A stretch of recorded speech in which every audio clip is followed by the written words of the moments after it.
Captain America, a character with a backstory we all know well, so be prepared to forget it all.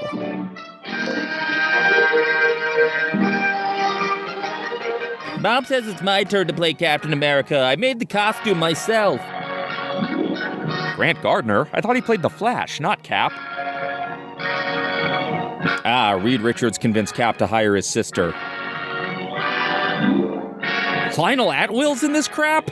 You can repeatedly steal the screen from Basil Rathbone, but you lie about hosting one orgy. Not Commissioner Gordon, not Chief Inspector Dreyfus, but a secret third thing, Commissioner Dryden.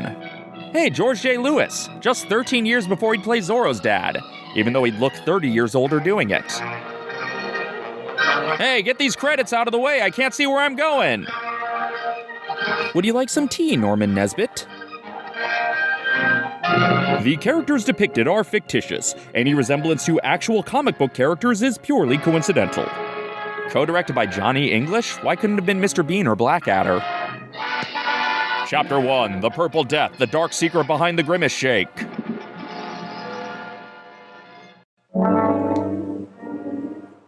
This is the voice of the Scarlet. A character you already know and fear. The man you drive your tower over the cliff. Fine, but I'm doing it because I want to. Purple Death, Purple Death. Now this guy looks way more like Zorro's dad. The Scarlet is speaking to Evans. You have reached the end. You will walk to the window and step out. With a star, feeling fine. Into eternity.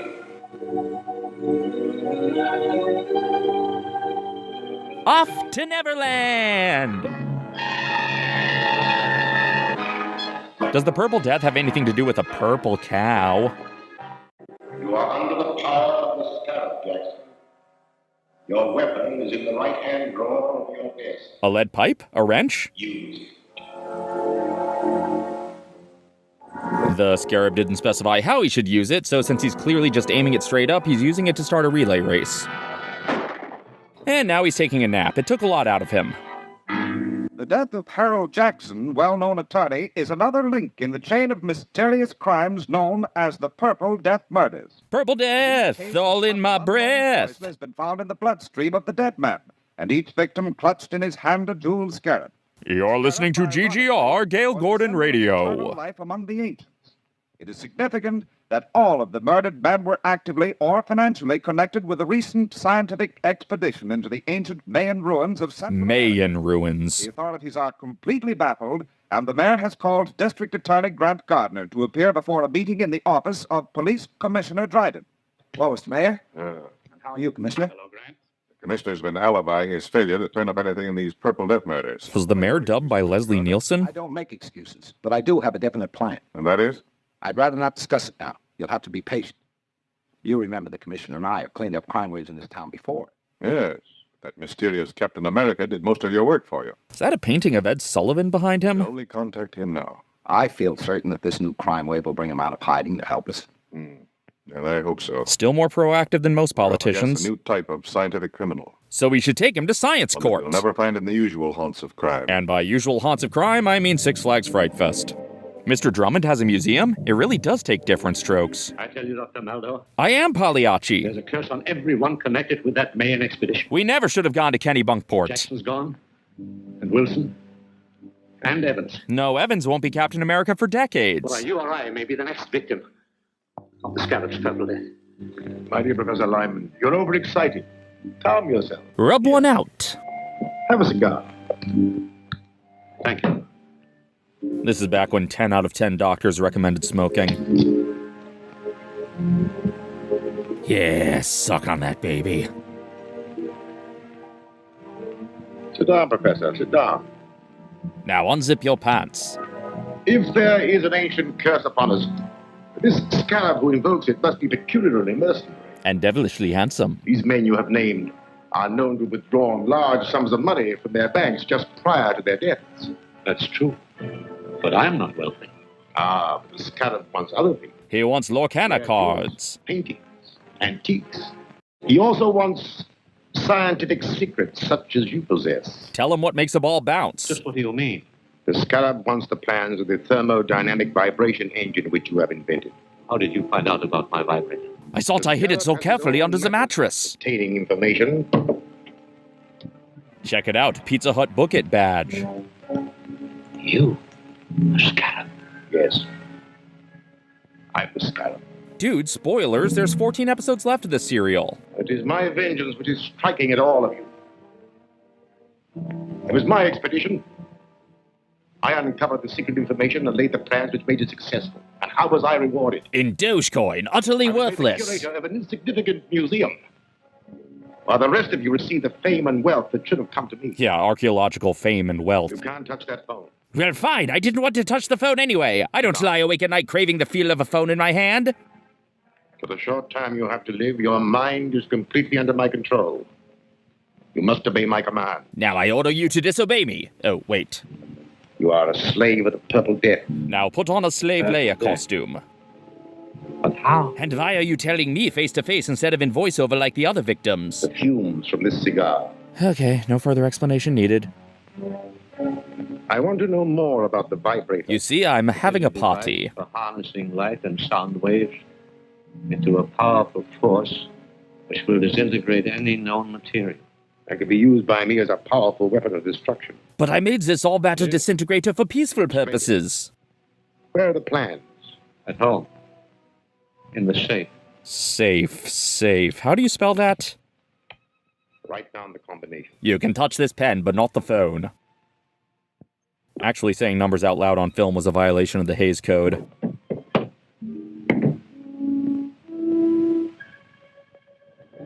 The next item up for bid, some brand new henchmen! Ruber, Get the Higgins boys. you will take Professor Lyman out. Then we'll retcon it so that Lyman never existed and John Arbuckle bought Odie himself. Oh, and take this to remember me by. I really did cherish our time together. Step this way, Professor. And don't even think about touching any phones. Those days are behind you. Farewell, Lyman. It's the opposite of a hello, Newman. You'll find the plans in Lyman's safe. Here are the combinations. Captain America, people handing papers full of numbers to each other. Now take these Purple Death bombs with you. See what you can get for them at You'll be finding GameStop. effective weapons if anyone interferes. Yes, sir. Later, in the world's least effective establishing shot. Oh, Agent 13's in there. This is what we're after. Mrs. Knott's chicken recipe. Just a minute. 1 minute, then you can continue your crime. Captain America's famous gun. More accurate avatar for America, I Throw guess. your gun in a corner. You too. Do I have to throw it in the same corner?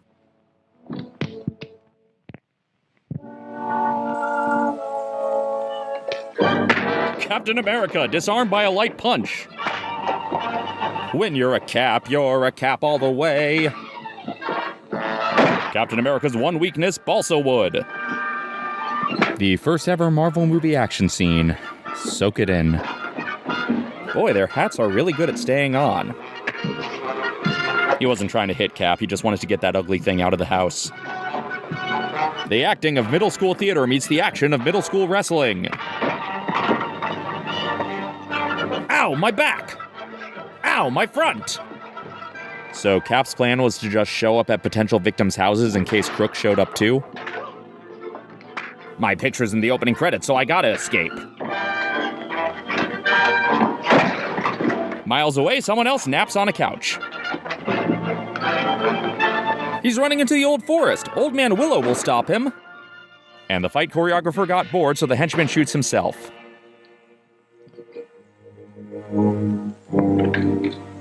Wow, that's a huge order of buzzballs. Boy, I sure love touching phones. I'm glad I have the freedom to do so. Police Commissioner Dryden speaking. This is Captain America. What's that? Captain America, who? Where are you? Never mind that. Professor Lyman's life is in danger.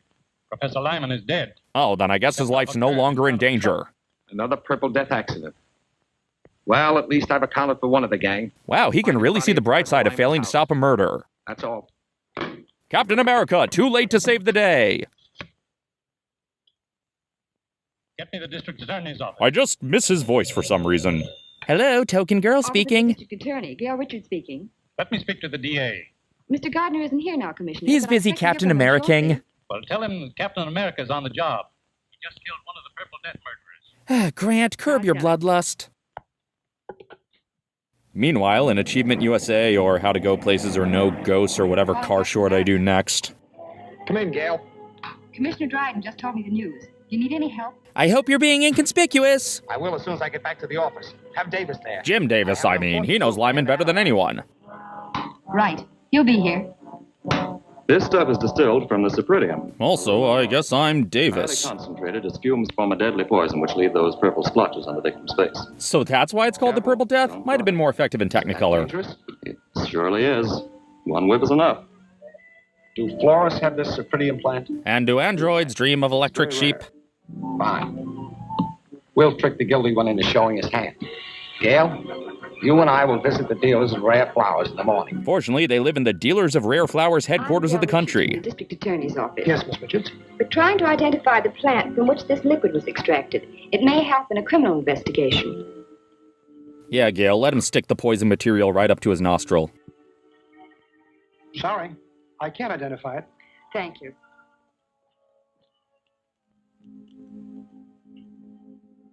Iocane. I bet my life on it. No, I don't recognize it. Thank you very much. They're showing more of the set, so I've got a good feeling about finding a plot development here. Can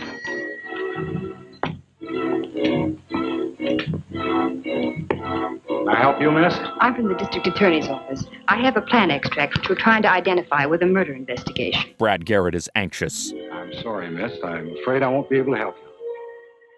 Oh, and shards of glass fly into both of their eyes. I see you do know what the Purple Death Bomb is. Ow, stepped on glass. Fool me, all right, but it isn't going to do you any good. Get in there. Don't talk. Move. Look, the bad guys can capture the leading lady, but you're still a poor substitute for Fleischer's Superman. Hey, you guys breaking some bad in here? Well, this dame's wise to our setup. Turn around here. Tie her up. So we got a vibrator, bomb shaped like a butt plug, and tying a girl up. Maybe Lionel Atwill wrote the script. Can't believe they make us cashiers clean up instead of hiring a dedicated custodian. Yeah, real thorough cover-up there.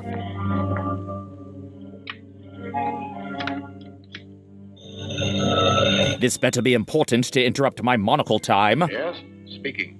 The girl from the district attorney's office just came in. She had one of our Purple Death bombs and tricked me into showing my hand. What'll I do with her? You have plenty of the extract? Use it. Roger that. Tie her up and make her watch Mike Judge's extract.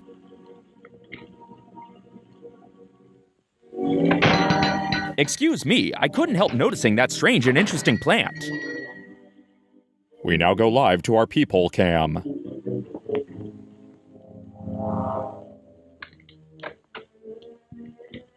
Yes, sir.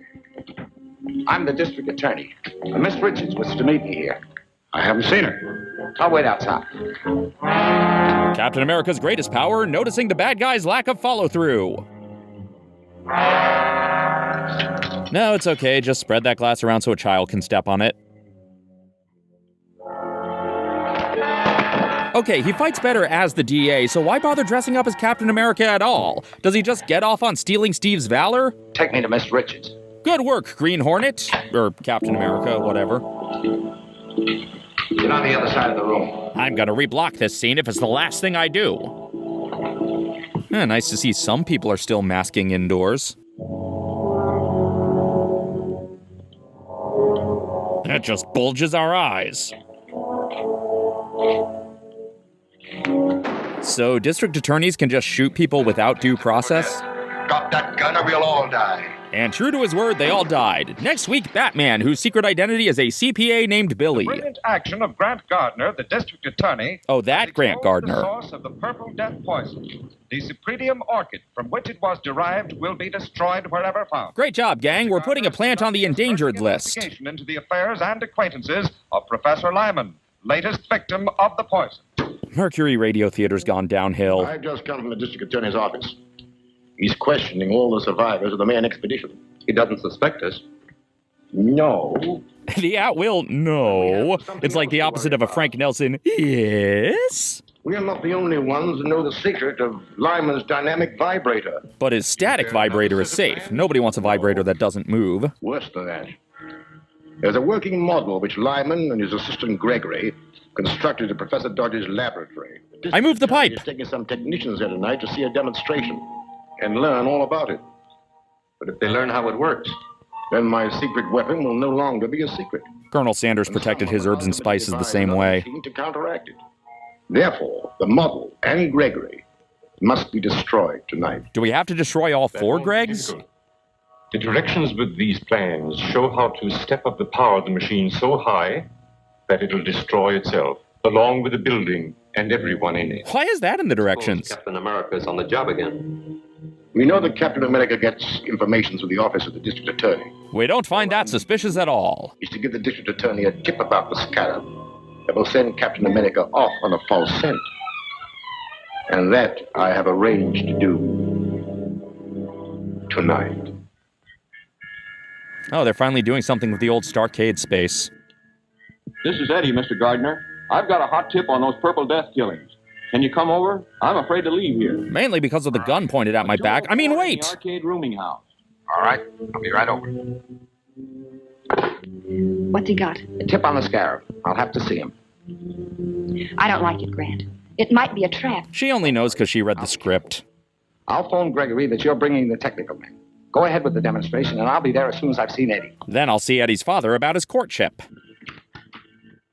Wow, he's lucky. You never find street parking in whatever city this takes place in.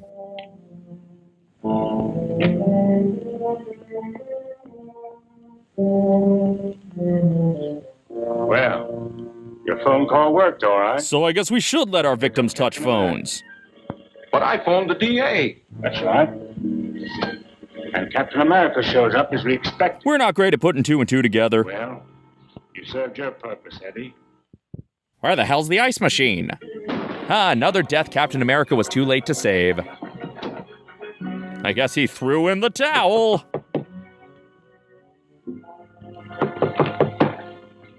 Come in.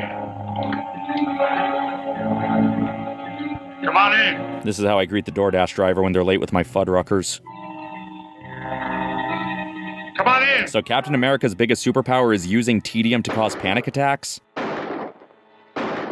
Plop. Oh no, his biggest superpower is the bad guys miss when they shoot at him. Who's your boss? I don't know his name. Stop the 2 bullets left. 1 + 2 + 1 + 1? I'll hit one presently. Wait, I'll talk. His name is Maxim. He wore a diamond. Keep talking. He wanted to get you out of the way. They're pulling a big job at the office of a guy named Dodge.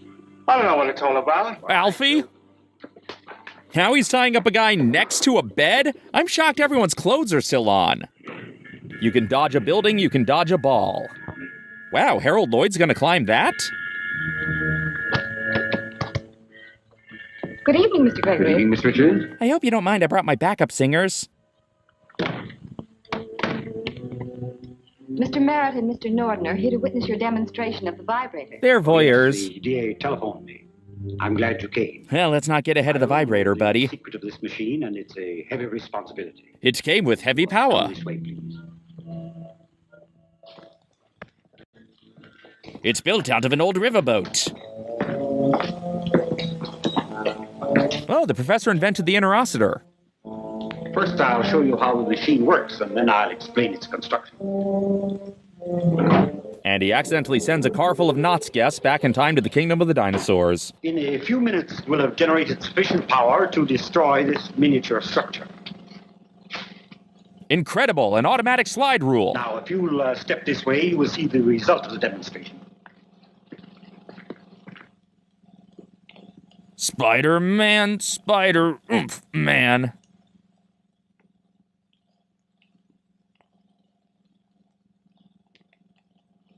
So the vibrator is the closest we're getting to vibranium in this, isn't it? The Silent Fedora Club is here for their silent meeting. All right, remember, we all gotta yell surprise at the same time. deadly weapon in the hands of the Scarab. That's true. If you want to be a downer. Plans were stolen from Professor Lyman. They contained instructions for stepping up the machine's power to 100 million volts. Kinda stupid on Lyman's part, really. Shatter a 20-story building like an eggshell. Gregory's right, gentlemen. We're here from the Gregory Affirmation Committee. We have directions here, and we'll give you a demonstration of what this machine can do to this building. Now, the first one who starts anything gets it. You see, we're from Publishers Clearinghouse, and you will open this letter. Set the control panel. You can't get away with this. More guns have been grabbed than fired in this episode.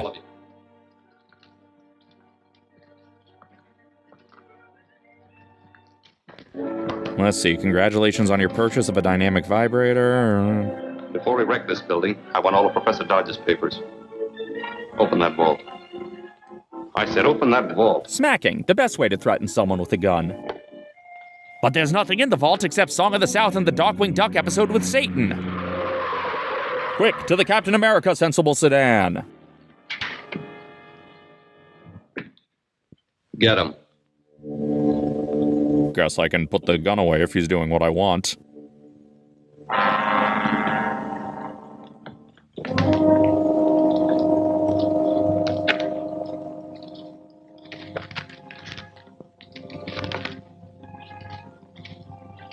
Get in the vault, all of you. This is murder. That's right. Wholesale murder. I got a membership to Murder Costco. Why was it easier for me to tell apart the animated Superman henchmen than these real-life human henchmen? All set. Start it up. I'll get the car ready for our getaway. This is what Taylor Swift wrote Getaway Car about. Right. If that machine builds up to its full power, this building will collapse in a cloud of dust. Again, real stupid of Lyman to design it like that. Oh, you switch it to on, okay. Gotta tweak the machine's nipples. Escape from Vault Gregory. He didn't signal his turn. Captain America's the bad guy.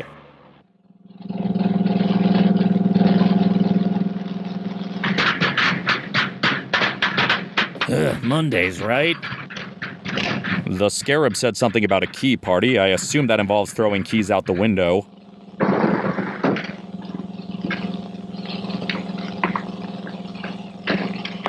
Hold it. Captain America. Damn it, Barry, we rehearsed this. Synchronized. What's happening in there? Aurora Borealis? Get over there. No, defeated by a short piece of furniture. You should have been warned by Rob Petrie.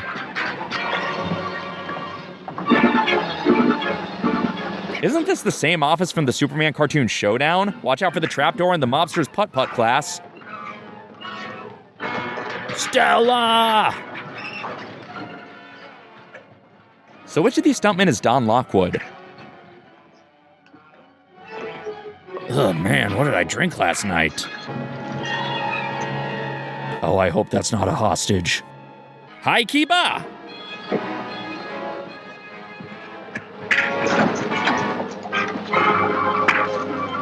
Now you will look out the window and tell me if it's raining. And you will test the comfort level of this patent leather couch.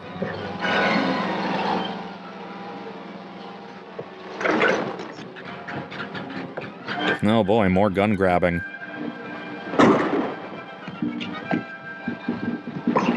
I'm sorry, I don't think this guy has America's ass. Hat rack smash! Now kiss me! 'Cause it's 1, 2, 3 strikes, you're out.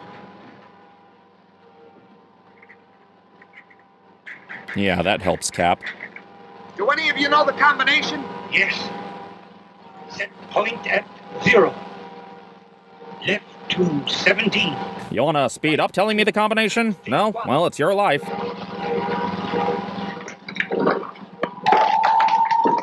The vibrator. If it isn't shut off, the building will collapse. Get out. I'll try to stop it. Shouldn't I, the scientist who understands the machine, be the one to stop it? No? Okay. Damn it, Gozer. No, there goes the church and there goes the steeple. It's one of those Scooby-Doo hallway full of doors chases. No, a completely different building. Oh, when the Nazi gangsters in Metropolis shoot the locks, they're villains, but... Yet another building! This destruction must end! The penitent man will pass. Gotta build out a sturdier gingerbread. Why does the title of the second episode of every public domain iteration of a famous superhero start with mechanical? Captain America, famous motorcyclist, even though so far we've only seen him drive a car.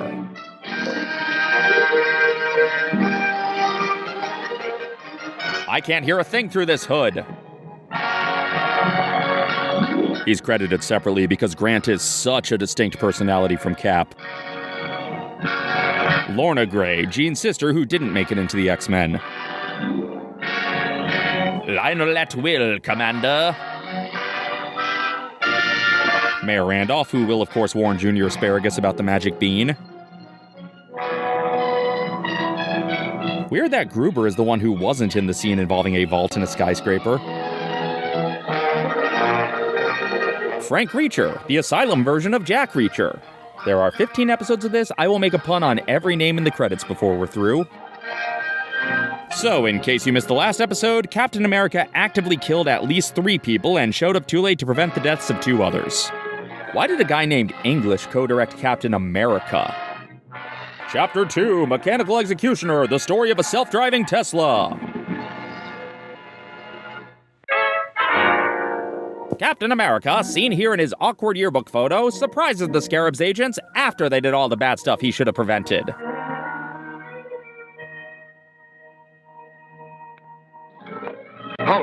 Sean Penn and Seth MacFarlane. It sounds like a really boring fight is happening. Let us see it. I'm gonna hump this chair over. The fight scene's so nice, we gotta watch it twice. Man, Danny Elfman has been phoning these scores in for over half a century. Such a fine line between fighting and hugging. This Cap's no Reb Brown, but he's still got a railing kill in. I got a feeling of deja vu! Boy, if Civil War happened in this universe, Cap would be lucky to get NFL Super Pro on his team. Let me in, deja vu. Do any of you know the combination? Yes. Set point at 0. Okay, so this guy can say numbers out loud. 17. Wait, it's playing radio stations. Did you get this vault from Peg Leg Pedro? The vibrator. If it isn't shut off, the building will collapse. Get out, I'll try to stop it. No, somebody's taking apart my Lego building! And the steeple falls through Timothy Dalton's chin. The stakes would be clearer if I knew what floor they were on. Why bother shooting the door? It's gonna collapse in seconds anyway. What, was this building built by Boeing? Damn you, Frank Lloyd Wright! Little trick you learned from Woody Boyd. Yeah, really put in the effort to stop it, Cap. So the resolution to the cliffhanger is, he escaped by escaping. One of our finest buildings destroyed. That was one of your finest? Would have been lost if Captain America hadn't appeared. I'm not trying to discount Captain America's help, Mr. Mayor. I was merely pointing out that the danger is all over now. The stolen plans of the vibrator were destroyed, along with the only 2 criminals who knew how to operate it. The Scarab is completely disarmed. Yeah, Scarabs aren't known for arms. You know that Matson got away with most of Professor Dodge's papers and plans? What were the plans? The most important one was for Dodge's portable electronic firebolt, a machine that generates an electrical charge powerful enough to cut through steel and concrete like a bolt of lightning. Okay, so electrocution is our next kink. But they don't have the weapon, merely the plans, and in code that'll baffle even the mysterious Scarab. I just know that it will, somehow. Arts and sciences, both in a race to see who can be defunded the fastest. We're getting nowhere. Slylock Fox has outwitted me for the last time. To decode. We've got to decode. With the electronic firebolt, all the wealth and art treasures of the world will be mine. Or at least all the ones within driving distance. Since we can't break the code, I shall have to persuade Professor Dodge to do it for us. But Dodge is under police protection. Yeah, but have you seen the police around here? He'd be safer with Barney Fife. They won't stop me. I'll get that information from the DA's most trusted assistant. Jeeves? Miss Gail Richards. Oh. Yeah, Gail, just go box that other car in, why don't you? All the other DA assistants get to work from home, but no. The power of the Schwartz. Well, that's why you couldn't decode the plans. Your decoder ring is a hypodermic needle. Careful, your hat will get stuck on the hair on the lens. How are you, Miss Richards? I was introduced by the district attorney. Remember? Of course, you're Dr. Maldor. Oh, God, have you been eating Cheetos? Your ring. It's sharp. It scratched me. For a purpose, Miss Richards. Oh, well, as long as it was for a purpose.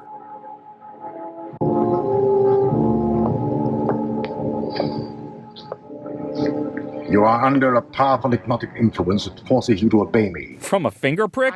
But super soldier serum is too far-fetched for this cereal. In the district attorney's apartment, suite 304, Winston Arms. So he's secretly hidden at the DA's super secret home, which nobody could find without the white pages.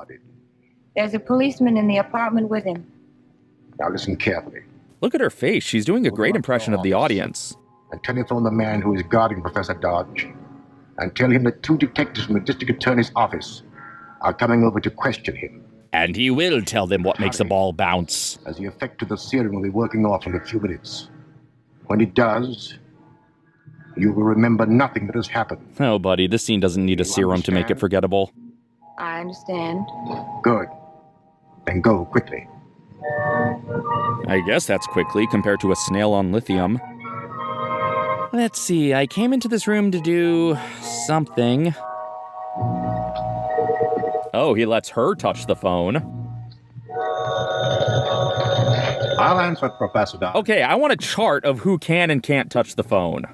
Hello, Clancy speaking. I'm just here in case of any clear and present danger. Leo. 2 of the DA's men are coming over to question Professor Dodge. All right, Miss Richards. I'll let them in. Thanks, Clancy. Some ants toot, clanky. God, having to talk on the phone always takes so much out of me. Yeah? Oh, God, now this douche nozzle. Say, what's the matter? I don't know. I feel dizzy. What you need is fresh air. Suppose you drive over with me to see Professor Dodge. Shouldn't I sit down and rest if I'm dizzy? Nonsense. Listen to me. I'm a man and I know what's best for your woman problems.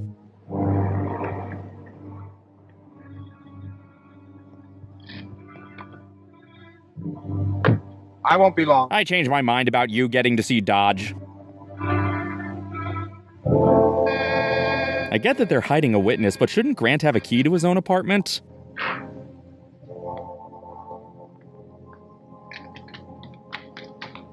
Hello, Clancy. How's everything? You're covered, Mr. District Attorney. That's right. We gave your original songs to Alien Ant Farm. He's 7-year itching. Damn, I knew I should have bought a hat rack. This is curtains for you. This is a dark Muppet Show cold open. For murder. This won't be murder. You're going to commit suicide with your own gun. Yeah, we could have inferred that part. You just couldn't stand the disgrace of your constant failures. Oh, just shoot him and skip the fanfic. The kidnapping of Professor Dodge was the last straw. Classic suicide from 6 feet away. Ballistic reports see that all the time.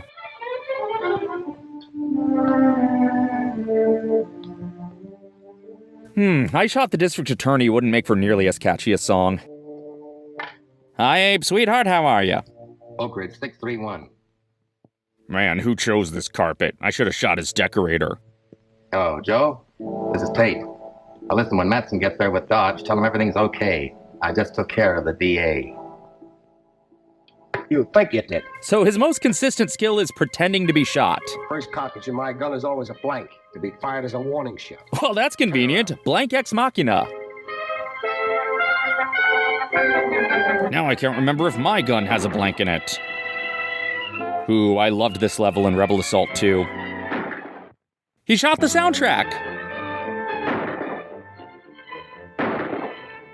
So that first shot being a blank is definitely going to come up again, right? It's important to establish it now so it can pay off in the future, yeah?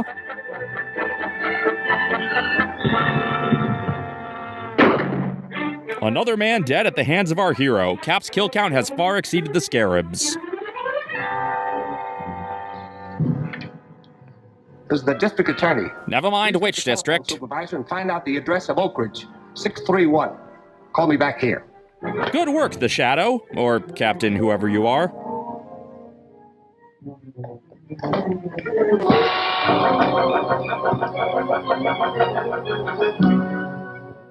Hey, any of you lot put a man in the cupboard?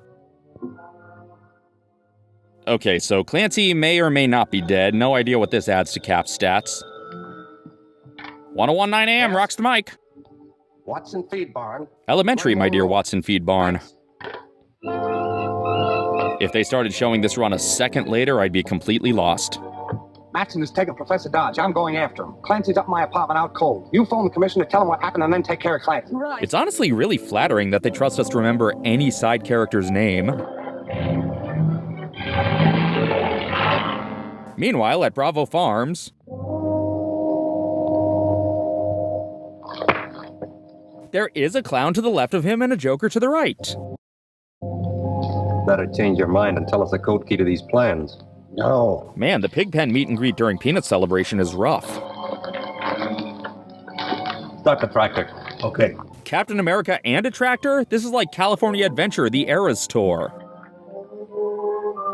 Banished from the island of Sodor, Terrence is out for blood. I know I'm supposed to be struggling, but I'm just happy to be lying down. Do they really need the intimidation tactic of running over a balsa wood birdhouse? Oh, look, it also squishes round things. Scared yet? He tried to kill me with the tractor, just doesn't have the same ring.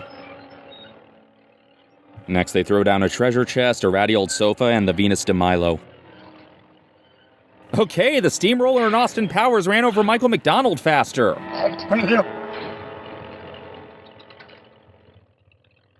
But first, I gotta put that tractor back. It's important to clean up after ourselves.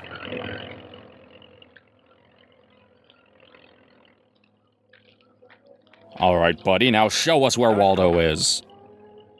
I'll have to show you in writing. All right. But no tricks. I'm a Fruit Loops man. I'm in a hurry. Better speed up this rear projection. This serial has more people writing down codes for each other than it does Captain America. Go ahead. Well, specifications are in letters instead of numbers. Code is based on the 10-letter word Davenports. The level 9000 Yadru Druid? Time for the Rural Magic Mike experience. I guess he was waiting until he showed up to determine if this was more of a DA or a Cap job. All there is to it. This better be right. Tie him up again. Tie him, untie him, tie him. Why don't you lift a hand around here sometime?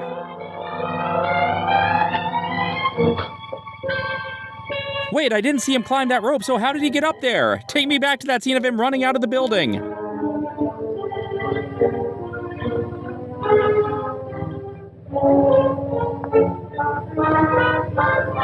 Grant of the farmhouse.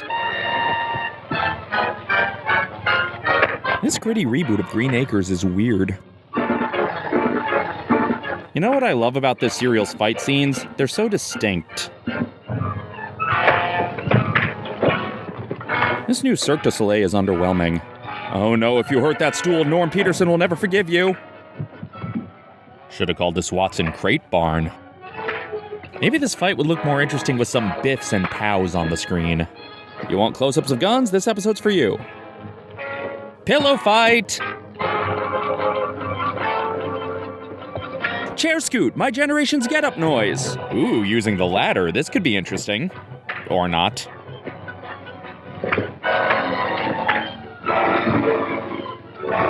Wait, I can return this to Neptune for the key to the first door to get to Valanice. Here comes the pitch! Perfect aim, no notes. Now you're just helping him jump on top of you. Hey, even tied up, your aim's gonna be better than Maxon's. Okay, what is the geography of this barn? After all that, he was done in by a baguette? Ah, damn, every bullet in that gun is just a blank to use as a warning shot.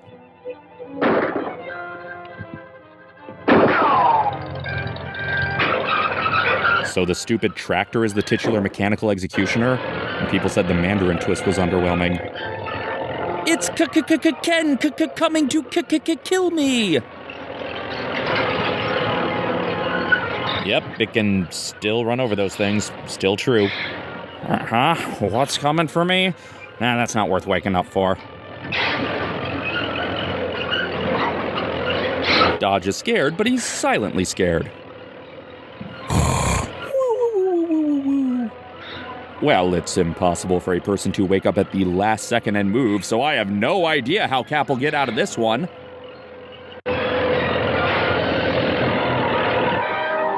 For a black and white serial, they sure like name-dropping colors in their titles. Welcome back, true believers. Last time, the courageous Captain America was lying down while a tractor slowly rolled towards him. Excelsior! I really appreciate how this portrayal of Cap looks like the exact opposite of Rob Liefeld's.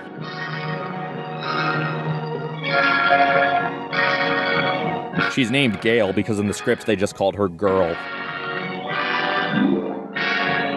Dr. Maldor, they may as well have called him Professor Bad Sinister. Be careful crossing the Trowbridge, it'll likely get destroyed by a Superman villain. Mattson looks so uncomfortable to be standing next to Gruber, and can you blame him? Ironically, Tom Chatterton isn't that talkative. He only chats a little. Lady Chatterton's lover.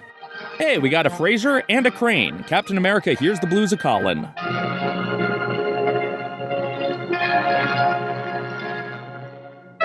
Ah, those summers on the English Clifton side. Chapter 3, The Scarlet Shroud, the story of Miss O'Hara's rags.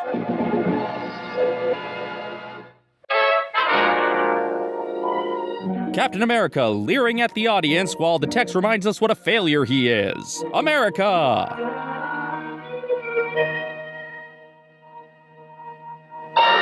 The title card already told us he failed to stop Mattson. You could have skipped past the part where Mattson gets away.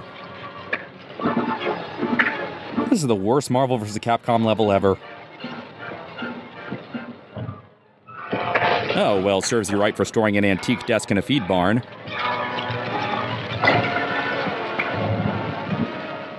At this rate, Dodge will have shuffled all the way home before Cap gets a third punch in.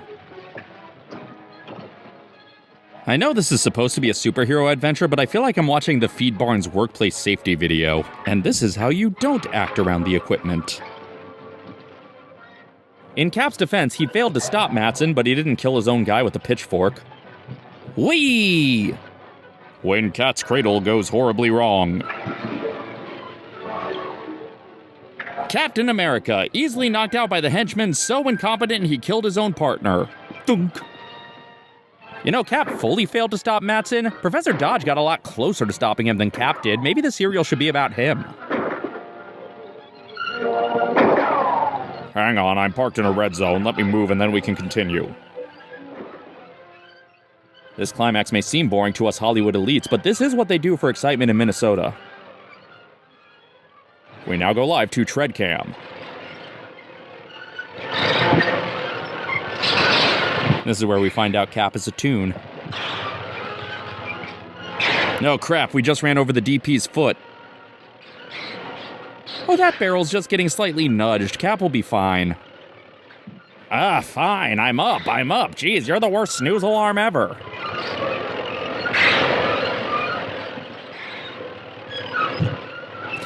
So the resolution to the cliffhanger is he just wakes up in time and gradually rolls out of the way, and they just didn't show us that last time. Well, the tractor bombed his audition for Killdozer. Ah, damn it. Do you know how to coil one of these things? What happened before I arrived, Professor Dodge? We just saw a recap, and now you want another one? Heeded the plans for my electronic firebolt. With that machine, they can break into any safe or vault in the country. Well, that's probably just what they plan to do. Probably just. I know their exact plans, most likely. But wait, what happened to the historical holograms? Maybe the gem's burnt up in this fire. Yep, this is definitely a magnifying glass. The end? Using some Oh. mysterious device which burns through steel and concrete, thieves last night broke into the Hammond Art Galleries. Now how is Hammond going to fund his dinosaur park? Old masters, irreplaceable originals were removed. Now the end? Oh, come on. Breakers are still at work. Yeah, of course they're still at work. It's only been 5 seconds. Jacob Mortimer, the famed collector. Rare manuscripts and first editions of inestimable value have disappeared. Also, there was a fire at the newspaper offices, but nobody seems to care. Public demand for action is mounting. Why does the public care if some rich weirdos get robbed? To cope with the strange menace. Strange menace, not to be confused with phantom magic. Getting enough criticism from the mayor without listening to any more of that. Pretty bad. You're the expert on bad. That electronic firebolt is a powerful weapon in the hands of criminals, but I think we can stop them now. You mean if that machine of Professor Dodge's really locates the firebolt? You can depend on Professor Dodge. He's way cooler than me. Will be finished today. And the next time they use that firebolt, we'll have a chance to trap the Scarab's gang. At this rate, you'll soon have every art treasure and antique in the city. Don't be too confident. The district attorney is no fool, and Professor Dodge is a very competent scientist. Well, half of those things are true. No. But I must learn what their plans are. I'm getting serious, Filmo. Once to find out what's happening at the district attorney's apartment in the Winston Arms. In the arms of a Winston. Are we done yet? This is the last time I choose you as a science fair partner. Finished? All except the installation of the fire control tubes, which must be fitted by the skilled technicians of the Munson Laboratories. The Bunsen Laboratory? Just keep it away from Beaker. I wanted to take the control unit to the laboratories himself. I'll tell him it's ready. Lyman would have loved to touch this phone. The district attorney. Is he eavesdropping using a hairdryer? District attorney. This is Professor Dodge, Mr. We Gardner. met on scientists only? Control unit for the firebolt locator is ready for the lab work. Excellent. I'll be there in an hour to pick it up. Now let's watch that hour in real time. This is the circuit board inside a Bell telephone. Interesting, Professor. Are you sure it'll work? Positive, Mr. Gardner. It's simple science ex machina. Tubes installed, we can locate the electronic firebolt wherever it is used. Sokovia, Wakanda, anywhere. The laboratories, get the tubes installed, and be back here before dark. I'll get the whole series of tubes. Clancy, you better stand guard out in the hall. Yes. I guess Clancy survived. If I just climbed out the window, I could run away from all this. Someone's tampering with Grant's car. Couldn't you tell from that clear establishing shot? I've got to warn him. Good, his car has a radio you could call. Damn it, I hate it when my wife drove the car last. She messed up all my presets. H.I. Why are you calling Nicolas Cage's character in Raising Arizona? Come in, M.A. The job's finished. The stuff will make his motor heat up. Just science and as stuff. soon as it hits the boiling point, the car will explode like a bomb. Ah, the classic reverse speed gambit. Boy, it sure is a lovely day for a drive. I think I might go 20 over the speed limit.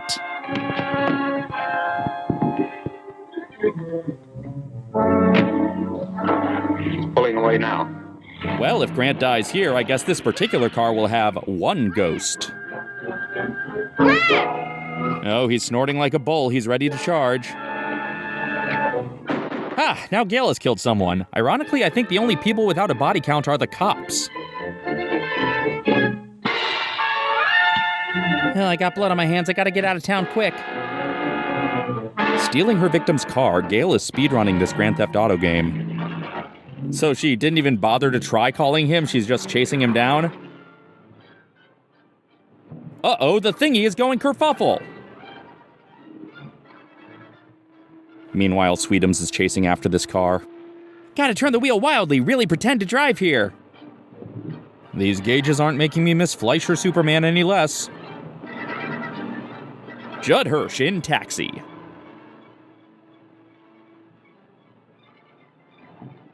Let's see if you bastards can do 90. The opening of Manos had more exciting driving than this. Calling Highway Patrol. Oh yeah, that radio Gale could have contacted him on to warn him. On Route 50. License 8K5047. That's right, the car that's wildly overheating. Vicinity to stop and detain occupant of station wagon trailing. Captain America, calling the cops on anyone he doesn't recognize. Number 8K5047. Traveling north. Trailed by station wagon. Oh, he's calling on the speaker box from Superhero Island. This is a Captain America story. So, a deadly car. This episode had just as much right to be called the Mechanical Executioner. I want a Cap on a motorcycle, not a cop on a motorcycle. It's a mid world. It's the boredom meter. It's off the charts. Okay, so Gail's crimes include murder, stealing a car, and speeding. I'm from the DA's office. Here are my credentials. I'm trying to overtake the DA. He owes me back pay. I'll phone headquarters to flash him a radio warning. Ah, sub-conflict immediately resolved because cops are great at de-escalation.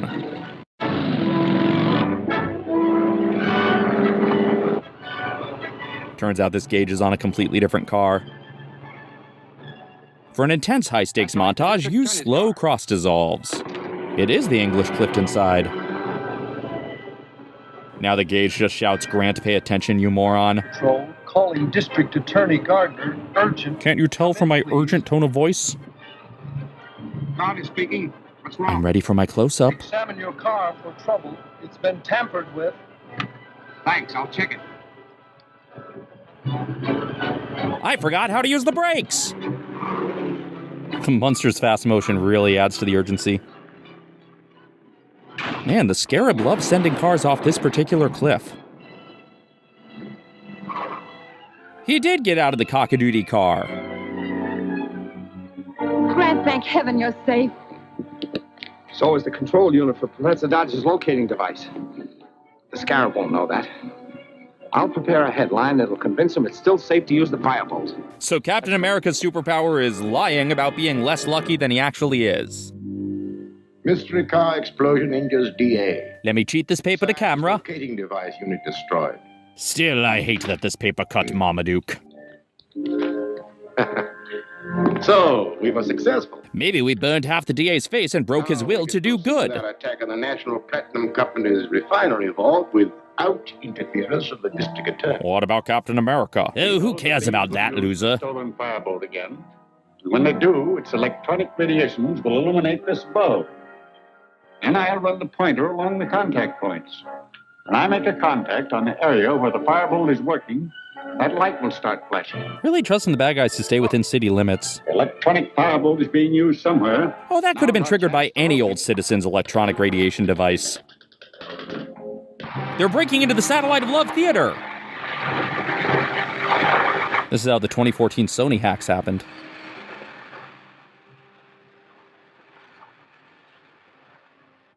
It's a high-tech version of a wooden peg game from Cracker Barrel. That's a hell of a film projector. They're really serious about using classroom films.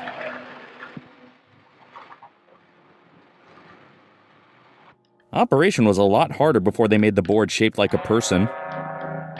Meanwhile, still this. Let's see, if I find the right spot, I can sink their battleship. Somewhere in this area. Corner of Hudson and Belvedere.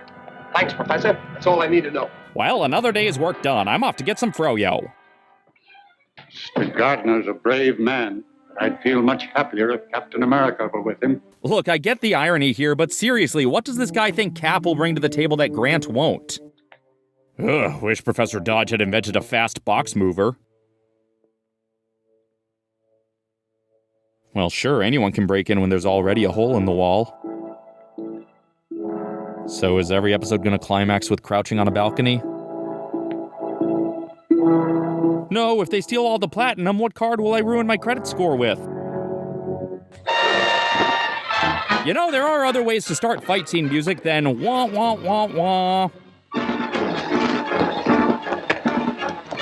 That's a lot of bags of flour. Are they robbing the Boudin Bakery? Come on, Cap, don't stop them. They're rescuing Coyote versus Acme from the Warner Vault. If the Scarab ever sent more than 2 guys at a time, Cap would have been dead long ago. Oh man, somebody spent hours organizing that sack table. Maybe this is Acme. Pretty sure Toontown's through that wall and those barrels are full of dip.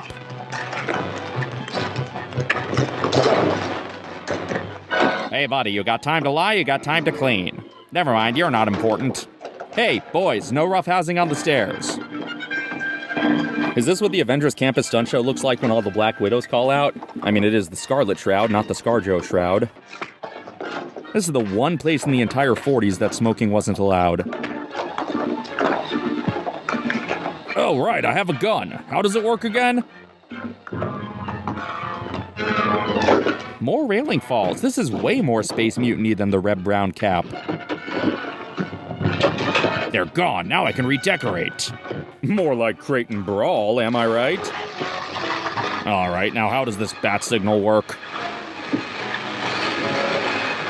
An unrelated below-camera flame effect. Getting hot in here, in more ways than one. So is this fire the titular Scarlet Shroud? This episode's title is disappointing and confusing. I haven't seen this much fire since the Metropolis Circus. He's the one team member operating the backdraft attraction. Still less foggy than some Scary Farm mazes. Okay, it's hard enough to make out what's going on in the cereal without the smoke.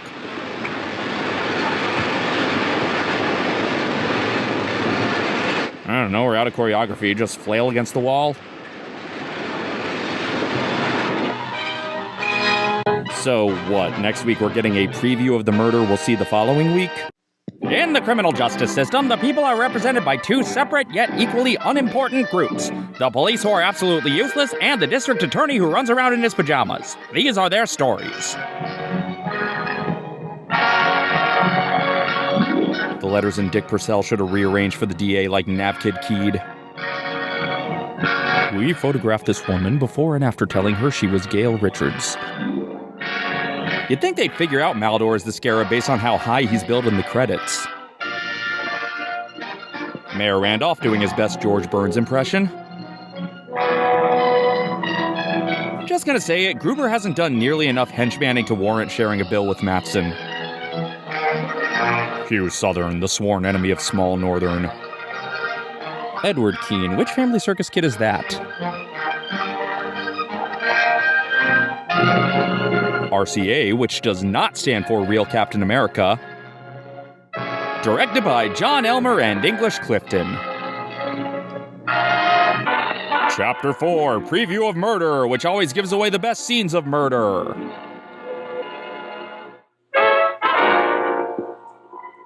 Oh, this time the description tries to pretend Cap did something right. Electronic Firebolt is not a good electronic commando name. Captain America, completely missing the henchman, but still taking him down. If Mattson sees his shadow, it's 6 more weeks of cereals.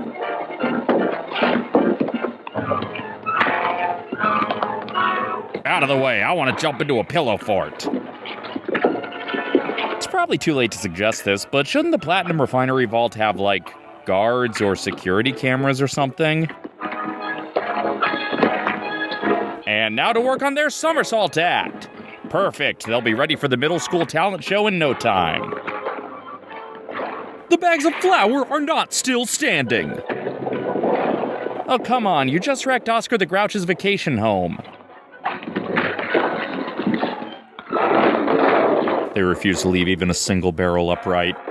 Hey, you okay, buddy? Well, then my work's not done. They look like 2 kids racing to the TV room to choose the Nintendo game. It's the hole cut through the interrogation room wall in Rise of the Resistance. I refuse to believe these filmmakers were clever enough to put the no smoking sign as an ironic setup for the fire. Guns don't kill people. Wrestling over guns kills people. If only there was a type of fighting that involved the word box. Goldfinger is much slower than I remember. Much like Reed Richards, the bad guy's powers are just science. Oh great, now when they reopen Phantasmic, it won't have this box. Okay, last time we had the barn, and this time we have the burner. Picking up a guy who's down just to punch him again. Captain America! Okay, our oldest kid is this tall, and our youngest is this tall. Wait, a cliffhanger resolution that actually required effort on Cap's part? That's it, this serial has jumped the shark.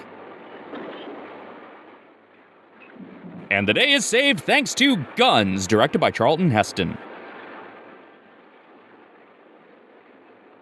Aw, they didn't get to drink from the fire hose. Able to climb tall staircases in several steps. So Cap's just gonna let the other henchmen burn to death, huh? Huh, fortunately his bullets can't reach my other car. Now I'm glad we didn't carpool. And here we get a rare sight of the star-chested DA activating his full camouflage, ensuring he won't be able to be detected by even the most interested viewer. Later at the Little Drummond Boy Museum, parumpa-pum-pum. We were just about to get away with the platinum when Captain America showed up. And his clumsiness was just too sad to watch, so we left. Yes, and the robot control truck too. Losing the firebolt is not serious. And why did we spend 2 full episodes worrying about the firebolt? It would have been dangerous to use it again. But we must recover that truck at any cost. It would take months to duplicate its robot control and television unit. Oh, for God's sake, can't you go 5 minutes without pulling a new piece of technology out of your ass?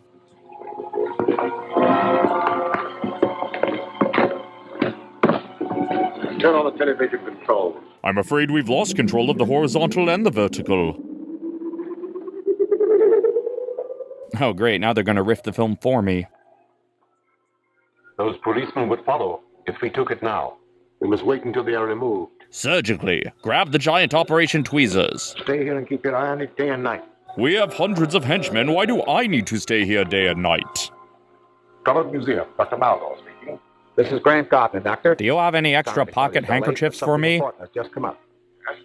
I just received a phone call from the attorney of the late Professor Lyman. You're still on Lyman? That was 3 whole episodes ago. Since you and Professor Dodge are beneficiaries, he wants you both to be there. His final wish was that we all touch our phones. 10 o'clock in the morning at the Lyman residence. Goodbye, I guess? Later at the groundskeeper's house in a public park. Oh, there's the Stan Lee cameo. My estate to be dispersed as follows. Professor Dodge, my lifelong friend, I bequeath my home and all its contents. Especially all my bonus vibrators. Have fun. For his loyalty and untiring efforts in the cause of science, I give all my rights and interests in the Drummond Museum, with the exception of the Mayan crown jewels now in his custody. Ooh, Lionel is giving a much more subtle reaction than the material deserves. Sold to finance an expedition into the Mayan jungle to search for the lost city of Zarda. The lost city of Zardoz? No wonder Cap thinks the gun is good. Now that you've inherited this estate, Professor, do you propose to live here? I hope so. If you think it's safe, I'll make it safe. I'll keep police guards around here as long as there's any sign of danger from the Scarab. Yeah, they did such a great job protecting Dodge last time. are you making in the Scarlet case? Not much. But Captain America's turned a truck over to us that may hold a clue. It's a Parker Brothers delivery truck, so it may also hold a monopoly. Give me a report on it by the time I get there. Now, if you'll excuse me. I need to go add 8 more handkerchiefs to my pocket. Well, I must be getting back to the museum. I'll deliver the Mayan jewels to you tomorrow. Very well, I'll expect you. Expect you to disappoint me, as usual. Help, I'm being crushed by a scene transition. I wasn't filling in your crossword puzzle. What happened? Oh, they treated me as they always have. Fall too clothed for my taste. His interest in the museum, which I already control. Oh, you're never satisfied. In of any real value, the Mayan jewels must be handed over to Professor Dodge tomorrow. Of course, you intend to give them to him? Wink, wink, nudge, nudge. Certainly. That is, if Professor Dodge is still alive. He's doing science and he's still alive. He's at the Lyman house with a strong police guard. It would be easy if you only had a robot-controlled truck. Or a robot that turns into a truck and sounds like Peter Cullen. Come in quick. They're checking the truck. It didn't fit in the carry-on compartment. What do you make of it? Well, I can make a tiny home out of its trailer. Well, there are some details that I can't figure out, but it's robot controlled. Robot-controlled truck. Was it named by Dr. Zoidberg? Something like the automatic pilots used in planes. This is my favorite scene from Spaceballs. How is it steered through traffic? I can't tell exactly. Where is this truck's external camera? Perhaps in the car following. You can find a television unit concealed in the roof. If the TV unit's in the roof, why are the cameras on the outside? If it's robot-controlled, why haven't they driven it away from here? 2 motorcycle officers would have followed it. I'll fix that. Then they can take it whenever they want. And when they do, I'll be inside. So his plan is to wait however long it takes for the Scarab to retrieve the truck. now. Did he factor in bathroom breaks into this plan? So, Bill, now that we got the afternoon off... For the last time, Hank, I'm not going bowling with you. Gonna stand by the office just in case I need you. Oh, yeah, I'll be sure to be on full alert. I won't fall asleep watching Bridgerton. Be ready to take control of the truck. This film was Elon Musk's biggest inspiration. Good. Take it away. Okay, I can buy the remote control, but multiple exterior camera angles? Did they design this for James Burrows? Radar Secret Service is on the case again. Take you to the 10th Street garage. This is the worst Grand Theft Auto game ever. Wait, a sign with a different font? Now I'm completely lost. H1 calling B10. H1 calling B10. Are you H1 or HI? Make up your mind. B10, come in. The robot truck is on the waiting. That's right, I say robot. All those robot people get on my Get nerves. set for the district attorney, too. He's in the middle compartment. The Scarab wants him alive. Alive, get it? I don't know. Get it makes it sound like you're being sarcastic. Should we kill him?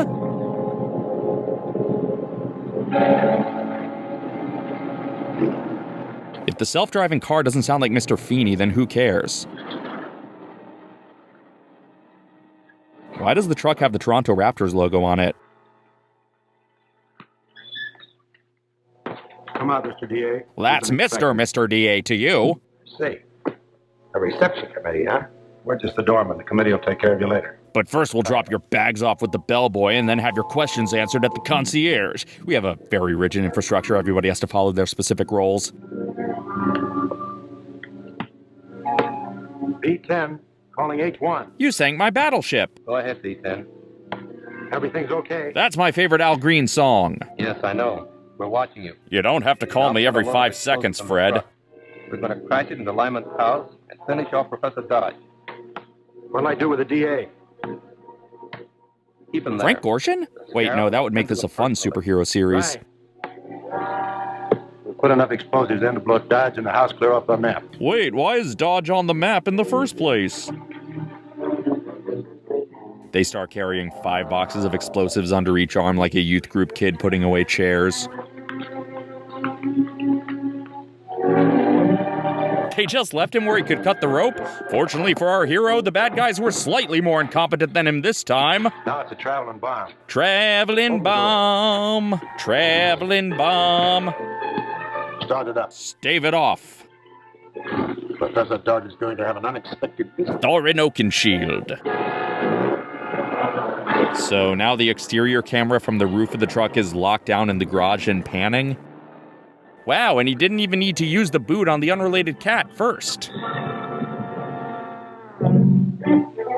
Close the garage before that supercharged tram gets here.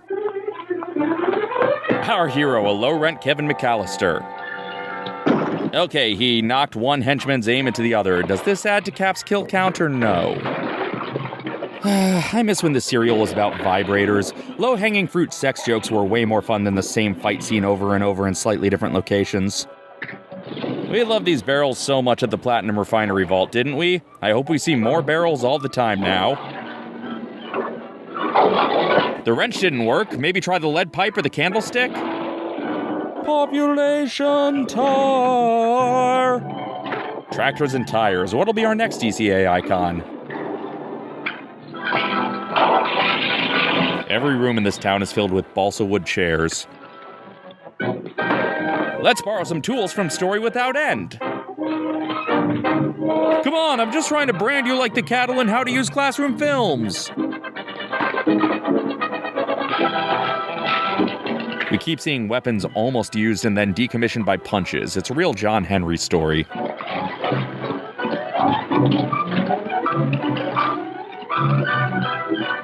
And another guy who basically shoots himself while wrestling with Cap. They didn't have 15 episodes worth of ideas, did they? Finally, a motorcycle! The opening credits prophecy has come true. I know they're gonna kill Dodge, but I got time to change. Everyone gather around the interocitor. In the extended edition, there's even more of these three watching a screen. Cap, you're not supposed to drive on the line. How much desert is between any two buildings in this city anyway? Good thing he put on his peripheral vision limiting hood before hitting the road. Heat vision in Jack's even sillier than I remember.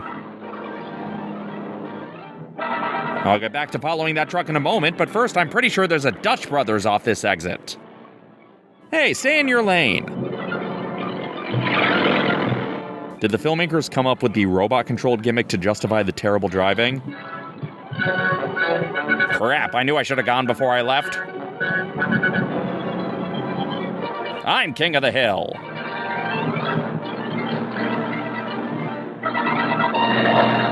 A man's gotta do. Give me that wheel. Fine, take the wheel. I'll just buy a vowel. It's not robot-controlled. Claude Rains is behind the wheel. He's got to get the Ark of the Covenant out of this truck. Maldor is a serious Cruisin' USA player. A DA on the roof. Sounds crazy, no? The cheat runs by with fake trees. Hey, climbing in an explosives truck, just like Superman in Destruction Inc., but way more boring. Where the hell's the hazards button? I've moved past how. Why is the camera angle behind the truck? Wouldn't the truck's POV be easier on the remote driver? Da-da-da-da-da-da. Okay, now the truck's self-filming is worse than its driving. Whose woods are these? I think I know. I'm sorry, Cap. I'm afraid I can't do that. I did that to my car radio the year every station wouldn't stop playing Bad Day. Gasp! A cliffhanger! Well, I'm sure he didn't just jump out before this shot, so he must really be dead now. We are the blades of wrath. We never take a bath. Ah, this time the credits double as the previously on recap.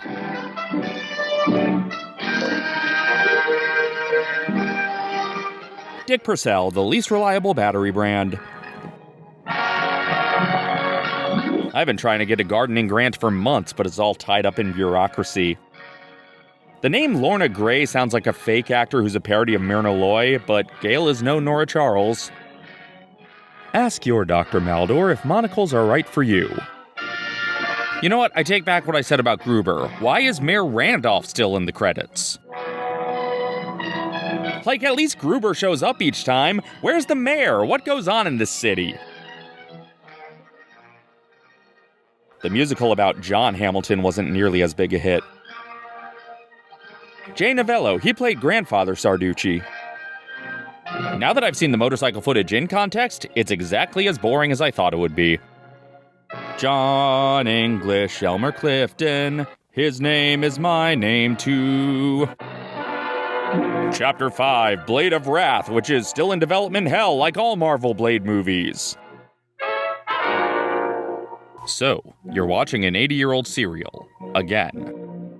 Is it just me, or do the shape of Cap's eye holes look like a really bad racist caricature? When I was younger, just a bad little kid. Thursday, Friday, happy days. Watch out for snakes. The bookmobile stops for no one. Look, up in the sky! He's not even flying, Debbie. He's just standing on a cliff. He's teen wolfing. Captain America, give me that wheel. Oh, nobody's that excited to watch this version of Cap. I'm pulling over and asking for directions. Truck top yoga is challenging, but it is so worth it for what it does to your core. Just gotta hold first place and hope no one else gets a blue shell.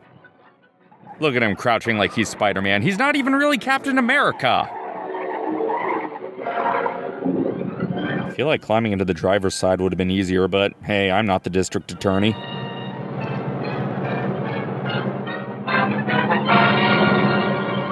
So, just to recap, they had to recover this truck at any cost because it would take too long to duplicate the technology, but the second they get it back, they're okay blowing it up in a kamikaze attempt to kill one dude. And he electrocutes himself trying to break the autopilot. He fixed the steering, but the brakes still don't work. Okay, we're back to cliffhangers that just cut out Cap escaping by escaping. A self-driving and exploding truck. I'm telling you, Elon got everything from this film. If any of those sciences involve crab experiments, I gotta introduce you to last month's guest. Drummond Museum. You gotta speak more clearly if you're gonna pick Just a up. moment, please. This is Dodge. Oh. Why are they in the Tower of Terror lobby? Hello, Dodge. I've just decided to go to South America with the Fletcher expedition. The Flynn Fletcher expedition? Aren't they a little young to go to South America? Stand being under the constant threat of death from the Scarab. Yeah, exploring uncharted jungles is much safer. You've been through a terrible ordeal. A terrible orgy? Well, Lionel would know. Yes. My ship sails at 4 in the afternoon. I wonder what's for dinner. The main crown jewels in time for me to turn them over to my dealer. He won't give me the good stuff unless I pay him in jewels. Is there anything else? No, thank you. The district attorney is attending to all the arrangements. Oh, then you're He's screwed. leaving a police guard here until I leave. Which would definitely help this time. Fine. I'll see you tomorrow. Better demonocle before I monologue. It should be simple to outwit them now. As opposed to earlier when they showed such intelligence. This is an assignment for Agent M32. How many henchmen do you have? Make a reservation on the Hermosa. And instruct the steamship line to call for his trunk at his rooming house. And make sure they don't fade out before I put my monocle back in. Uh-oh, here comes the Toon Patrol.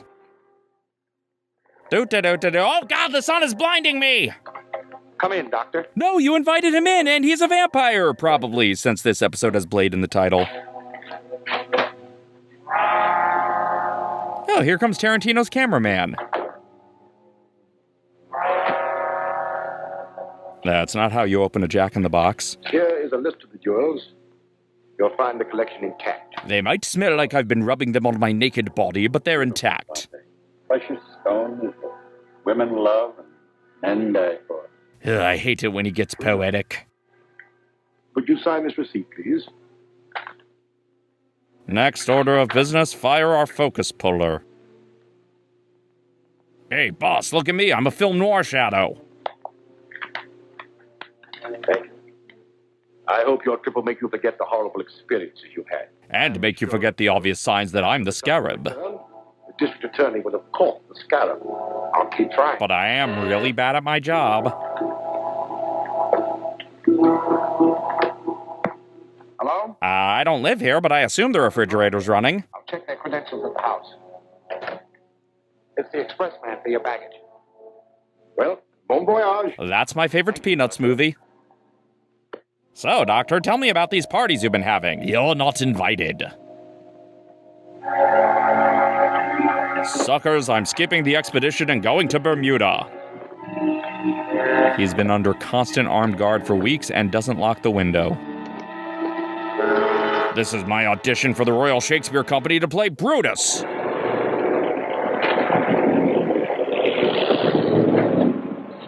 They're gonna leave this truck outside the Temple of the Forbidden Eye. Oh, please show them parking and opening the doors. Don't trim a second of this. I'm guessing that's a Scarab, but in this lighting, for all I could see, it could be a Pog Slammer. Man, the grown-up reboot of Legends of the Hidden Temple sucks. All right, man. The Mario Back Brothers. in the hall.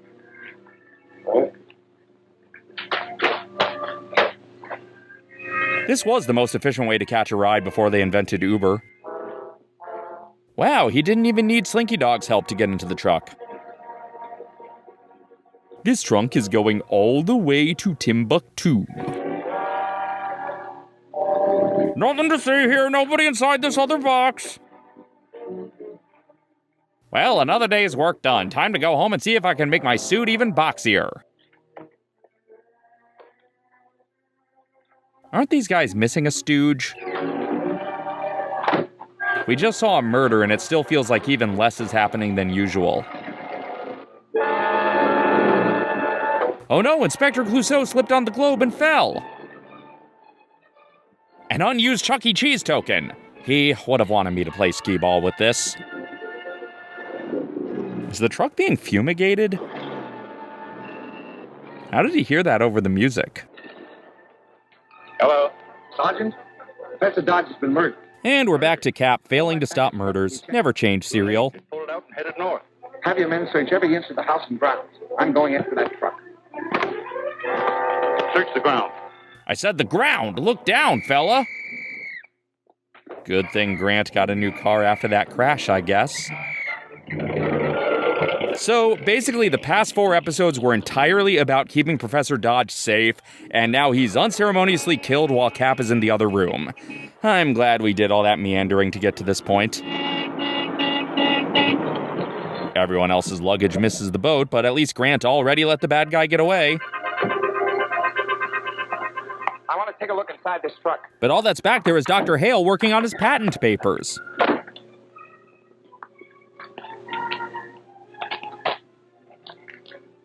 How'd that trunk get open? I don't know. He's on third. When we put Mr. Dodge's baggage in. Dodge has been murdered. And the man who did it hid in that trunk and then got out somewhere along this road. If you say so. Who shipped it? I don't know. There you are. John Taylor. The basis for Duran Duran? But he checked out and was just leaving when we made the pickup. Naturally, he would. You finish your route, then bring that trunk to my office. It'll be checked for fingerprints. I don't know. Meanwhile, at the Daily Planet, Lois has locked Clark in a supply closet. Did they have any luck, Chief? Yes. Bad luck, but still luck. Get me the police commissioner immediately. The fingerprints on the trunk identified Taylor as Lefty Harper, a criminal with a long police record. I'm going to start a search for him. Hello? I gotta sit down for this. I want a dragnet thrown out for Lefty Harper, alias John Taylor. He was found dead in his car half an hour ago, shot through the head. And you're to blame. At the morgue. The car is downstairs back at police headquarters. We looked it over. So this off-camera murder of a character we've never met is given equal weight as the murder of the guy we've been trying to protect this whole time. Good. What's the address? Helen's gas station. Helen's gas station? Miss Crump took over for Wally? Is she gonna give Gomer and Goober raises? Yeah, I serviced that car and delivered it around the corner to the... This guy's the prototype of the Law & Order crate unloader. Fiber Box Company, when you want your cereal and its box to be equally nutritious. A week or two and then quit. That's all I can tell you. Because I can't give any more exposition with my line delivery. Here's your telephone. Sure. We're about to witness an actress firing her agent mid-scene.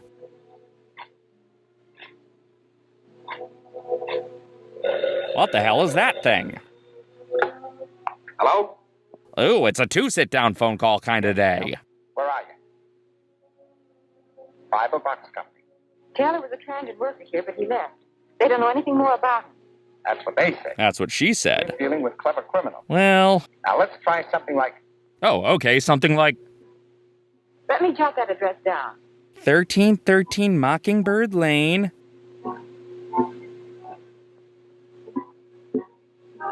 I'll go right over. Ah, now he can eavesdrop on the people he already seems to know are criminals, I guess? Norm! Well, Miss Richards. Okay, is any business in this city not a front for the Scarab? What's she doing here? She was asking about Taylor. Why are the footsteps mic'd better than the people? This is the girl who works with Captain America. And also the DA. Weird, right? She's going to tell us who Captain America really is. Why? How would that information help you? No. You can change your mind. Yeah, the Mechanical Monsters guy said it better. Show her how that paper cutter works. Well, you put the paper in here and... Oh, you mean as a threat? So, did the eavesdropping matter? Like, did he wait to go until he heard Matson's voice, or was he on his way anyway? Not to 50! This is an intense remake of Making Books. Ah, the Marie Antoinette special. Gauges are back. Feels good to be home. It's such a fine line between tension and tedium, and at this point we're about 15 blocks past that line. So if you don't tell us, we'll use this to improperly slice cheese for your sandwich. It works just like a guillotine. A guillotine. It can also cut a quesadilla. No. Had to think about it, though. She'll change her mind when that blade starts down towards her neck. Tie her up. Gale, I'm pretty sure you can run now. He wouldn't shoot you. He just hit you with the butt of his gun. The driving montages in the serial really make me miss the boring phone call scenes. Hitchcock cameo.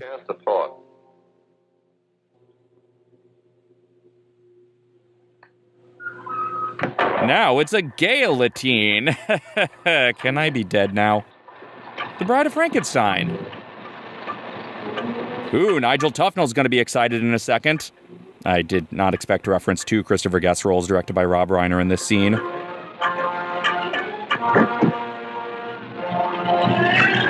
Wait, why does it have a built-in emergency brake? She's got more nerve than I figured. Wait, what's all this about fingering her nerves? Well, let's put it up to him. So now she knows you're bluffing when you threaten her. Good strategy. Someone went mini-golfing and didn't invite me? Who used this phone last? The girl.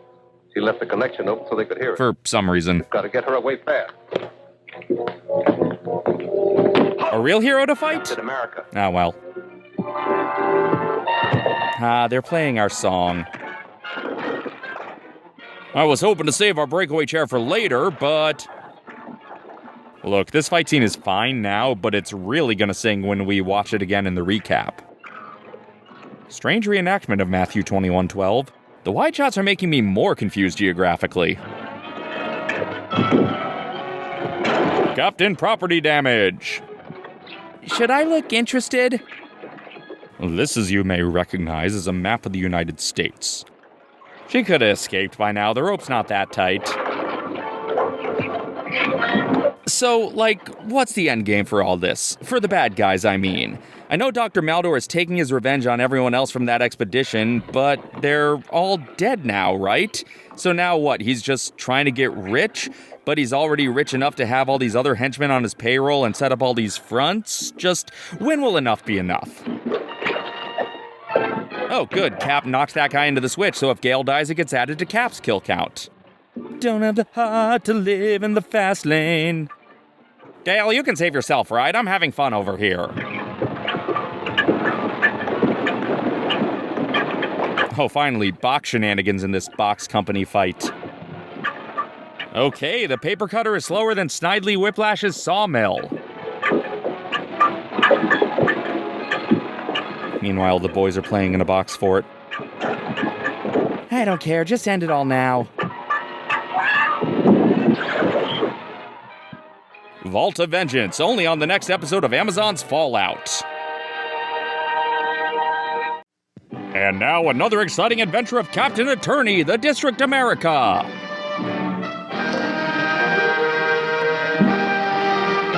Do we think Dick Purcell was related to Sam and Max creator Steve Purcell? I mean, he is kind of playing the role of freelance police here. Why did Gale do her pose in the shadow of a botanical garden? I'm not a Republic serial villain. Oh, wait, yes I am. Yeah, nice try pretending these guys are still in this.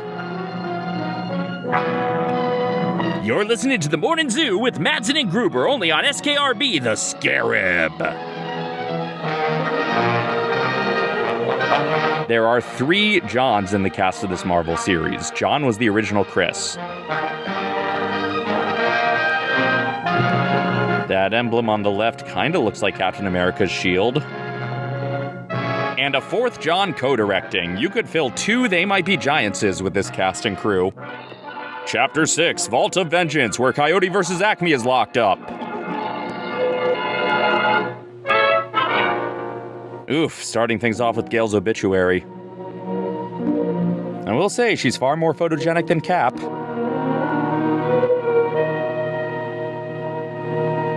Oh god, that was incredibly boring.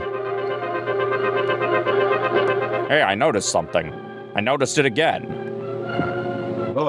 Lois, she's busy sabotaging Clark. The girl. She left the connection open so they could hear us. We've got to get her away fast. That's right, it's a liquidation sale. Every Gale must go. Captain America. Yeah, why do you look nervous, Madsen? It's just Cap.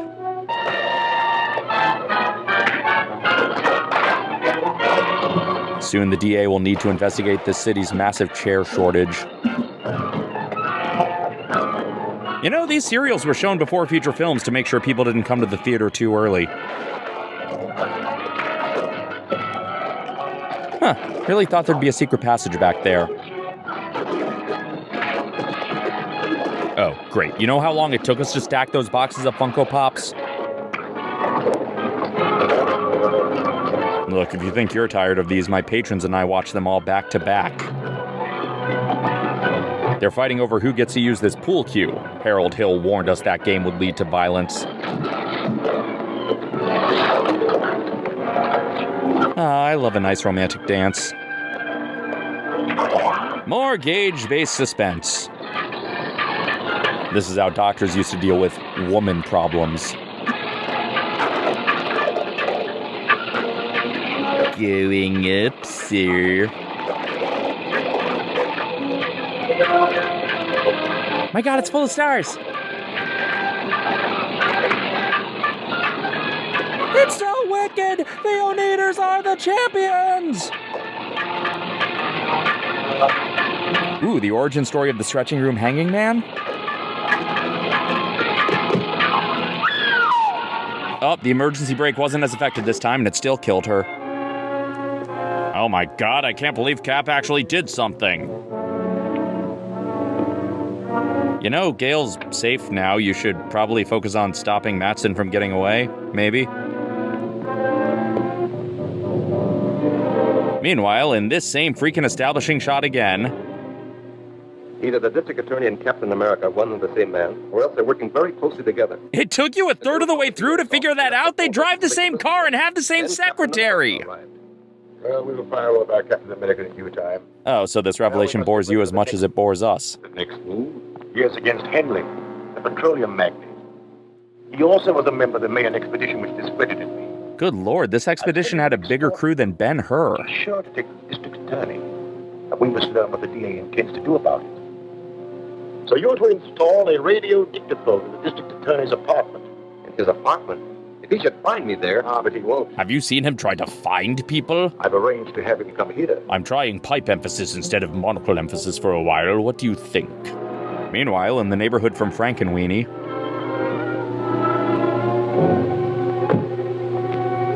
Shine, sir? That's my favorite Newsboy song. So, a shoe shine boy. We don't have Cap's real secret identity, but we do have underdogs. Here's Mark. The district attorney has just gone in. So he hired an undercover guy outside to let him know the guy he's already expecting is here. Maldor, you gotta streamline your operations. In the library. With the candlestick. Come in. Kramer! Hello, Doctor. How are you, Mr. Gardner? It was good of you to come. I realize you're a busy man these days. Doing what? Thank you. I'm very busy, but I knew you must have a good reason for wanting an interview. Thank you, I have. I'm extra not inviting you to my The orgy. National Academy of Science has asked me to prepare the material for biographical articles on the members of the Mayan expedition who have been murdered. Ah, another academy in memoriam. Notes to make sure I'm not divulging any information to the criminals that might interfere with your plans to arrest them. They're only a few pages. But they're double-sided and Perhaps you could single-spaced. look them over now. Certainly. I'd be glad to, Doctor. Doesn't the county have any non-Scarab crime for the DA to work on? Meanwhile, at the Scientology Celebrity Center... Stupid DA leaving his Heideki under the Frog Thor statuette. Geez, the DA's apartment is bigger than my entire building.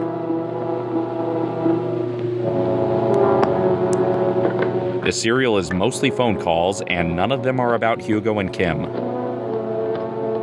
Pipe emphasis wasn't working for me. I'm back to monocle emphasis. Is the DA still there? No, he just left. Without saying goodbye? I'm in his apartment now, and I'll have time to finish. Open your receiver and set it for 20 megacycles, and I'll give you a test. Very well. Hey, is someone setting receivers for 20 megacycles in here?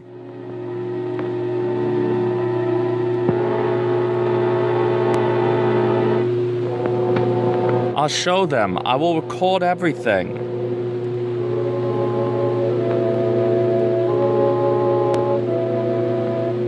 Alright, I'll just sandwich this between Gardner's My Little Ponies and his hentai collection.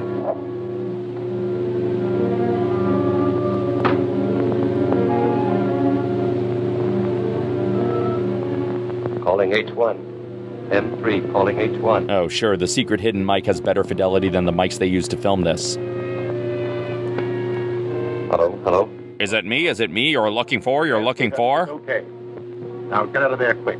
The DA may be back any minute. Right. Alright, always leave my crime scene tidier than I found it. And don't forget the title card from Superman's Secret Agent.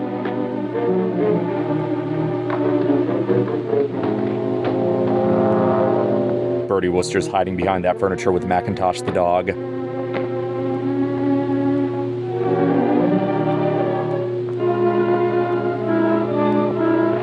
This is a real lethargic production of Noises Off.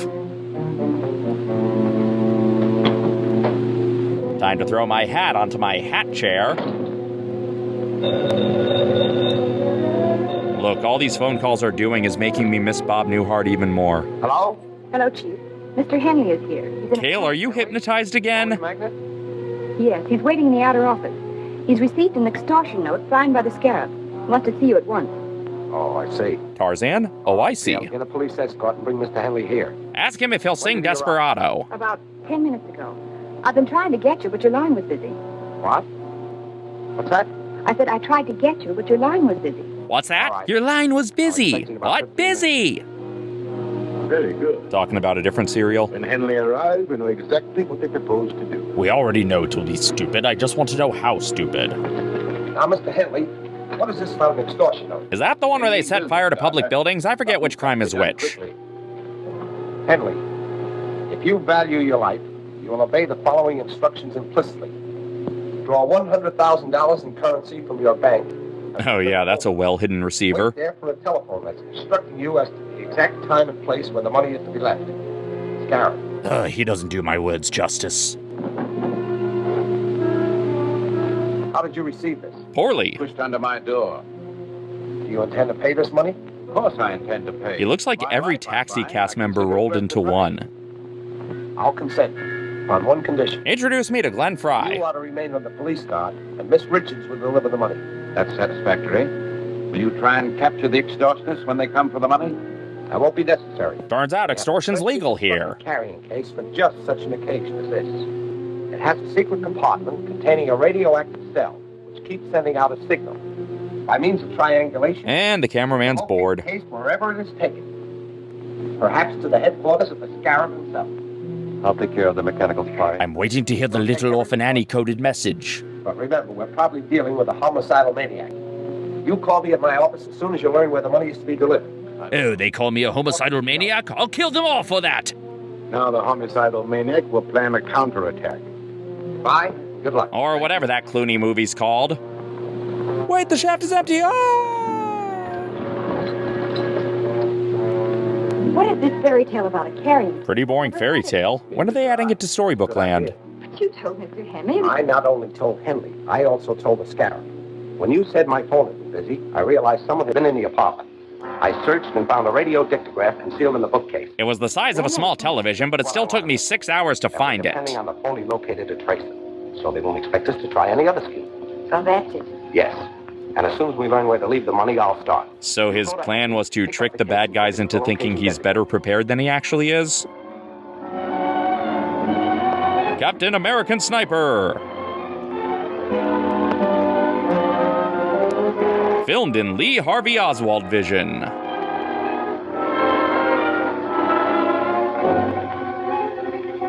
Well, he couldn't have taken the shot. That would make something happen.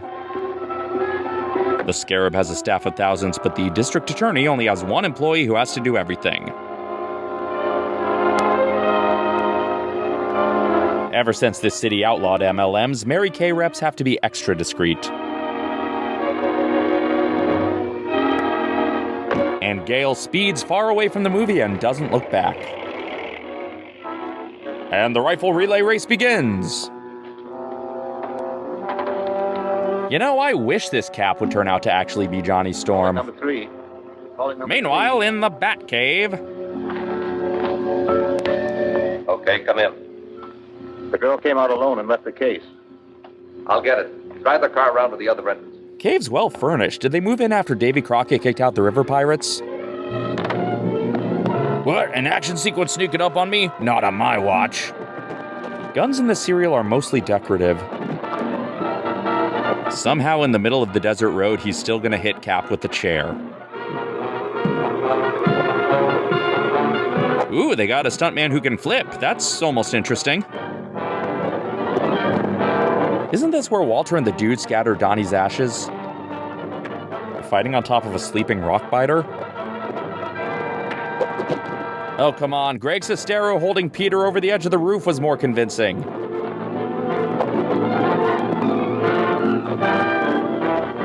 And Cap has killed again. This masked menace must be stopped. Ooh, the briefcase tree is yielding good fruit. I'm gonna take this 30 Ford wagon and call it a Woody. And he drives off the cliffside and dies. George J. Lewis getting ideas about someday owning a hacienda with a secret passage to a cave like this. A briefcase full of money. That reminds me of a celebrity tequila that has nothing to do with that.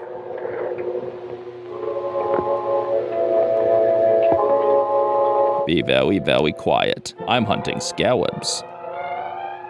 Take this case and drop it down the shaft at the end of the tunnel. Okay. There's a shaft at the end of the tunnel. Really unsportsmanlike to go bear hunting while they're hibernating. Get your hands up, Matt. Did he throw a dinner roll at him? What is this, the Drones Club? Well, we must be nearing the end of the episode. Someone knocked a gun out of Cap's hand to start a fight. Do the bad guys all share that bed when they work in this cave? I guess it's nice that it's now too dark to see the same boring fight choreography.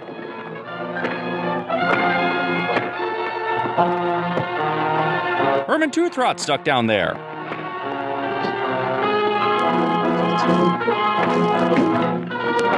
Which part of the cave wall tells you if you're a skunk? A group of grown men just kind of flopping at each other. Captain America!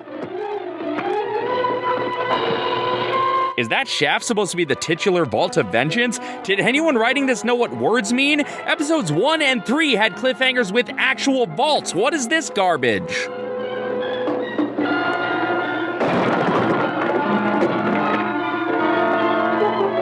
Oh, I fell on my keys. Oh no, how is Cap gonna survive this fall? Oh, just by surviving. Usually they save that for after the cliffhanger. This is how the Calico Mine Company deals with whistleblowers.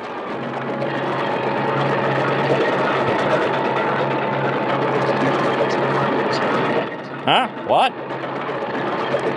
Nah, I'll just take a nap.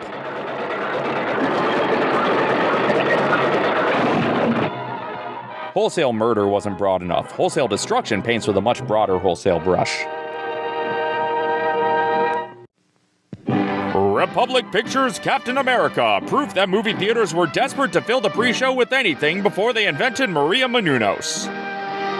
Starring a hero with resting, I hope nobody noticed I pooped face. Whose secret identity is the lawyer so boring even David E. Kelly wouldn't write about him. Featuring his sidekick who does more work for him than Penny does for Inspector Gadget. His arch-nemesis who must be exhausted acting circles around everyone else. His allies who apparently are still characters in this if you can trust the credits. And special appearance by two of his enemies' 6,348 henchmen. With a handful of people who maybe could have gotten their faces in the opening credits if they weren't all passed out drunk under the craft services table. The characters and events are fictitious, obviously, because nobody who works in a museum could possibly have enough money to fund the Scarab's operations. Chapter 7, Wholesale Destruction, the customer-facing division of Destruction, Inc. Captain America fails at doing something after Gale successfully did something else, and also Henley's involved somehow. Moving right along. Do do do do do do do do.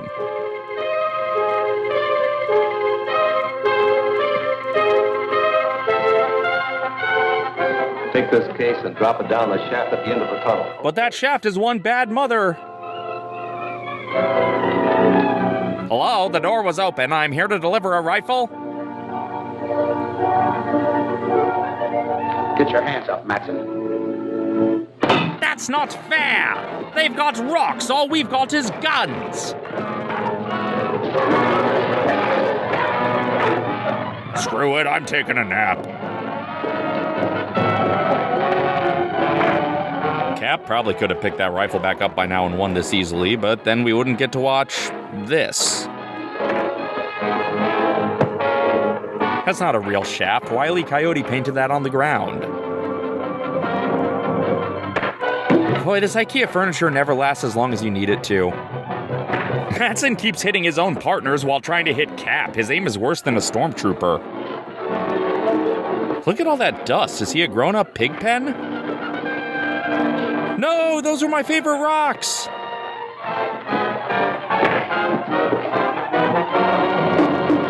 Sure, knock more furniture over. What do I care? This is Scarab! Oh, I hope that dummy is okay. A Cap always lands on his feet. Matson tries to drop the bucket on him, but somehow it's gonna hit Gruber, and he's not even here. They filled the bucket with rocks, and when they pull it back up, it'll have a monster mascus. Jeez, how long is this thing's chain? This shot looks so cool in 3D. And Cap extremely casually rolls out of the way. Not everything warrants a cliffhanger, guys. He's in Scary Farms The Depths, rest in peace. And now he climbs up the rope like Graham. This shaft is the Peasant's Quest and the King's Quest well. The criminal gang uses a station wagon because they really are a family here. Meanwhile, on a model train set, do you think he met a window cameo while he was climbing?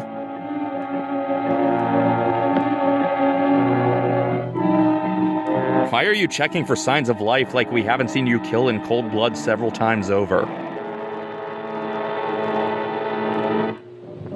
This whole serial is a tourism promotional video for the Drummond Museum. It's all here. Yeah.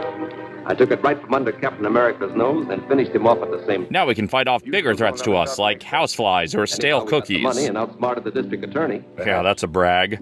Ruger's checking now. All right. The money is hot. Sean Evans is feeding it to celebrities.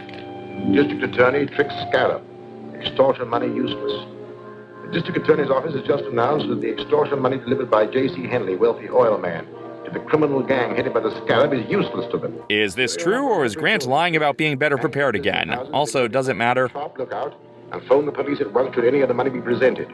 A list of the serial numbers will be found on page 3. Oh, it's a choose-your-own-adventure newspaper. My last note to Henley, I warned him he would suffer if he failed to obey my instructions.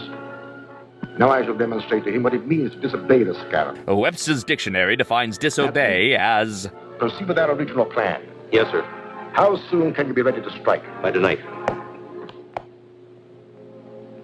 George J. Lewis once again getting ideas about a hacienda with a secret passageway like this. So, boss, now that Matson's gone, has he been asking about me? Does he think I'm cute? Tonight, Henry will be glad to pay any price I demand, in spite of all the protection he can get from the district attorney.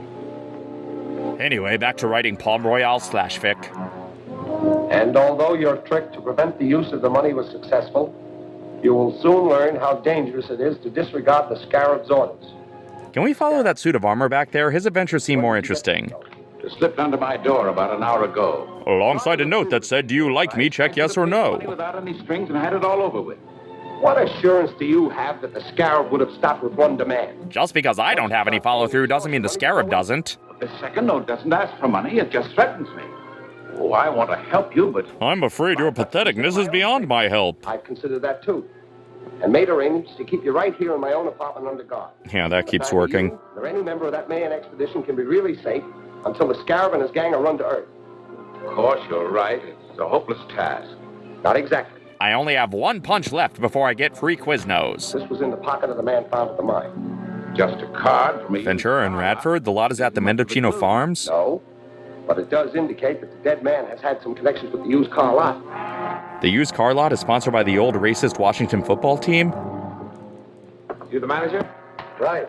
I'm Gardner, district attorney. You're a gardener named district attorney? Yeah. Odd name, but as long as you water the plants. Have you ever seen this man? This is a naked picture of you. Why, yes. I sold him a truck the other day. What type? One that goes vroom vroom. I've got the specifications right here.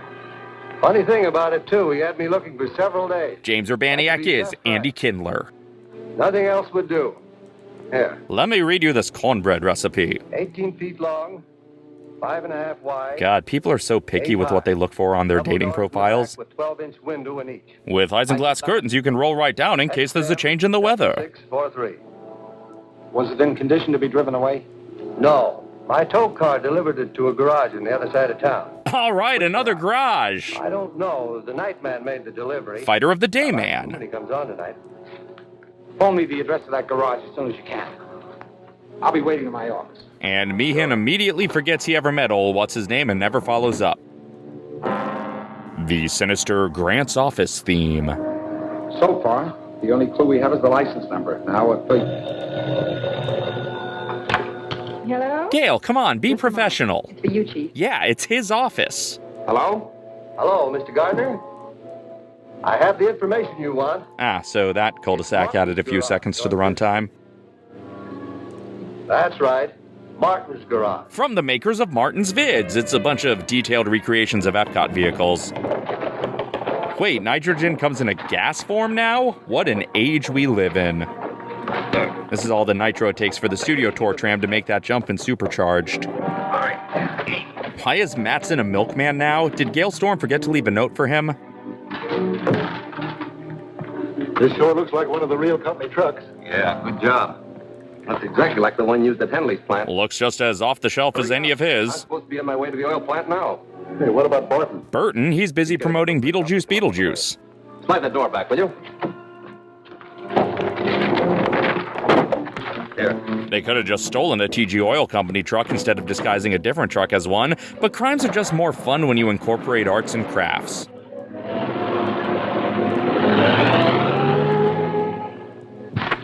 This guy's prepping to hijack the great movie ride. License plate horseshoes never caught on as a lawn game. An ad for B.F. Goodrich? What a man-made miracle. Hello. Hello. What can I do for you? I'm the district attorney. I'm looking for a large panel truck. Sorry, I'm not familiar with that sexual euphemism. Understand me. A large panel truck was towed in here the other day for repairs.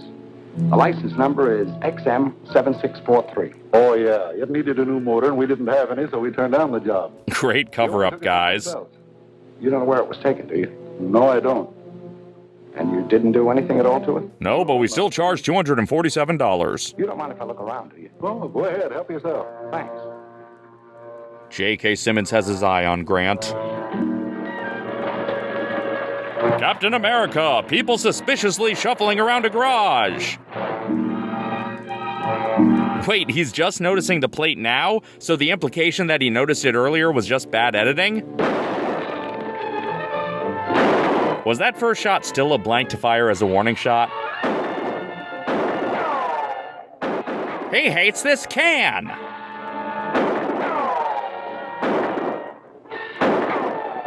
It's the police squad gunfight. They're 2 feet away from each other.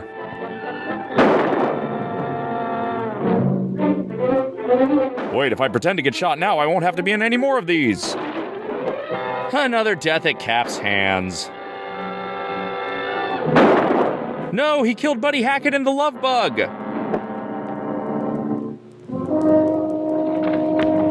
This must be a clue, if I only knew how to read. Oh my God, I'm overdue for an oil change.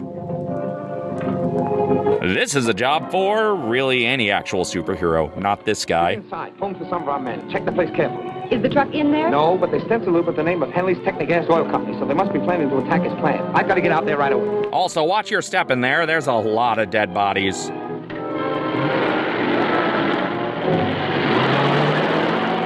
The Technogas process, used for fueling the car in Peg Leg Pedro. That's where they're hiding the Cap from Outer Space's ship. Hey, wait a minute. Oh, he's doing a window cameo. I've never seen you before. New man? Yeah. I'll have to see your pass. No, Matson killed John Polito! I feel silly about this elaborate truck disguise now that I simply killed the guard. It's hard to drive through this terrible day-for-night lighting. Is that just the Platinum Refinery from a different angle? Where do we hook them in? Time to make some nitro ice cream. Connected into this pipe. The nitro gas will feed through these pipes into every building in the plant. And then we can give each and every person here emergency dental surgery. Wait. Till I come back to your side. 200-pound pressure on this line. I'll close the master valves. Always 2 valves there are. We now go live to Corpse Cam. This man is dead and it's not by my hand? How is that possible? And he's off to search this studio oil company. We gotta fill how many balloons for this kid's birthday party? Sure, I'll turn this one for good measure too. Why not? I'm on a roll. Cereal's actually better when I can't see what's happening. Turn up the fire at full blast. But Mom said not to touch the thermostat. Meanwhile, in the Titanic's boiler room. Wow, that's a depressing looking playground. All right, gauges are back. Woohoo! Uncle Sam, finally something patriotic in Captain America. No room for rumors. The Nazis' greatest asset is the rumor weed. Hits 350 pounds. The gas will ignite and the whole place will blow up. Well, let's get out of here. Open up that master valve. Oh, no, you don't. I got dibs on the master valve. And once again, Cap knocks the bad guys over by stumbling kinda near them. So, Matson, you still think you eliminated Cap? Oh, smart. Shoot your gun around the nitrogen. All right, Barrels, this is what you get for blocking the view in the Scary Farm Nightmares Revealed live stream. Again, sad Jungle Jim. Ah, he went to the Donkey Kong school of eliminating threats. After watching all these, I want to fight the fight choreographer, and I'm pretty sure I can beat him. Perfect camera blocking, no notes. Breakaway furniture is this city's biggest export, or it would be if Cap left any standing. Okay, this time will he get to drink from the fire hose? Somebody must have found the marble in the oatmeal by now. And that axe hit 8 other Scarab henchmen we haven't met yet. Out of the way, Cap. I gotta punish this railing.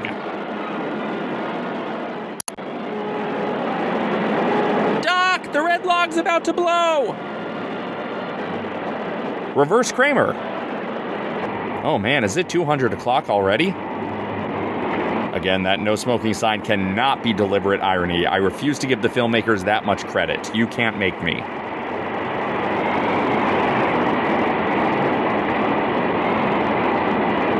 Is this the compass from How to Go Places? He's got the wrench, but what about the lead pipe and the candlestick? Oh, I love when playgrounds have fake steering wheels. Wow, that was an expensive-looking explosion. I can't believe we had that in the budget. Okay, that's the one that actually killed him. Serial over. No, we just saw the cremation and it was firmly on the ground. Who's strong and brave, and who's here to save the American way? Yeah, Mencken's better. You think this letter on my head stands for France? I'm seriously asking. Spelling's not my strong suit. Is he holding up his watch to trick us into thinking he's Dick Tracy? All the leaves are brown, and the Lorna gray. Oh God, Lionel, that ring's not for your eye. Commissioner MIA and Mayor not appearing in this film. These guys are fine, but they'll never be Gabe. That is a lot of actors to play the Professor and Mary Ann. How many store-provided bagnies did you use? Phonofilm gave them so much money to use RCA instead. Clearly, Clifton isn't strong enough to glue this story together. Chapter 8, Cremation in the Clouds, the story of using a fire flower in World 1-3. Wait, how many hyphens are in Technogas? Let's get a consistent style guide here. And now, on with our story. Sneaking around as if he isn't wearing the brightest blue pajamas. As soon as the pressure hits 350 pounds, the gas will ignite and the whole place will blow up. Yeah, that's what happens when you give your energy contract to Miles Braun. Why can't the Galaxy's Edge catwalks be as active as this serial's? I'm surprised any other henchmen volunteer to go with Mattson on assignment anymore. They gotta know they'll be killed by either Cap or Mattson himself. You know, I could stress about making new jokes over footage we've already seen last time, or I could just read you some fun facts about garlic. Did you know that garlic has been used since at least 7000 BCE? Did you know that Gilroy, California is the self-proclaimed garlic capital of the world? California grows 90% of the garlic in the US, but most of the garlic in the world is grown in China. Did you know that garlic is a close relative of the onion? And yet you can immediately taste the difference between an onion bagel and a garlic bagel. Did you know that contrary to popular belief, garlic does not ward off vampires? The only thing known to ward off vampires is keeping Blade in development hell. Did you know that garlic is a member of the Amaryllis family? So that explains why it keeps teasing Ron Howard about his lisp. Did you know that garlic bread is a game changer for grilled cheese sandwiches? Seriously, have a grilled cheese with garlic bread, you will never go back. Did you know that garlic would never direct a serial this boring?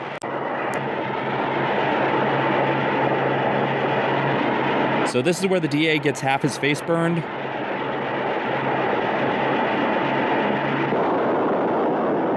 And once again, he survives by just being in a different place than we thought he was. Rescued from the brink of death by misleading editing every damn week. Despite the attempt to I've been trapped in the studio all year, help! Gasworks, only one of the buildings was destroyed, thanks to the timely arrival of Captain America. The timely comics arrival? You should be proud of yourself. Thanks, boss. Oh, sarcasm. Captain America has made a fool of you on every job you attempt. We did our best. I tried killing the other guy before Cap could, but no dice.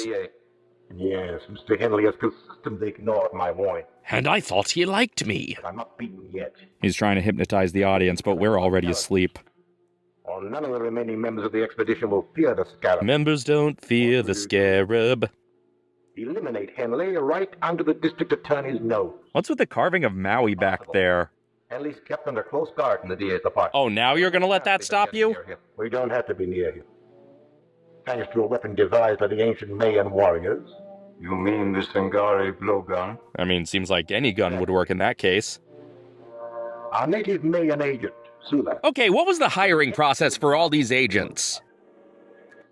We will post him where he would have an unobstructed view. At an awkward camera angle. The unobstructed view is just on top of the same building. This scene was a huge influence on the parking in Birdemic.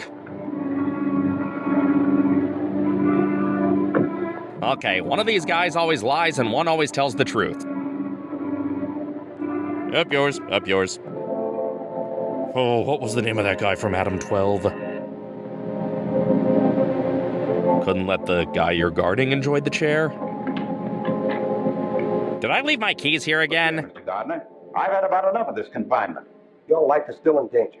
You're here for your own safety. Oh, hang the safety. I'm neglecting important business. Yeah, this is an intervention for your workaholic lifestyle. But you must permit me to go to my office. Ugh, squandering a remote work opportunity. Only I insist that my men accompany you. Thanks. I'll be only too glad to have them. Clancy, you stay here. We need you here to potentially get knocked out again. By the way, how's your internal hemorrhaging doing?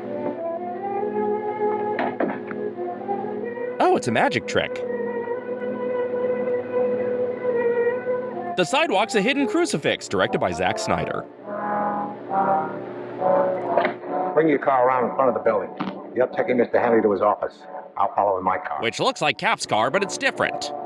The world's smallest chimney sweep. Huh, the same car again. Fine, they only have paper straws, I'll bring my own. Look, up in the sky! Slow-moving dart. Wow, he killed him with the blank that's used as a warning shot? Either way, Cap's kill count just keeps rising. Oh no, it's a number 3 pencil. The SAT will never accept this. What's that thing? A poison dart with your name on it. How do they fit my name on a little dart? Convince you that you're still marked for debt. I don't want to work. I just want to play on my Drummond all day. J.C. Henley investor, this foil. He's sitting in his exposition headline chair again. That ancient poison dart weapon. I don't understand it. They're usually so bad at preventing our murders. What if that smart DA traces the blowgun here to the museum? That's hardly possible. He's a moron. Professor Grayson was the only one of you I had in my possession. Dick Grayson's in this thing now? We'll really get every hero except the real Captain America. No, we have nothing to fear from the district attorney. Doot-de-doot-de-doo, just here not causing any reason to fear. And Don Adams lurks outside. Oh crap, did I leave my wallet in here?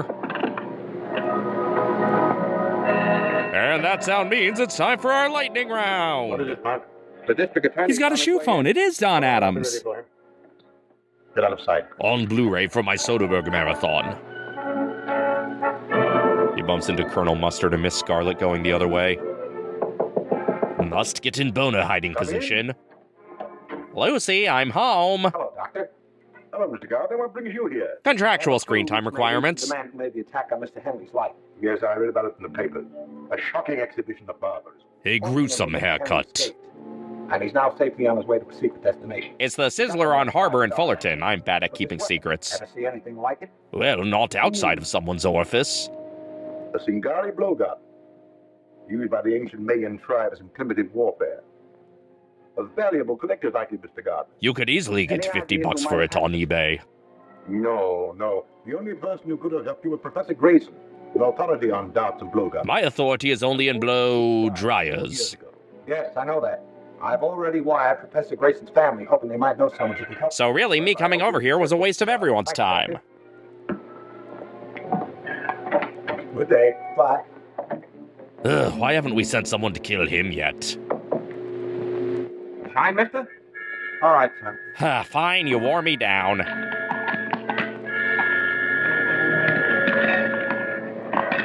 The Hudson Hornet is on the scene. Sorry, my driver's side door is welded shut. I hope that finds you here. We just received a long-distance call from Robert Grayson in Northridge.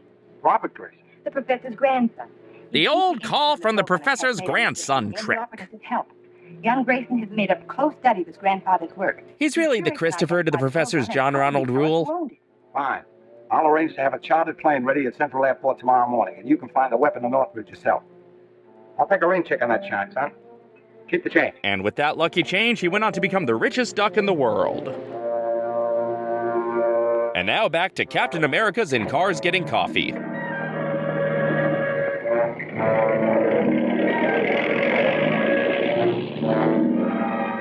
Oh, this Holly Wild story was just getting to the good part. Yes, Mom.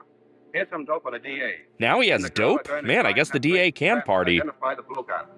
She's flying a chartered plane to Northridge from Central Airport tomorrow morning. That puts you in the spot. We're all in a fight. Matson and Gruber aren't really there. They're just his shoulder angel and demon. Grayson's grandson. Great Grayson's grandson. I love old-timey exclamations.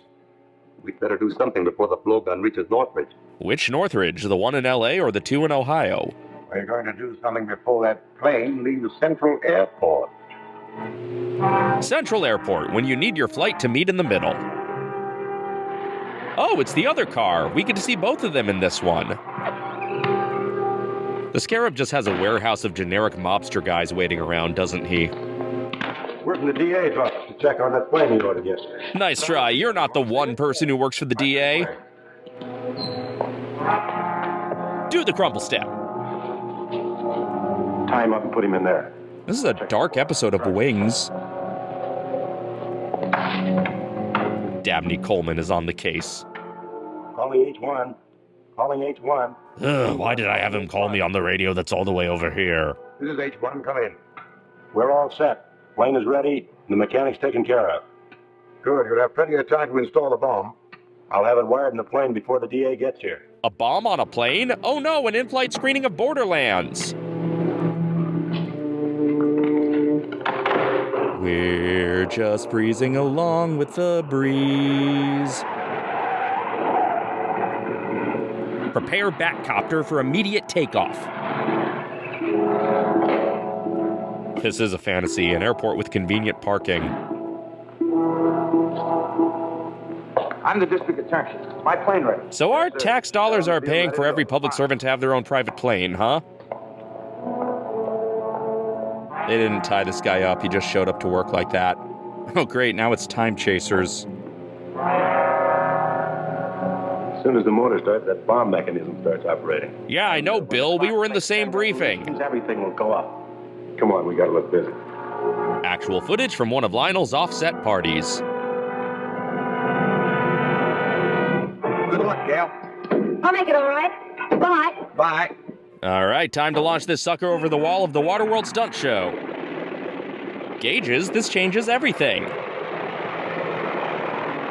Do you think Gale shares this plane with Lois Lane?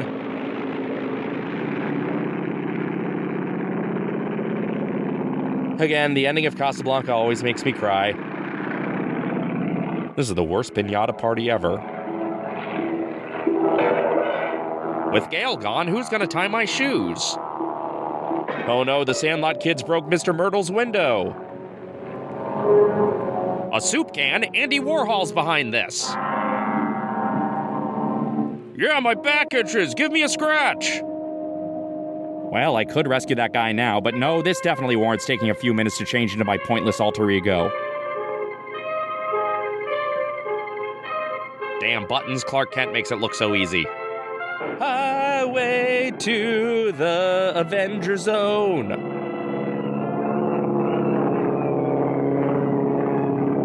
Well, here's the clouds. I'm expecting a cremation any minute. I wonder what's keeping the DA. I don't know, a moderately shiny object? Rowan and Martin's cap-in. Oh, well, this is awkward. Now, go easy on me, fellas. I'm not used to neither of you being Matson.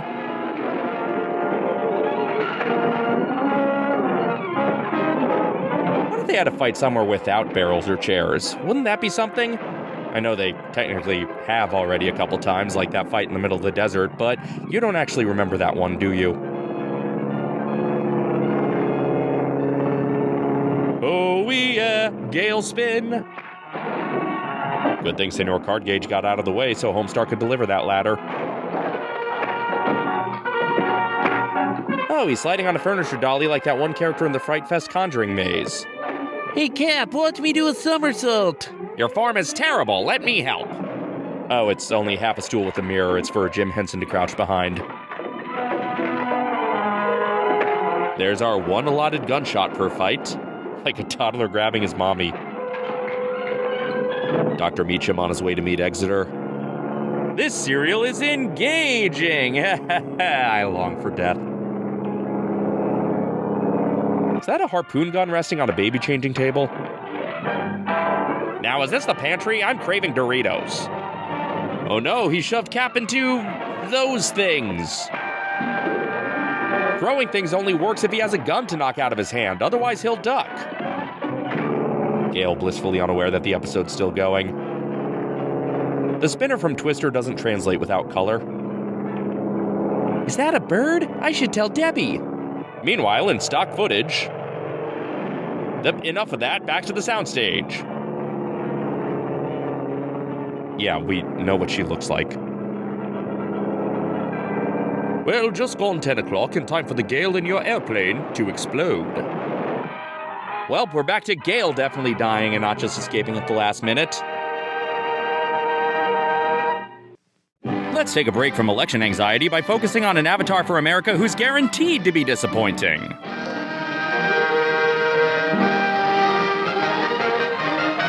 And here we see what a cell looks like under a microscope. Grant's checking his own pulse because there's really no proof he's alive. Gail's smiling because she thinks she really was killed off and doesn't have to do this anymore. You get so few non-villainous monocle users anymore. Mayor Randolph Hearst, big fan of sleds and trying to shoot Charlie Chaplin. Gruber, hoping for a better life for his descendants Hans and Simon. John Hamilton, who of course played the Wicked Wizard of the West in The Witch of Oz. I will say, this is my favorite Crane Whitley movie. I'm skeptical that this thing has any characters or events. The long-awaited collaboration between the director of one episode of The Bob Cummings Show and a guy who was in Birth of a Nation. Chapter 9, Triple Tragedy, When I Cut 3 of My Fingers. We all know it's Maldor. You don't need to call him the Scarab when you're just talking to the audience.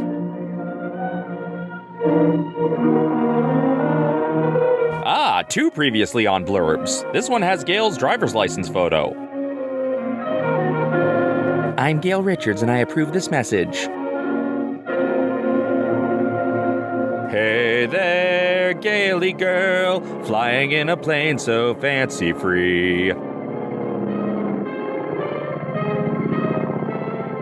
Hello, DoorDash order for Matson?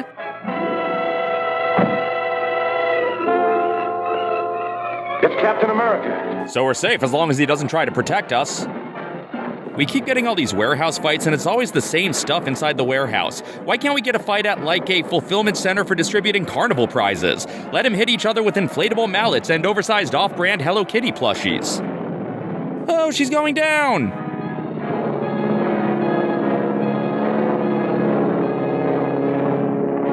Never mind, she's staying level. I had to try that at physical therapy after my car accident. And slide into first on your back. Oh, but he's still in third. Fight choreography by Cirque de Blase. Still contributing to the great chair shortage of 44. No, he shot a Gage share phone car. Oh, just blow me up already. This gauge's measurement is inversely proportional to our interest. That wasn't even one of the henchmen. Cap just punched the script supervisor. Cap, why did the DA wait for you to show up instead of rescuing me himself? They had 5 minutes to film this rear projection rig and they're putting it all on camera. There's a time bomb in the plane that just took off. What's the radio wavelength of that plane? 1575. Your single employee who's the only woman in this city is about to be blown up, but you take your time untying him.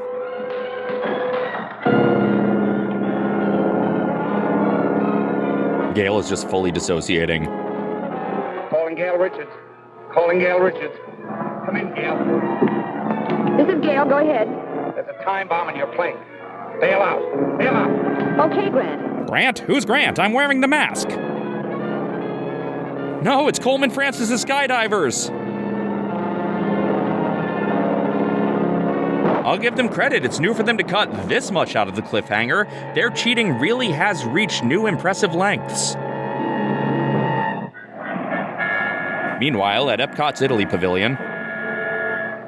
Scarab must have feared the blowgun would... Is that Davis? I forgot Grant had a second employee, consultant. I never learned who Davis was. There wasn't even a fragment of it left in the wreckage. I don't think those 2 prisoners will help us much. They're just 2 small-time thugs hired by Matson for that particular job. He hired them on Thugs List. I wonder if the Scarab ever heard that the police make plaster of Paris copies of all important pieces of evidence. That's what you wonder? We didn't have time to make a replica of that blowgun. Someone was too busy showing it to Maldor. Scarab doesn't. We could let the news leak out through the underworld that we have an exact duplicate from which Grayson can identify the owner of the original. Grant's really sticking with the lie about being better prepared strategy, huh? What's wrong with boot blacking? I like it very much. After my shoes, shine my Zorro mustache.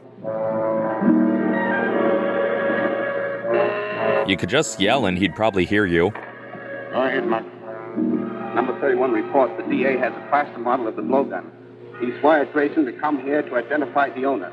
That's all. A model? Why did they make a model of it? Everyone needs a hobby. Procedure, I suppose. This calls for action. We have no time to lose. Well, it calls for what passes for action in this serial. Put every available man on the job. Check reservations on every train, bus, and plane coming into the city. Find out about all reservations in all the hotels. Oof, and Comic-Con's in town this week. Captain Baton Twirler! This is a good reproduction. You're the best plant expert / prop builder we have. I'd like to see somebody translate those fake Mayan hieroglyphics I painted on it. I really want to see them try. I worked really hard on it. District Attorney's office. Yes, Commissioner, he's right here. Oh, now the Commissioner thinks we'll just welcome him back after he disappeared for 4 episodes. They fell for it, Grant. A man just asked about Grayson at the Hotel Metropole. Also, I shot my phone scenes from episode 1 5 seconds ago. For this afternoon. Fine. That's just what I hope to hear. Have you got a man at the Metropole? Yes. Donovan is taking the doorman's place. Because Superman and Green Lantern ain't got nothing on him. Anyone else around? I want them to be able to get away with the blowgun so we can follow them to the Scarab. We better give them a little time to get organized. Then we'll deliver this right into their hands. The world's largest stogie. Ooh, a new boring-looking building.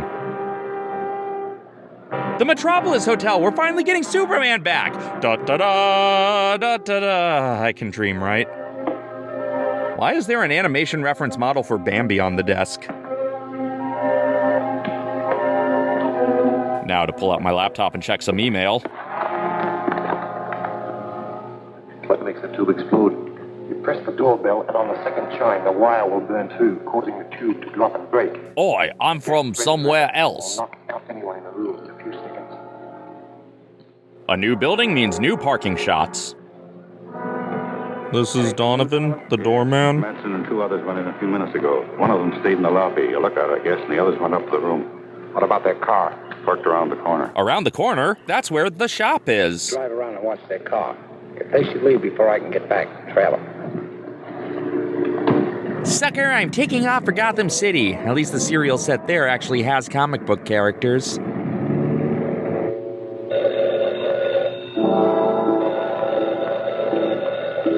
Matson and Dead Meat, how can I direct your call? Okay. We'll take care of him. The DA's coming up here alone. He's carrying a long tubular case. That really piqued Maldor's interest. Why is he coming before Grayson gets here? I don't know, but he's got the blowgun. That's all we want. Oh, you're so singularly minded.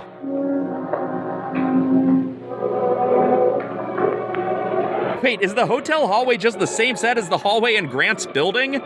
I guess this town has exactly 1 architect and 1 interior designer. So, Grant, how many cases have you tried this week? None? Not looking good for getting reelected. So he knows they're laying a trap for him and he just goes himself without any precaution. Smart, Grant.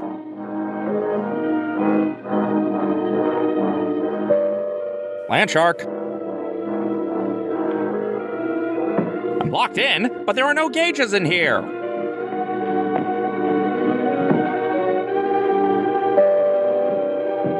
The classic doorbell triggering a vial of gas plan, that old cliche. Haunt season is over, but the fog still lingers. Oh no, Phantom Menace is starting! Boy, this serial hates chairs. Looks like Cheech and Chong's dressing room.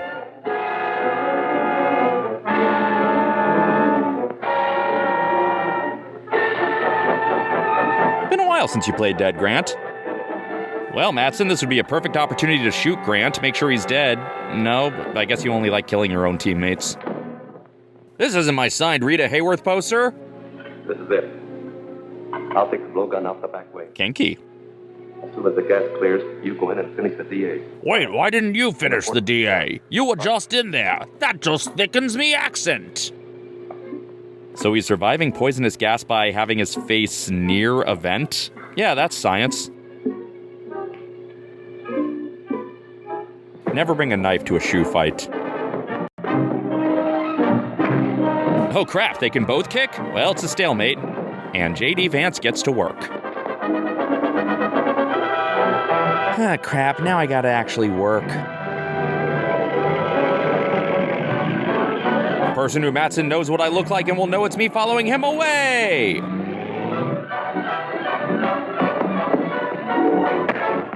Since Mattson's the one who opened that window, this counts both as Grant killing someone instead of bringing them in for questioning, and Mattson killing his own teammate. Oh, it's that suburban block you have to drive past between the city and the desert. The thrills of a chase through Mayfield. Matson drove out of the alley, and Miss Richards after him. Here, take my car. Fair warning, I probably will crash it. So that Scarab agent who was a lookout is just gonna roam free, I guess. Calling Gail Richards. Calling Gail Richards. By the way, should we start using codes instead of loudly broadcasting everything over public airwaves? Matson's about a quarter of a mile ahead of me. Don't get too close. I'm following you in Donovan's car. Keep me posted. Don't radio and drive, kids. Is Mattson falling asleep at the wheel? Oh no, the creeping terror is starting. Calling Grant Gardner. When the hell did he have time to stop and take off his shirt? He just turned off toward that old barn east of the river. I know the place. Is it Watson Feed Barn from episode 2? Or is it a different barn that will almost definitely be played by the same barn? Don't start anything unless you absolutely have to. Ooh, love what they've done with the place. I'll have this fixed in a minute. I'll hurry it up. Oh, why stop moving slow as molasses now, cereal? Ooh, she parked in the La Palma lot.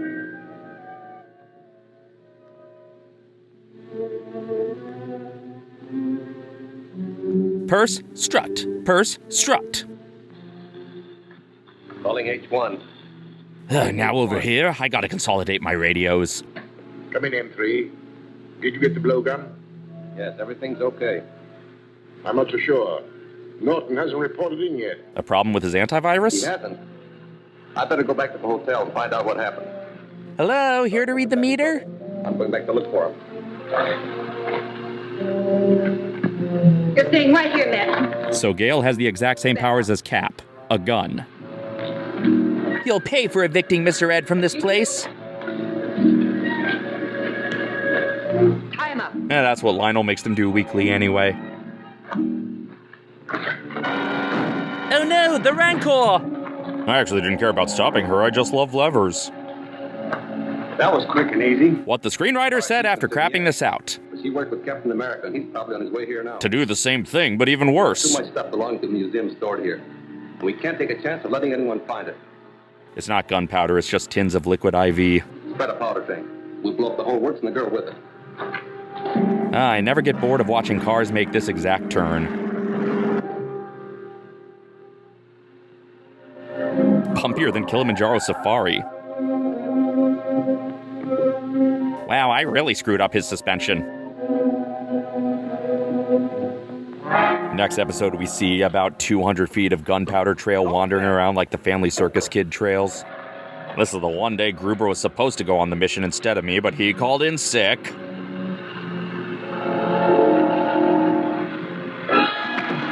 Good thing hay's not flammable. Okay, time for more just throwing stuff and punching. Sounds like another of the same exact fight going on up there. So we're back to a barn fight, huh? But this time without the tractor that actually made the earlier fight worth setting in a barn. Is this whole serial gonna be even more boring versions of stuff that already bored us once? Pickaxe somersaulting, real popular among acrobatic prospectors. So where's all that stuff belonging to the museum that Cap would definitely recognize? Chair broken, take a shot. You know, if I kill another 3 of your minions, I get a free sandwich. Is he fighting with the fake blowgun now?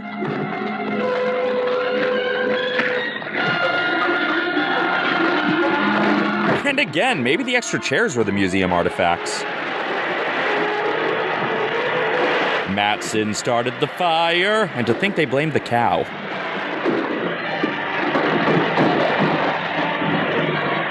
Boy, Margaret Hamilton's taking forever to appear. Wait, no, I mean John Hamilton.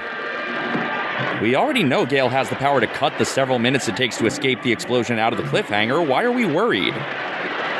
Damn it, this window's too small to throw you out of. fuse starts going around the barn like Muppet Treasure Island. And we cut to 3 weeks later. Boy, now all the chairs are broken. The Avenging Corps? Finally an Avenger in this Captain America series. I guess it's Marvel Zombies? Well, it's not the Captain America we need, but it's apparently the Captain America we deserve.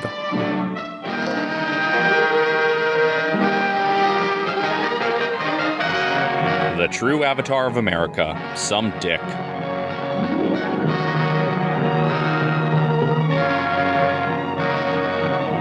I am Lorna the White now. Dr. Maldor, surrounded by the shadow of hookahs. Oh, come on, Mr. Mayor, you didn't tell me we were wearing hats for this one. Joke's on you, I don't even own a hat. And these guys, we all know and love them. We can definitely pinpoint which episodes they all show up in. I want to ride my bicycle. At least these two directors put forth a unified vision. Chapter 10, The Avenging Corps, in which George Reeves seeks revenge on the producers of The Flash. Ah, Mattson looks just as surprised as we are that he's the focus of the previously on.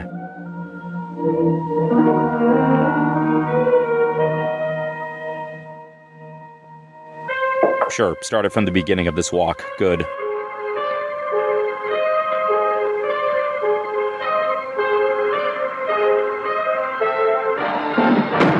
That's right, America. It's time for another exciting installment of Barn Fights. Fights in a barn. That's pretty much what we got going for us.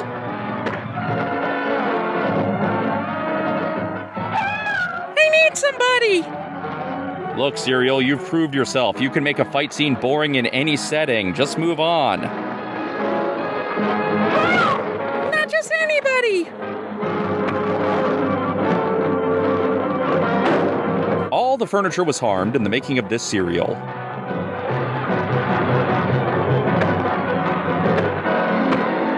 Swing and a miss. Metaphor for the whole series, really.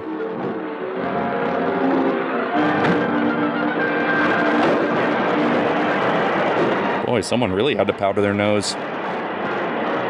Okay, you got this under control, Steve.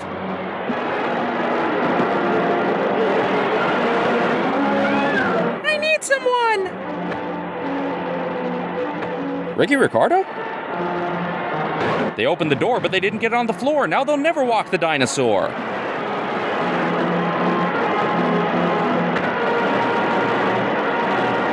Elsa, honey, give me your other hand. Scamper, scamper, scamper. Quick, let's take refuge in this Cracker Barrel. And this barn 6 blocks away blew up. And after the barn was demolished, they built a skyscraper in its place. Destruction of the barn spoiled all chances of tracing the Scarab's men. Oh, Gail? Have you gentlemen seen this? Looks like little Billy's taking the long way home again. Perpetual life, sure, but super soldier serum's just too silly for live action. Dr. Clinton Lyman, brother of the late Professor Lyman, who was a victim of the Purple Death. Remember that? Demonstrate his latest invention at his home tonight. So he never tried to use this resurrection on his brother just because he was bitter about being left out of the will, I guess? Demonstration will be Lyman's fellow members of the Mayan Explorers Club. Why, that's dynamite. The Scarab's attacks have been made only on members of that club, and now they're publicizing a meeting like that. Yeah, but the Scarab would never kill them efficiently. Get me Dr. Clinton Lyman's home, please. I think there's a home somewhere in this shot. Lyman's crazy brother! Hello? Oh, I never intended that to get into the papers. I simply mentioned it at a private luncheon at my club. Sure, the club staff all moonlights for TMZ, but... Oh, no, that's impossible. And you're only inviting disaster for yourself and your associates. No, I don't really think so. Sure, the Scarab killed my brother and everyone else we know, but I'm sure we'll be perfectly safe. Thanks, I will. I'll be there with my assistant, Miss Richards. I don't need to know her name, it's fine. You can just say +1. Just don't seem to realize their danger from the Scarab. Wait, a scene at the Drummond Museum? Ooh, what a fresh addition to this serial. Have you seen this? Yes, I know all about it. I had lunch at the Mayan Explorers Club. Yeah, we know what happens at your lunches, Lionel. Invited to Lyman's house. Is there anything to this perpetual life machine? We will find out tonight. Lyman would try and bring a dog back to life. And the Humane Society is cooperating in the experiment. As soon as they finish cleaning up after the WKRP turkey drop. I must have it. I've always dreamed of an elixir that would give me power over death itself. Since when? You'll be there yourself. Nothing possibly. Oh, it's relatively simple. Dinner shall be over at 8:45. Joke's on you, dinner's all you can eat, and Grant is going back for thirds. The truck from the Humane Society should arrive at Lyman's residence. And then we'll... Wait, are you fading out on me? I am a Professor Lyman for the County Humane Society. Ah, Papa Matson. Remember, don't do a thing until you're sure that... That's right. What was that, boss? The film transfer glitched out during the important part.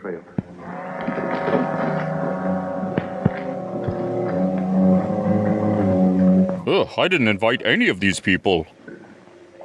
What beautiful roses. This morning they were withered and dead. But I resurrected them with a water spell from Universal Studios.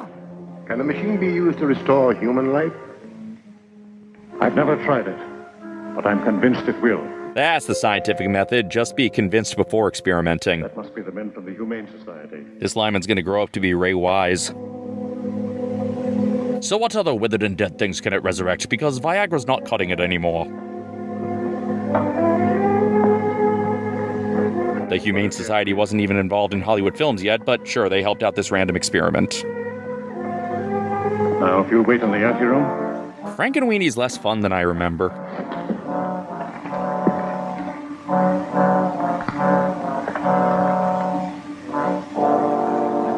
Is there a dog in that shot? It looks like a fuzzy hat.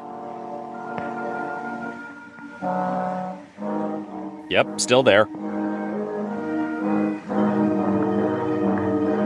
Stop glancing at each other. Speaking broadly, gentlemen, the principle of my machine is based on the diathermic method of inducing fever by high temperature. I tested it out on that kid from early settlers of New England. Of the circulatory system. It works in conjunction with this serum. A super soldier serum? No, of course not. Maldor, just get glasses so you don't have to keep adjusting the monocle.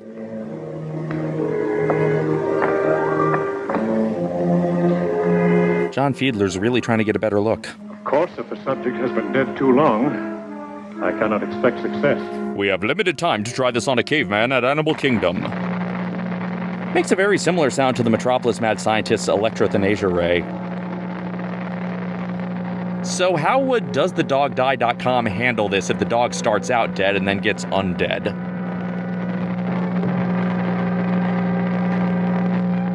His eyes are open. I'll take your word for it. Kevin Sorbo in Dogs Not Dead.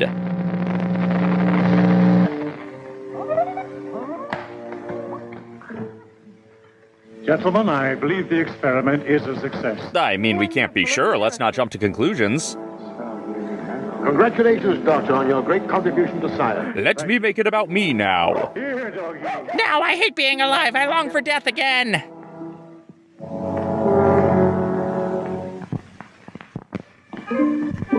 Hold it, everybody. Whoa, Maytag repossession doesn't mess around.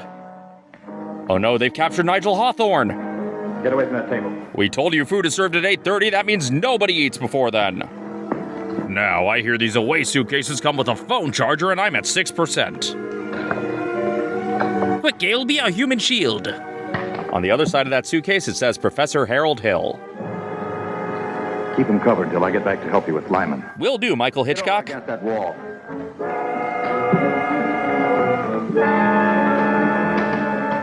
Why didn't Grant come through the door?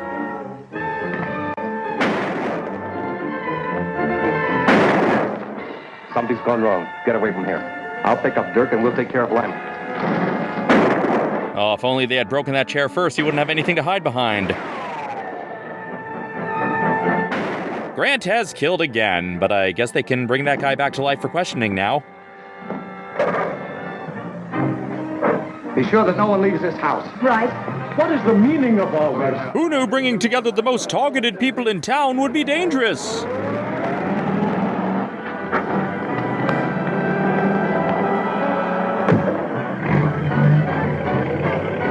Another classic Captain America car chase. Or maybe the same car chase again, who can really tell?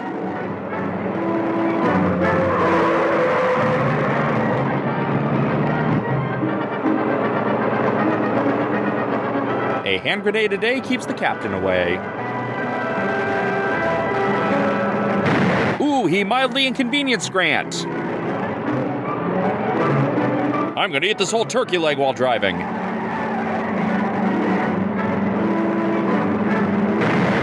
Grant was driving worse before the grenade.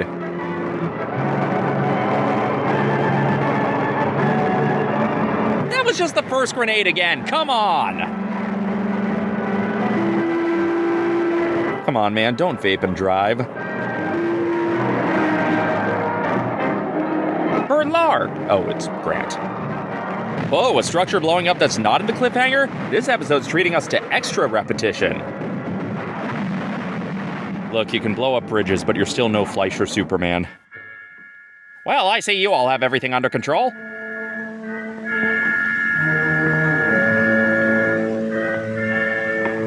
What happened? 2 masked men broke in, tied us up, and took Dr. Lyman away. Dr. Melder was hurt trying to resist them. Tore the mask off one man. It was Matson. I didn't see the other man's face, but if I ever see him again, I'll know. Mostly by the smell. He'll be all right. In fact, I'm pretty sure he's enjoying it. Send out some detectives from the Identification Bureau. They might be able to identify that man I shot and give us a clue to the Scarab. Ooh, it's a double Drummond episode. Lyman's at a research laboratory, and Hunt got through with the machine safely. Why is he holding the fake blowgun again? Not entirely. He found a watchman's key on Rick's body, and it won't take him long to trace it. Where did Rick work? He was a night watchman at the Collins gravel pit. Is he the same night watchman from Destruction Inc.? Also, wait, your henchmen have day jobs? Destroy any evidence that might point to me before the district attorney gets there. Or wait. I have a better plan. How about we One don't? that will remove the evidence and also the district attorney if he goes there. Later, outside the queue for Ghost Rider. Cyanamite. It's half dynamite, half cyanide. Take the plunger off about 200 yards. And be sure you keep the wire out of sight. At this rate, this whole town's just going to be a bunch of explosion craters by chapter 14. We want to see who goes into it before we blow it up. It'll probably be Don Lockwood. I'll jump off about 100 yards from the entrance. Keep going, you know what. And thanks for driving me to work while my car's in the shop.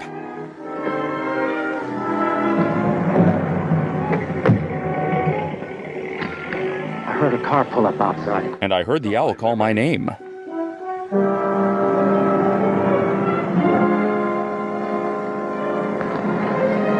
Come on, kids, don't play in the dirt in your nice suits. Gail Richards, the only assistant to a district attorney who qualifies for hazard pay. Aperture Science? Gail, just leave the purse in the car. It's only getting in the way. Yeah, she's the one who works with Captain America. Wee! Ow! Barbed wire! Yeah, it's an old-timey schoolhouse. Shall I blow it? Lionel makes them ask that a lot. Captain America might show up, too. He'd never let her come out here alone. You're right. Get your hands up. And hold them out so I can give you a prize for being right. Pocket sand. It's actually harder to see now without the dust in everyone's face.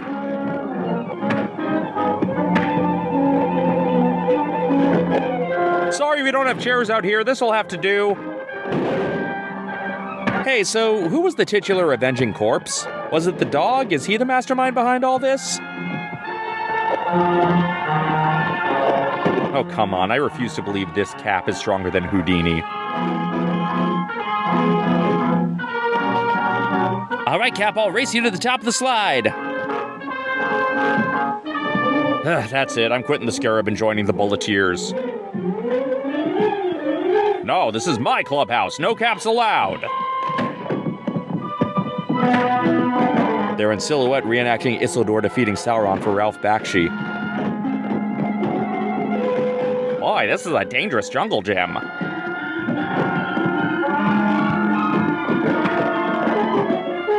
Everyone, he's learning to walk. Ah, my gun garden is blooming. Whoa, did Cap actually kill Mattson? And not just the other henchmen who came with Mattson? This changes everything, or it would if they hadn't just introduced a resurrection device.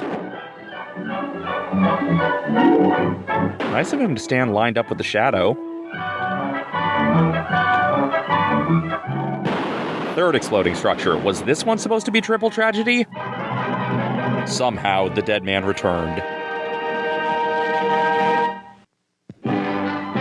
Well, happy Groundhog Day. Let's celebrate by watching something repetitive.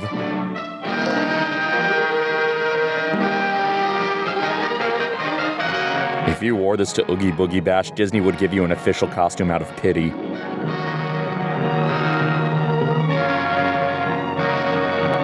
You know, Lorna Gray was in the Three Stooges short You Nasty Spy, one of the earliest film satires of the Third Reich. Lionel Atwill was in the original To Be or Not to Be, another film that satirized Nazis. Charles Trowbridge was in Confessions of a Nazi Spy, and Russell Hicks was in Hitler, Dead or Alive. You can guess from the titles where I'm going with this.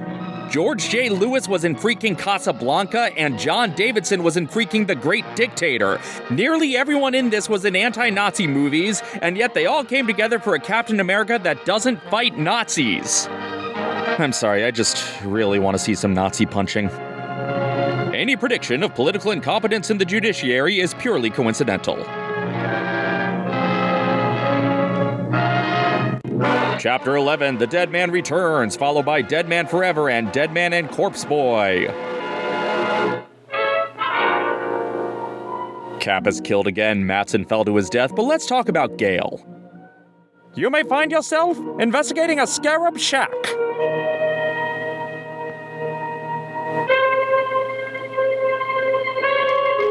We keep zooming out and watching other people watch each other.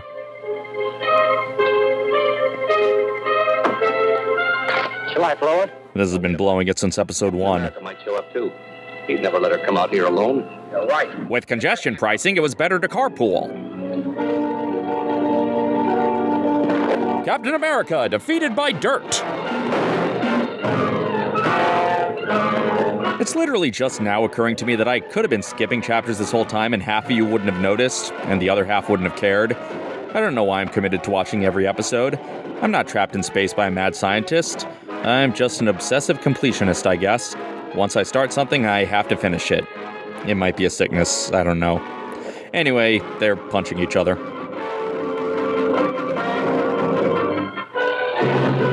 Once they're up the ladder, Gene Kelly can sing You Were Meant for Me. Ah, he forgot Cap can climb ladders too. Where the hell is the remote? They were trying day for night, but only got dull for boring. Just completely different exposures in each shot. Who was the DP? Me? Hold on, you've got gum on your shoe. Oh man, what did I drink last night?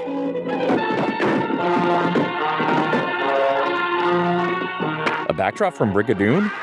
He screams like a jungle bird. He's got a gun? At least it's not dirt.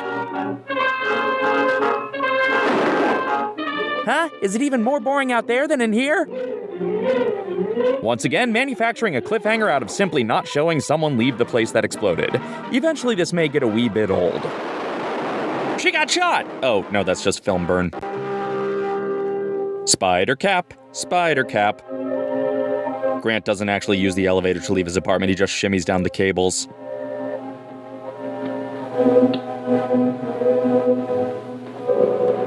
Why, Matt? He's badly hurt, but still alive. We'll have to get him to a doctor right away if we want to save him and find the Scarab. Oh, I hope Dr. Wade's not trying to go on vacation with his family.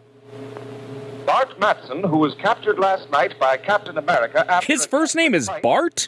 He's just like Bart. ...identified as the criminal who abducted Dr. Lyman and stole his world-famous life-restoring machine. World famous, if by world you mean this city. Mattson is now in the home sanitarium on the verge of death. Meanwhile, outside a confessional booth, Survive sufficiently to speak. If he does, the district attorney is anxious to question him about that master criminal, the Scarlet. so, boss, about that raise... Manson won't talk even if he is dying. I know that, but he's our most valuable man. If he dies, we'll have to change all our plans. No, we won't. Boss, you never let me be right about anything. As a matter of fact, I plan to get his body before it reaches the morgue. But Matson's dead body can be of no use to us. No. But restored to life it can. Oh, right, I'm not used to us keeping the same MacGuffin from chapter to chapter. Point to Chekhov. I'll force Dr. Lyman to perform an experiment that will amaze even the district attorney. Come on, playing Got Your Nose impresses the DA. It's getting worse. The doctors have lost all hope of saving his... I don't care about saving any other henchmen, but he's in the opening credits. Oh, yes, Commissioner. Dr. Black just phoned me from the sanitarium. Matson is dead, Well, let me know if there's any change in his condition. and the county morgue will pick up the body. Well, that's unfortunate. Not the worst eulogy I've heard this week. Robs us of the best lead we ever had to the Scarab. And unfortunately, there's no way for a dead man to return. Every available man on the job. Okay, Grant. Well, that fulfills Dryden's appearance quota for a few episodes. Sanitarium and talk to Dr. Black. It's just possible that Matson made some delirious remark, which may help us locate Dr. Lyman. That's what Doc put on the DeLorean in part 3, right? Cut it off. What the audience said to the projectionist. As soon as my men recover Matson's body, it will be brought here. You will resurrect him with your life-restoring machine. But I didn't construct this machine to bring a murderer back to life. Or your brother, apparently. It would take 1,000,000 volts of electrical energy before this machine would be effective on a man. And lightning won't strike the Hill Valley Clock Tower for another 11 years. I've been able to supply everything you may require. Oh, my favorite John Hodgman book. I'll show you. So Lyman is just rolling with finding out his fellow club member is the Scarab, huh? Lyman is shocked to see this room he had to walk through to get to the office.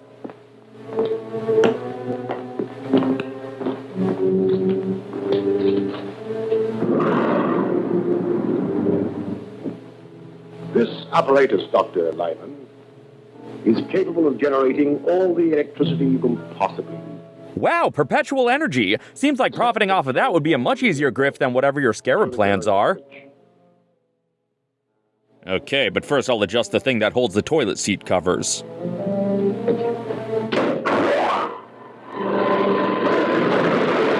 It's the machine at the factory that Nick Yankovic works at.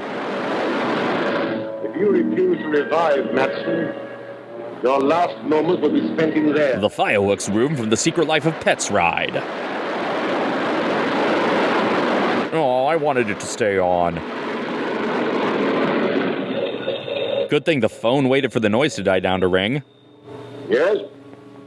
Oh, yes, Gruber. For the last time, you're not getting more screen time just because Matson's dead. You won't have long to wait, Doctor. I bought you Lightning My Lane. men report that the morgue truck has just arrived at the home sanitarium. Why is everything in this town staffed with milkmen?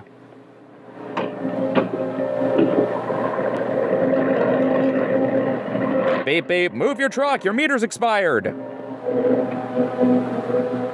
Hiya, Chief. Ooh, we're getting parking and pulling away in a single shot? This serial has truly peaked. Come on, imps, work the motor. He's crucifix hiking. What's the trouble? Get out. That's my favorite Jordan Peele movie. Open up the truck. Sundays in the Park with Grant. If only Matson had talked. We still have a chance. Some of his friends may try to claim the body. Oh, Grant only figured it out a little bit too late this time. I hate to give up a good parking spot like this, but I love to drive away.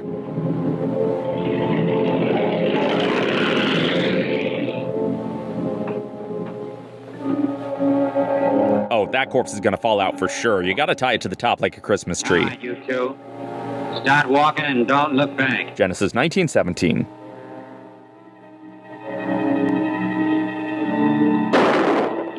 I don't know, actually shooting them feels kinda hat on a hat, Bill. Alright, now we gotta return this corpse for a full refund before the sanitarium closes.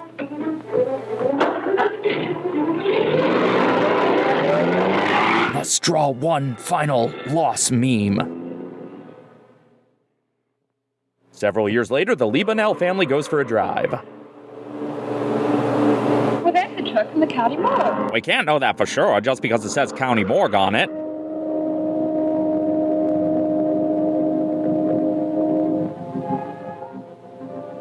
Look out! Don't step there.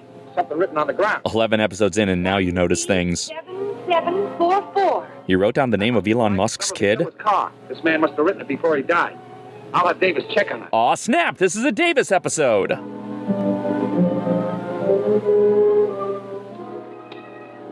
GG calling WD. GG Allen promoting WD-40.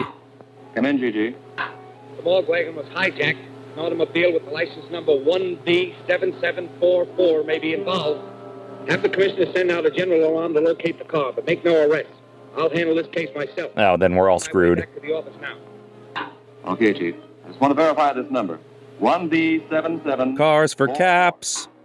A car-based establishing shot. God, these filmmakers love cars more than Jay Leno. Is Electronic Researchers Limited a division of Destruction, Inc.?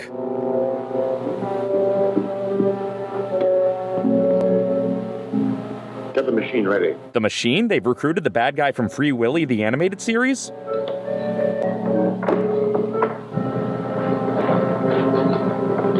That's not part of the resurrection. Lionel just wants everyone to wear nipple clamps. If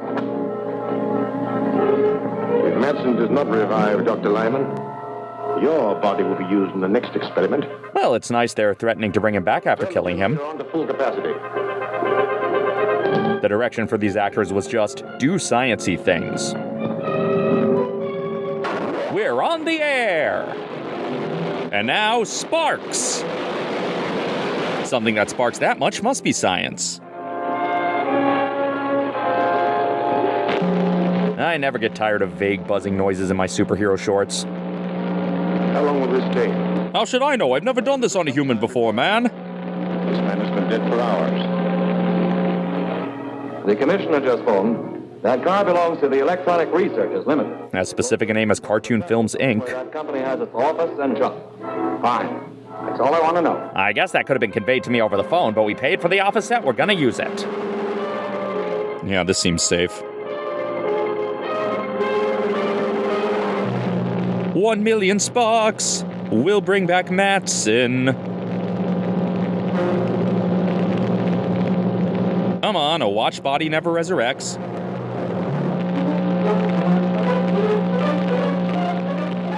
My God, it's full of sparks. Well, that should be enough for now. I'm guessing. I'm really winging this. Come off the generator. We're not paying to electrocute the whole neighborhood.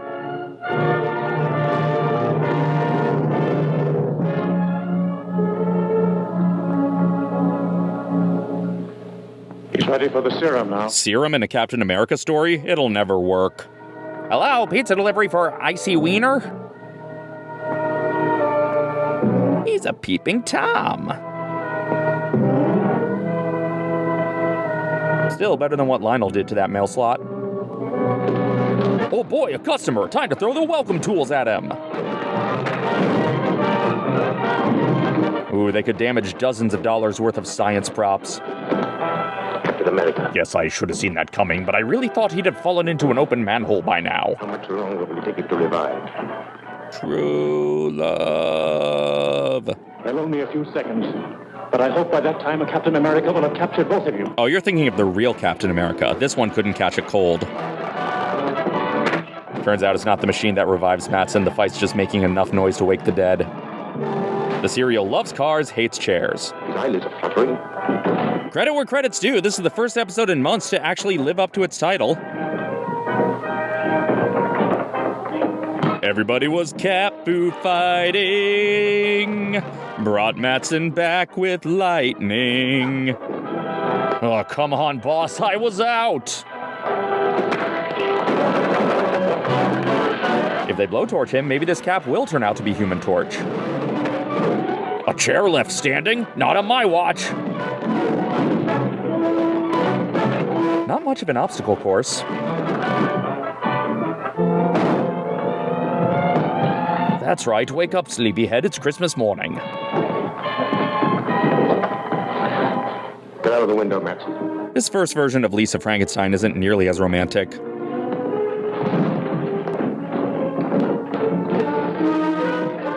Ooh, botched that trust fall. I'll cover you till you get down. Wait in my car in the alley. I've been dead all day. You sure you want me behind the wheel? Pick up the machine and follow him. Oof, I fell on my keys.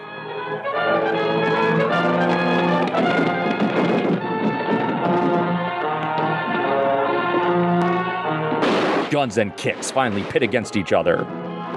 Now buy this Avon sample! Well, you killed the one guy who can use the resurrection machine, just like you destroyed the vibrator and the robot truck and lost the firebolt. Seems like just holding on to any one of these magic sci-fi devices would be a better investment than whatever your plan has been, Maldor. But hey, we get to watch more of this.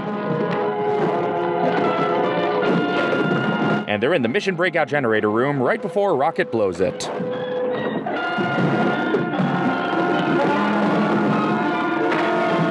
All right, Cap, you're gonna get freedom fried. Indy holds that door closed and tells us to go left. Or on the highway, I'm gonna ride it all night long. Captain America, Dumb Old World.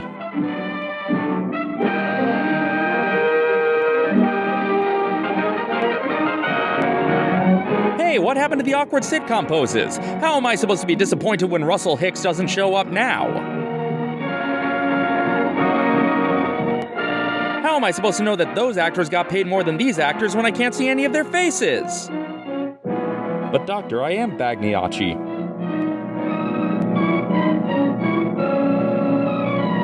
I guess I'd be grateful the credits were shorter if it didn't mean the film itself was probably longer. Chapter 12, Horror on the Highway, the story of merging onto the 110.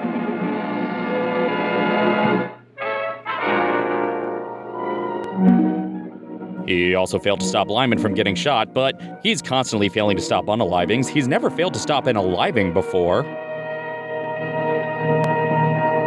You told us he failed to stop it! Skip to the failure! Lionel Atwill was in actual Frankenstein movies. What is he doing here? Captain America. But hey, I've already been assured he fails to stop this. How much longer will it take it to revive? Well, only a few seconds. Clearly, Dr. Jordan from the Mummy Strike should have just used this guy's resurrection device. Should I dig up more fun facts about garlic? How do you want me to handle this? Poor Dope was actually trying to file that chair. Is this real life? Get out of the window, Matson. We just brought you back to life, now we're gonna throw you to your death. You know, maybe the Scarab should have a disguise when he deals with things personally. We could use the door, but if it's good enough for that guy from Clarissa Explains It All, it's good enough for you. Pick up the machine and follow him. I'm a little impressed by the resurrection machine, but I'm mostly impressed that it's portable. Do any of you know the combination? Wait, which episode is this? Man, guns and kicking just keep getting a rematch. The dead man dies. Welcome to the lab. Time for your stool sample.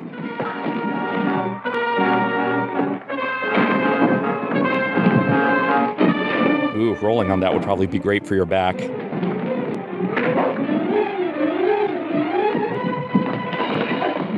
Pull the lever, Kronk. Oh, they're doing the Punch and Judy show from Learn to Argue Effectively. Again, Cap escapes by escaping, but he's fine letting that other guy die. Does this add to his kill count? You decide.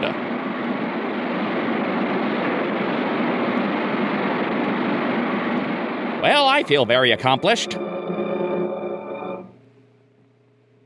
A dead man has been brought back to life. This version of Clone High sucks. Astonishing news came from the district attorney's office today. And we're just going to take their word for it and run their report uncritically. The Scarlet henchman who died yesterday was resurrected by Dr. Lyman's life-restoring machine. This is what Higgins did before he met Magnum. Witnesses to the actual operation, Matson was seen escaping from an electrical laboratory. How would they know it was Matson? All the henchmen look alike. In the midst of the wreckage of his machine. You should be thankful, Matson.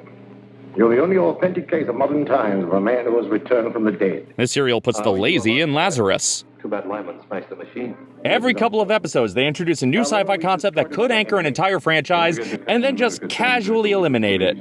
They'll slap a murder charge on him. Oh, I don't think so. The only witness is Captain America, and he can't testify without revealing his identity. If he does that, we should be compensated for the risk we are taking. Please explain how knowing his identity could be even remotely beneficial. I'm taking all precautions. Our lawyer has gone to see him. He'll warn Dirk to keep silent. Dirk won't be so daring now. Insert sitcom door entrance catchphrase here. Did you get anything out of Dirk? Not yet, but I will. Dirk will crack up when he's charged with murder. Wait, he's actually doing lawyer stuff instead of wiggling Goon's shoulders? All you can prove is that Dirk was present at the time of Dr. Lyman's death. Any smart lawyer will smash your case in no time. Oh, come on. What lawyer would smash things in the Marvel universe? Simply a witness, but you can't produce him. I probably won't need to.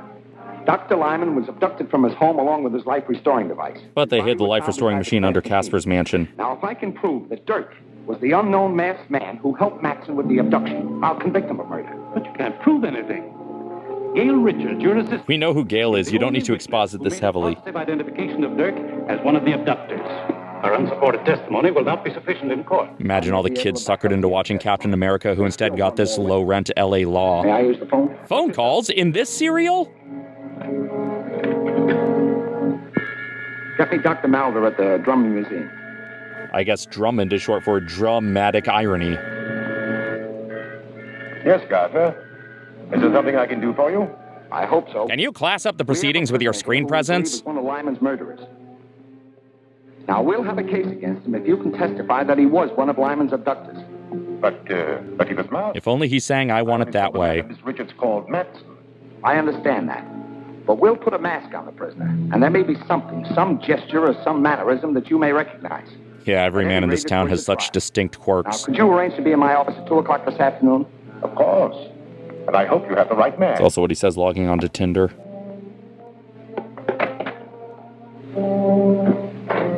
Have we met this guy before? Actually, I don't care.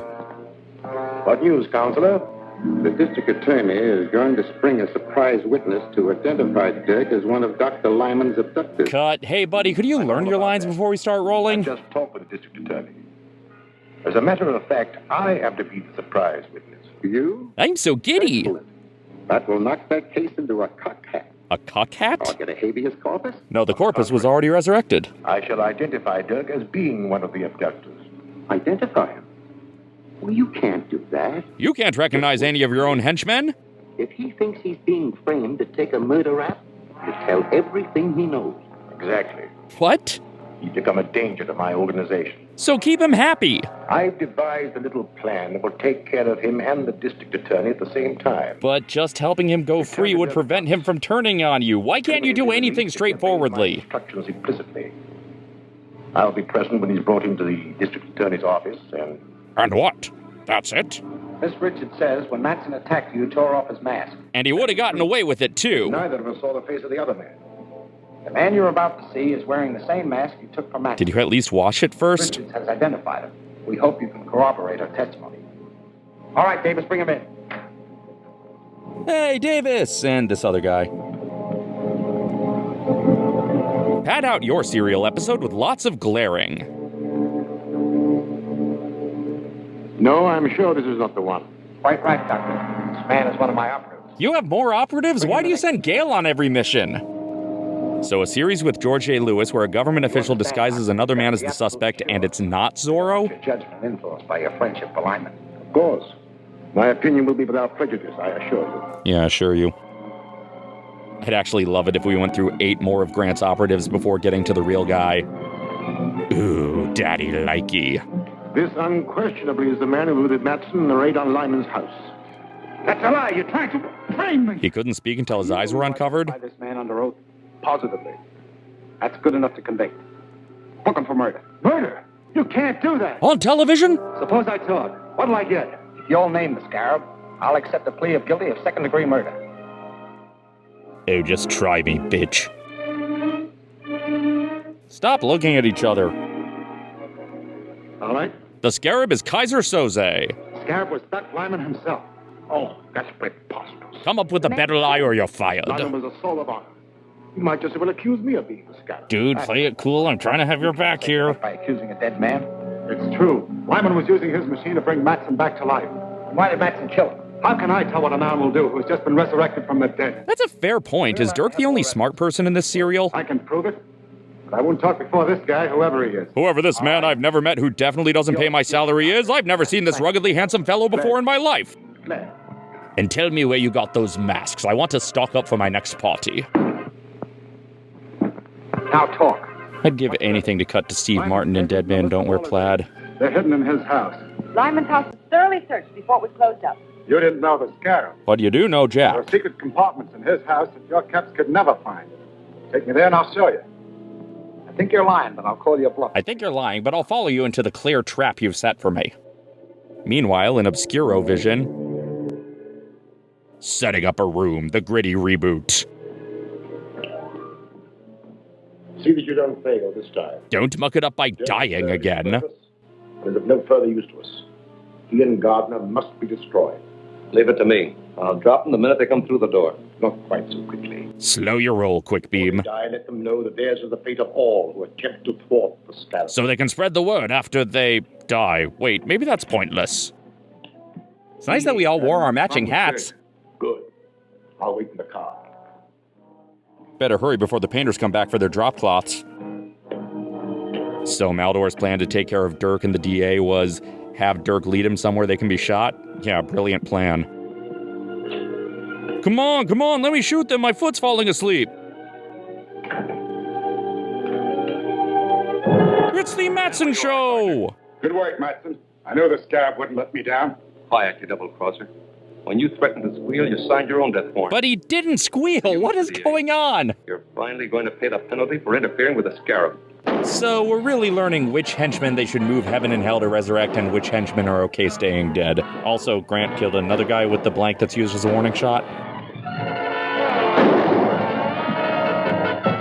I guess I'll take shooting at each other from across the room over hitting each other with chairs and stools.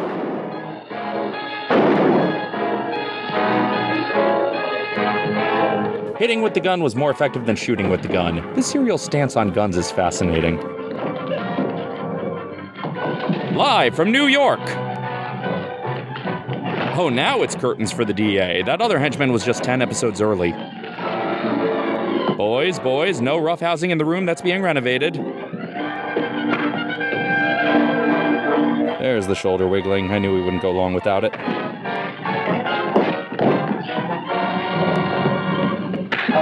I'd love nothing more than for the furniture to come to life and turn this into the fight scene from Beauty and the Beast.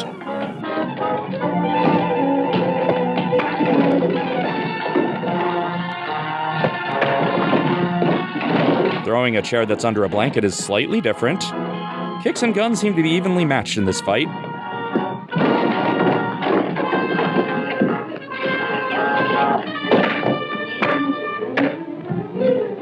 Boy, things are getting steamy between these guys.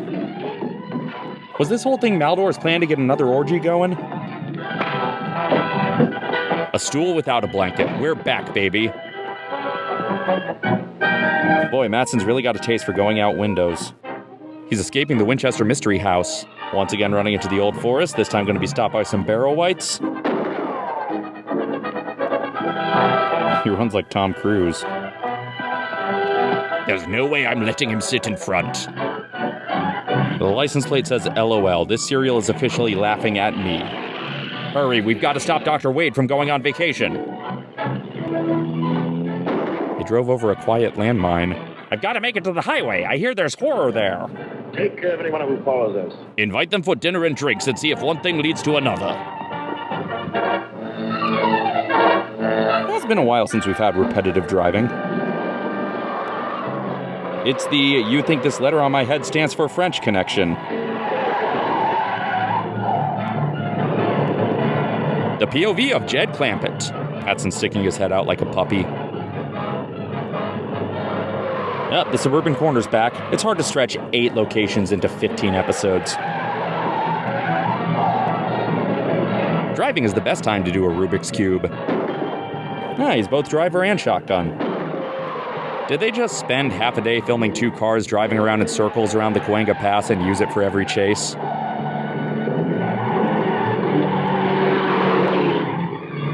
Meanwhile, Clark Kent's clinging to the back of one of the cars. Remember when there was a self-driving truck in this serial? At least we didn't have to cut to its driver. Leaving a trail of dust like the Roadrunner.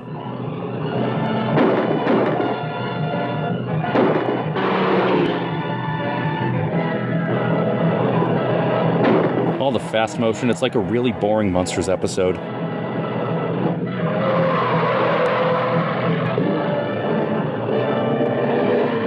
Watch out, Christopher Lloyd spilled a vat of dip across the road. Good thing nobody else in this state is ever on the road.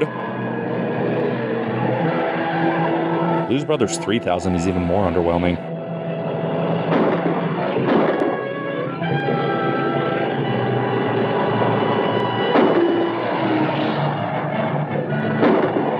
Come on, run over the camera and put us out of our misery. A jam handy Prado! Good. Sending a car over this cliff again. I was afraid we'd see something new. And next time, we get another skyscraper plunge. Will our second finest building be destroyed? Republic Pictures? Republic Pictures are no good out here. I need something more real.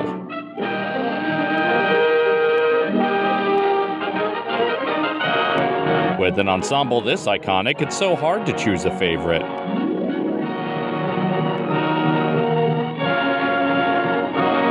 I'm pretty sure there's more than this many people on screen across the series, and I just want to know if everyone who wasn't credited fired their agents or thanked them.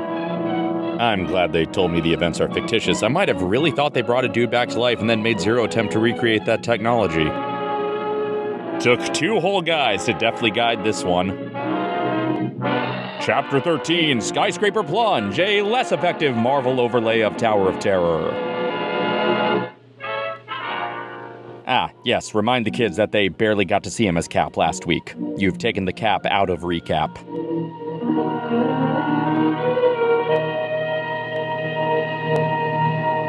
It's been weeks since I've crashed a car. I'm falling behind.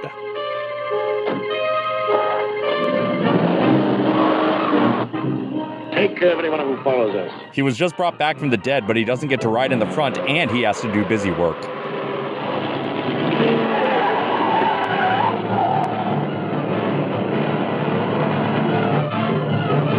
Clearly, they didn't watch Superman Secret Agent, or they'd know that 1940s cars are bulletproof. The lines on the road are just suggestions. The car's doing a little butt waggle as it drives. All right, rear projection operator, you're gonna die.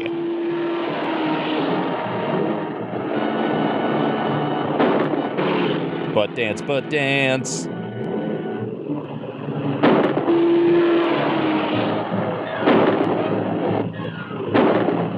I'm pretty sure there's a Dutch Brothers off this exit.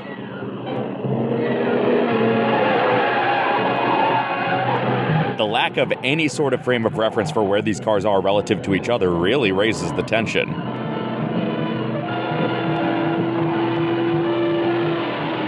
Grand Theft Auto. All right, George, let's just film you shooting him 8 more times. Yeah, we're gonna use them all.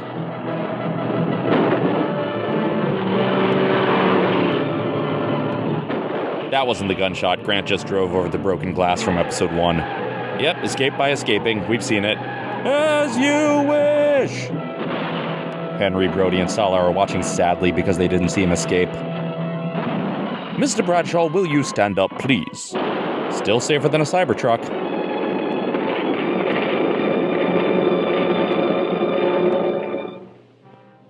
Meanwhile, in one of this town's 3 buildings...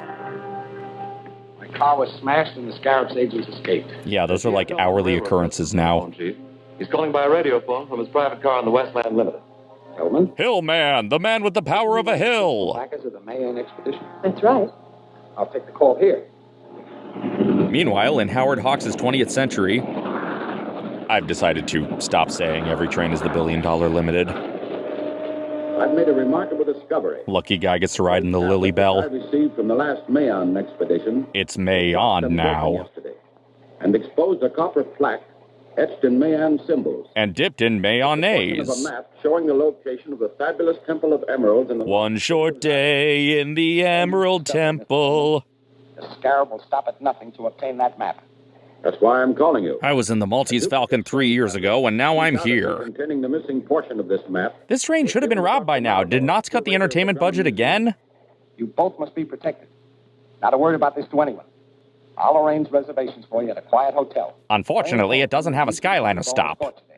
Meanwhile, I'll contact Dr. Malder and warn him. Meanwhile, at the home of the world's largest collection of Bulldog Drummond novels... Thank you, Mr. Gardner. I'll take the necessary precautions. Don't worry, I always provide plenty of condoms. Yeah? What's he want to know? He already knows too much. We all know that's not true. Bring the bronze box from the display case of the Mayan exhibit. I've been a fool. But the fool on the hill, man. Half of a map to locate the temple has been lying here in the museum under my nose. Half of a map? 2.5 maps. No. It was etched on a copper plate and must have been broken in 2 parts for better concealment. The shield is the second marker, and this is the second Last Crusade reference. Ah, Bach. I see it's been carefully wrapped in the funny pages. This is the advantage to nobody ever wanting to see any of these exhibits. You can just destroy them unsuspiciously. That's it, all right. It's worthless without Hillman's half. Of course. I'm gleeful about its worthlessness. I shall discover Hillman's whereabouts through my good friend, District Attorney Gard. And I swear if he's just hiding him in his own apartment again, I won't be mad, just disappointed. Dr. Malder, you shouldn't have come here without proper police escort. I warned you. Your warning came too late. It clearly didn't if you didn't leave until after he called. I investigated the Mayan exhibits as soon as I heard from you. This case has been opened and looted. It contained the tablet referred to by Hillman. This is a naked picture of you. Any indication how the thief got in? Not a sign. Who has handled this case? Only my assistant, Gruber, and myself. So wait, Gruber is publicly known as a Maldor employee, but Matson is only known as a Scarab employee. I don't want to know what else he uses that rag for. Ooh, a pocket gauge. Such wondrous advances in technology. Looking around for a single crap to give about any of this. Nope.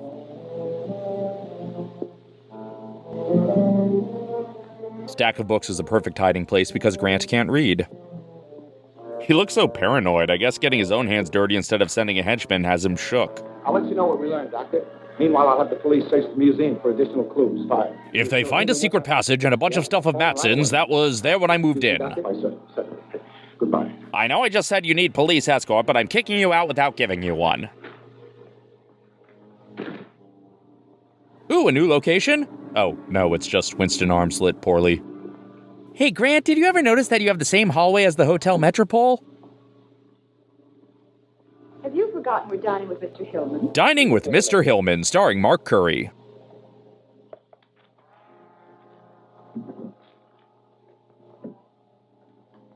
All right, let's go.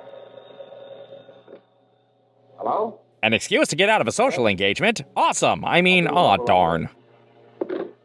Commissioner. Guess they didn't bother to film his side of the call this time. And wants all confidential files brought to him immediately. I'll have to go back to the office and pick them up. But what about our dinner engagement? You go ahead. I'll try to join you later. Or I'll run back and forth between the two, changing outfits comedically.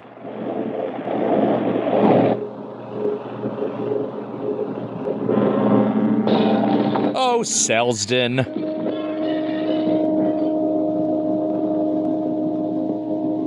In the dark, I can't tell if this is a new henchman or one we've seen before, but in fairness, I wouldn't be able to tell even in the light.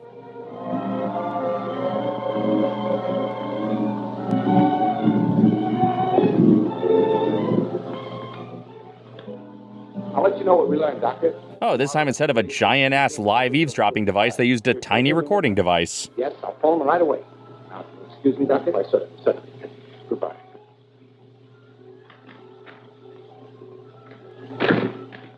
Get me Mr. Hillman, Hotel Metropole. Metropole again. I'm surprised they didn't just do a new hotel, but still use the same set.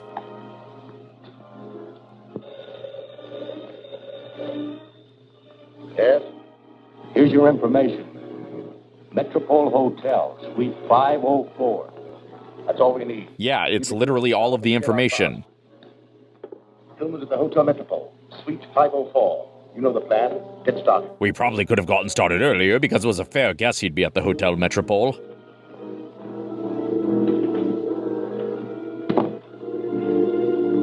Aw, the DP lit the wrong side of the door. Today, we're teaching recorders how to fly. Would have been easy to hide, but no, go straight for shooting. Why not? Being unable to see anything doesn't make the shootout more interesting, but I'm still happy not to see anything.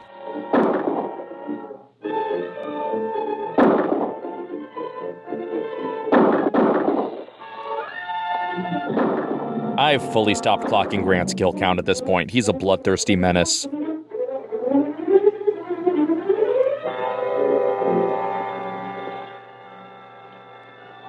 Anyway, now that that's done, I can get to work on the next chapter of my Severance fanfic.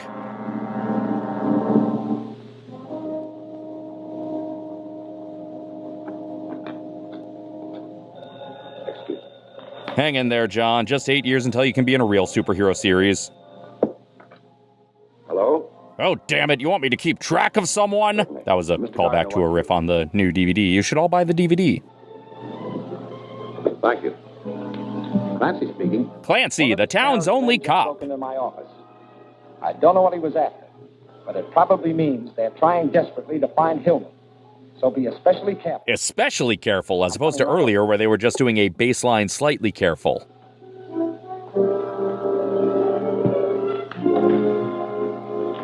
Mr. Gardner can't arrive too soon to take the accursed thing off my hands.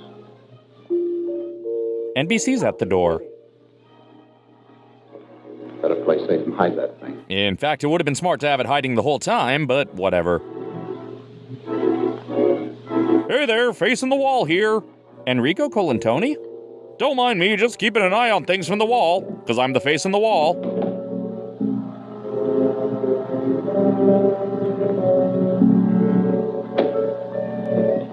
Oh, hey, buy me dinner first. Except then I'd have to deliver it. Sorry, bud. Just a formality. Just a formal groping, nothing personal.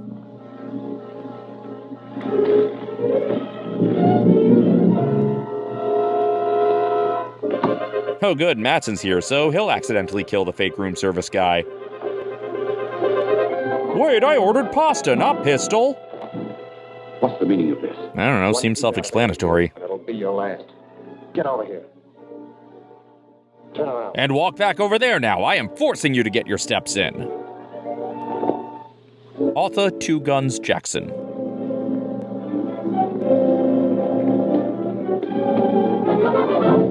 Oh, hey, Gail. Haven't seen you since I died. How have you been? I have to copper that girl. Oh, you meant now? Ah, good. This shot. He looks way too calm considering he knows the Scarab is sending someone to kill another guy he's hiding. Put them in the closet. You're gonna play 7 minutes in heaven whether you want to or not. Now, Mr. Hillman, the Scarab wants the other half of the treasure map. You may tell the Scarab I'll not aid his murderous plans, even at the risk of my life. Oh, you've been rehearsing that speech. Take care of those two. Wait. Till I come back to your side. It's in the Wholesale. I will immediately compromise my morals if it means sparing the life of my beloved Clancy. Gail's right, this does look like my hallway. Am I at the right address? No, this is definitely the hotel. My building doesn't have any unconscious bellhops. Well, if you don't need anything else, I'll just keep on being the face in the wall. Watch him. If he tries any tricks, let him have it. Tricks like sawing Irene in half? Once again, changing costumes is an excellent use of your time, Grant.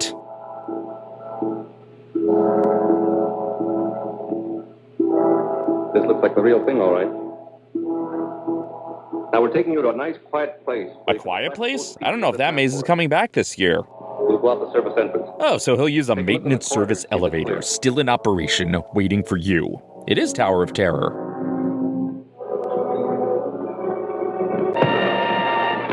Whoa, Hillman showing some fight. The spirit of Professor Dodge lives on. Ah, now random vases are shown to defeat guns. He turned into Don Lake. Back to kicking defeating guns. Now we need to see vases and kicking face off. Ugh, making this mess after they probably already knocked out the staff who will have to clean it up. I had a dream once that I saw a fight scene with different choreography. Come on, dude, that's not a chair. Ugh, dying still wasn't as painful as these neck pricks. Another Don Lockwood special. Matson the Flying Squirrel!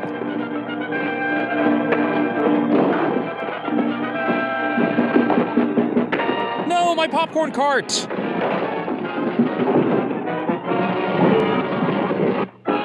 Oh, it's Bob and Emily Hartley's living room. Oh no, that ground is like 4 feet below you! Wait, was the shower curtain shot in Psycho an homage to this? As if I needed more reason to be annoyed at Hitchcock and Robert Bloch right now. Does the dummy look stiffer than usual? The Scarab strikes? Who does he think he is, the mummy?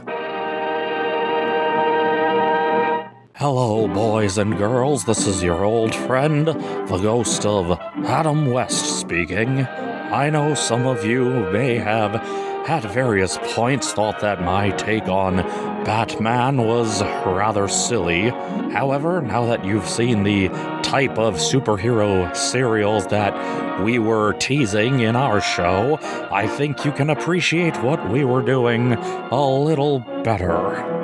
Like when our plots didn't make sense, it was on purpose for comedic effect. Admittedly, we may not have had Lionel Atwill on our show, but we had Vincent Price, and isn't that even a little bit better? Chapter 14, The Scarab Strikes, a title we could have used for literally any one of these chapters. Wait, he actually was Cap in the previous climax, but they're still using the Grant title card? Took them this long to be embarrassed by the costume, huh?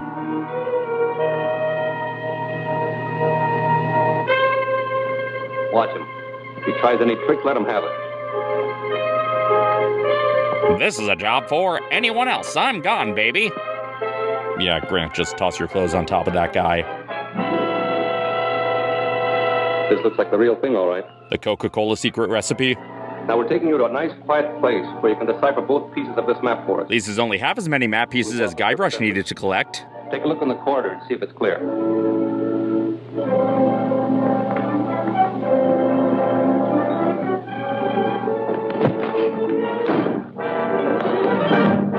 Sounds like that clumsy oaf showed up.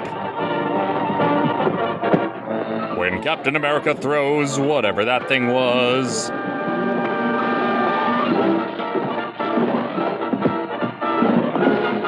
How sweaty does Grant get fighting in that costume? He'd be less sweaty if he just wore the suit.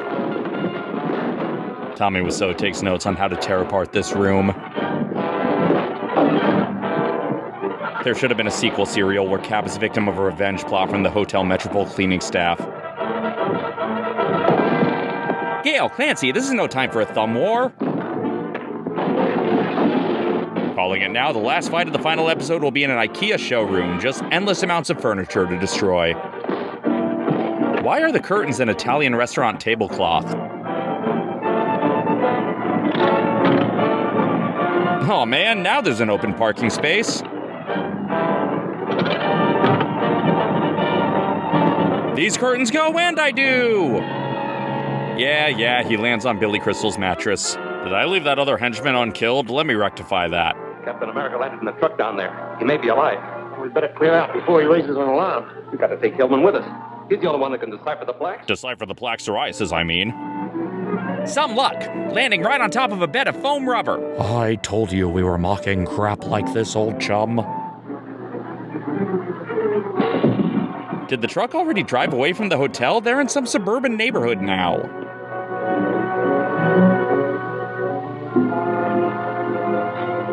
I'm wet and hysterical. He's coming with us. If anyone tries to stop us, you'll be the first to get it.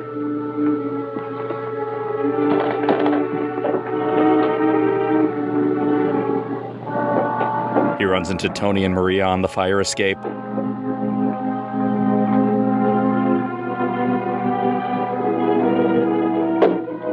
Using the fire exit as an entrance, the district attorney has no respect for the rules.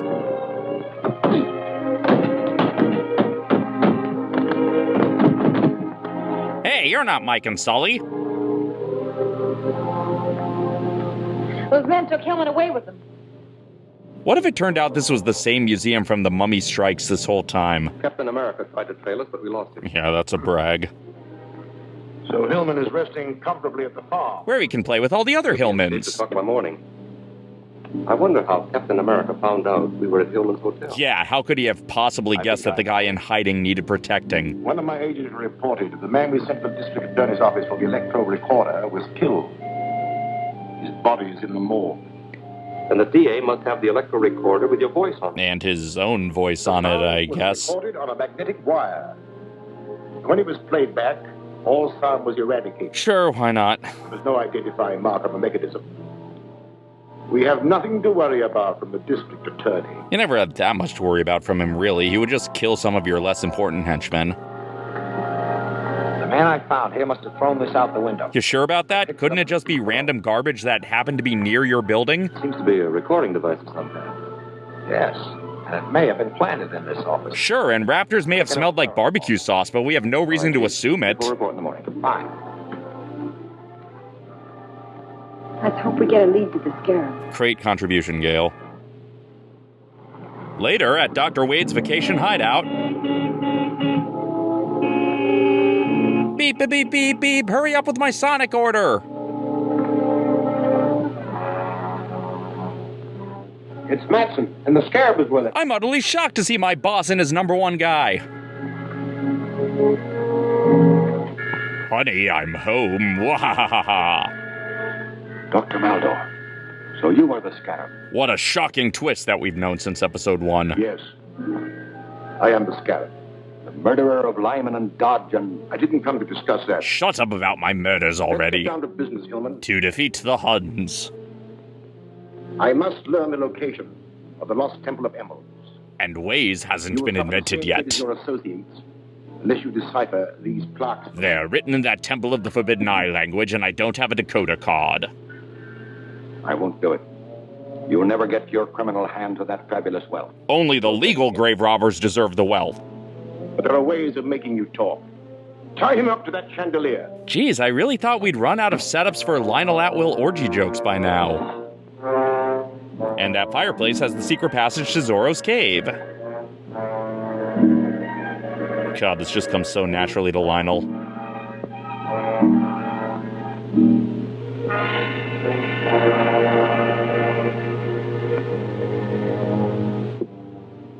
It's a beautiful day in this Scarab wood, a beautiful day for a Scarab.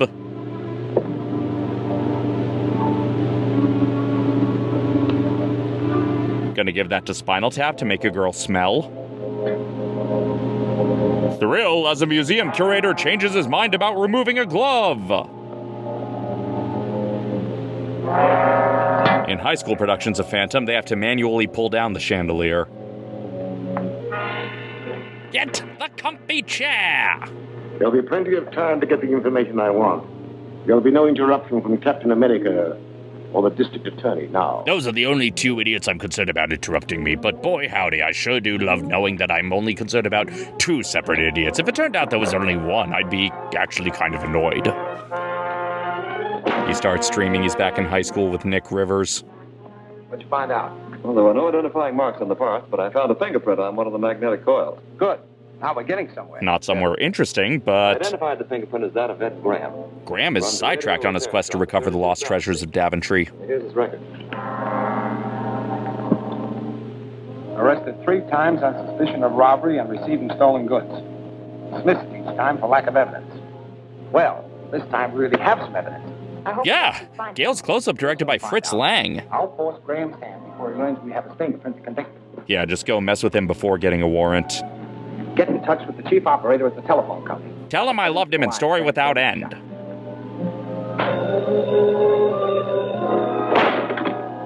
Hello? Just a minute. Hang on, I can't hear you over the torture. I'll talk. Cut him down. Graham's on the phone. Every single person in this town either works for Maldor or was killed by him. Yes, Graham, what is it? The district attorney dropped in with that electro recorder. He couldn't figure it out. Yeah, big shock. I told him I'd never seen anything like it. In my life. I don't think so. He just seemed to be checking around the radio shops. All right. Let me know if you find out anything else.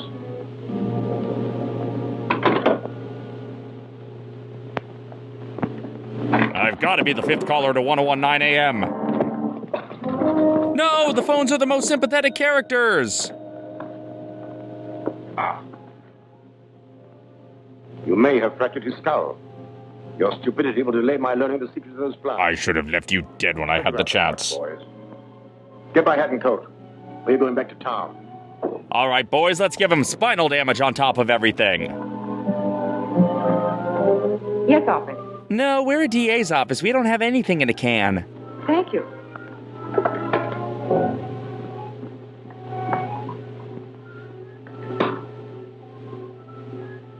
Calling Grant Gardner.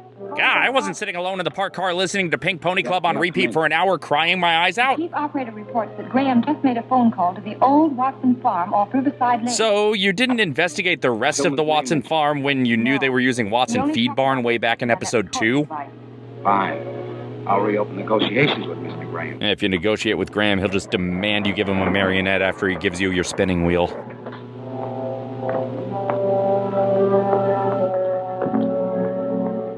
They redressed the flower shop from episode 1 for this, right? You're under arrest. Well, good morning to you, too. What for? For manufacturing that recorder. Which isn't a crime. On a coil. All right, I made it. I sold it to a stranger. Yes. The stranger you just called at the Watson farm. When you call a stranger, the conclusion to the trilogy. No, never mind that. You better talk and talk fast. Is Hillman at that farm? Ah, damn it. You also have a gun? I thought I was the only one. We made a Maytag joke way back in the Avenging Corpse. I wasn't expecting actual Maytag product placement. Once again, guns are decorative.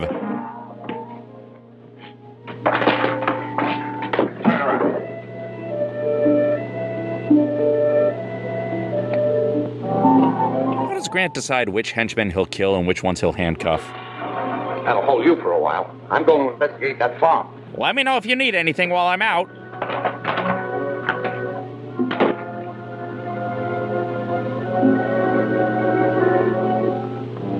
Ah, they laugh when I installed several hidden radios, all of them just one leg stretch away from any single thing I could be handcuffed to in here. Calling H1. Calling H1. Oh, but Gruber has to walk to reach a radio. Come in, Graham. This is Gruber. Graham, Grant, Gruber, let's have way more characters with phonetically similar names. Let's make this as confusing as possible. Warn the Scarab.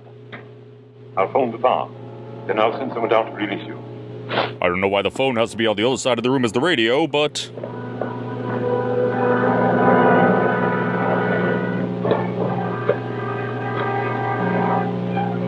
I don't know, someone told me you can install Bejeweled on this thing.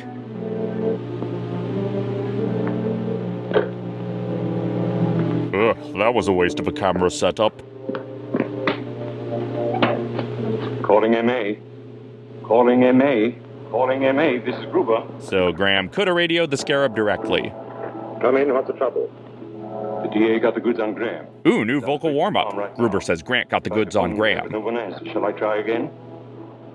It's no use, the phone's out of order. There's no way to warn them. Why don't they have a radio? Beat the DA to the palm? No, it's impossible. At least you tried. Call my pilot. Tell him to have the plane ready to take off. So both the DA and the head of this museum have their own planes, huh? There's never lived to talk.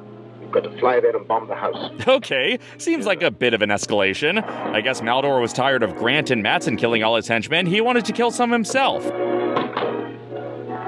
I'd better phone headquarters. That is assuming you really successfully fixed this thing, Carl. Halt! Welcome, catch!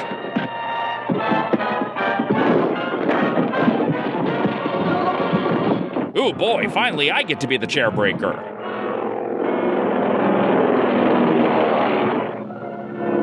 We're coming to the house now. I hope dinner's ready. Sit down.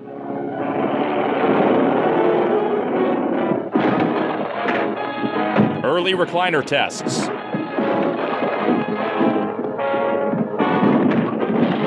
They are just wrecking Andy's living room. Aunt B's gonna be pissed. Flying in a plane is slightly different than driving a car.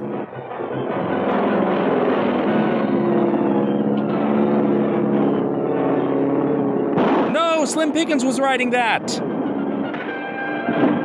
None of them noticed the explosion 3 feet outside the front door, huh? Curse you, Red Baron!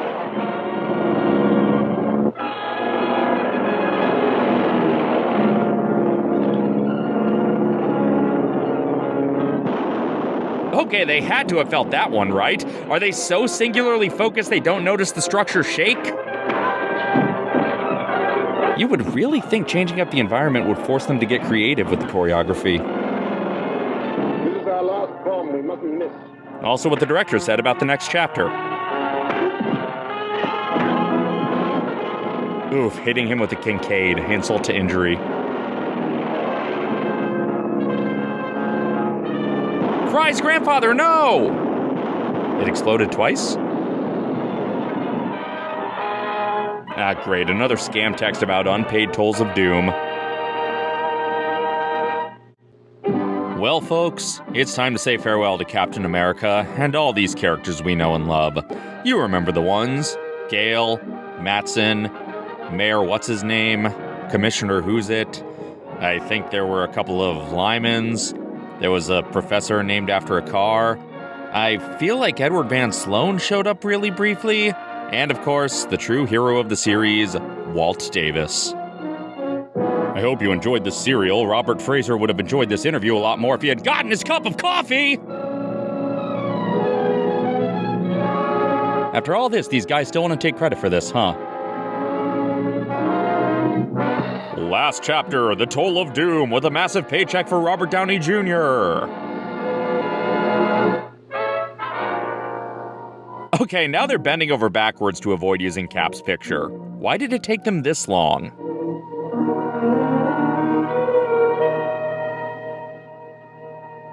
$10, $20, $30, $40 henchmen or more. The bloody red Scarab was rolling up the score. I swear King Kong's around here somewhere. They're gonna feel real silly working so hard to destroy this furniture themselves after the bomb goes off. Again, you said he bombs the house in the recap text. You could have skipped to the bombing. Man, that chandelier is really rocking. The bomb got it so shaken. Oh, now it's perfectly still. I'm kind of gonna miss this repetitive choreography. You know, the same way I kind of miss hobbling around on a walker after my car accident. Bomb we mustn't miss. And Cap bumps Hillman's head against the wall and exacerbates his brain injury. He's so giddy watching them escape. Sorry, you can toss those bags to the side. I kind of live out of my car. Well, they certainly got their money's worth out of this sign. G.F. Hillman, wealthy railroad president, was rescued today by Captain America from the Scarab's agent. That's a really long crossword clue. Farmhouse where he was being held prisoner.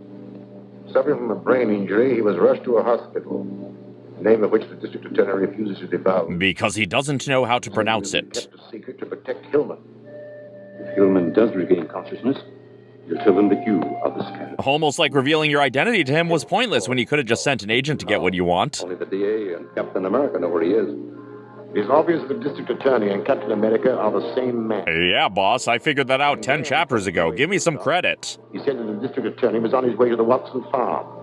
Yet Captain America was the one who reached there. Oh, you mean that thing that your guys expected to happen in episode 1 of this stupid serial? Now you can put 2 and 2 together. Bad shape. I wired for a famous brain surgeon. But he ran away babbling about his luggage. When his office caught him. He's driving back and should be here by 5 o'clock. Somewhere. Here's their reply. Wow, they spent a lot of effort just to write suck it. Here to the office. Yes. I couldn't take a chance and let anyone know which hospital Hillman is in. So this town has more hospitals than women. In the meantime, you go to the hospital, stay right beside Hillman. In the event that he regains consciousness, try and get a statement, even for a moment. Understand? Right. Can't believe I had to borrow Nicky Gnome's car. I knew I should have turned left at Albuquerque. Keep quiet and drive where I tell you. Man, the lengths some guys go to not tip their Lyft driver. The Drummond Museum. Oh, now they skip the establishing shot? This is it? Huh, the Arts and Science Museum across town is way cooler. Good to see you, Miss Ricketts. Be seated. Dr. Malder, why was I brought here? Hold on, I'll tell you after the dolly stops moving. Perhaps this will explain. Yes, I'm hiring you as an exterminator. Explained a lot. You're the Scarab. Yes. It's your misfortune that I had to let you know. I mean, you didn't have to. You could have used that finger prick serum from episode 2 on her again.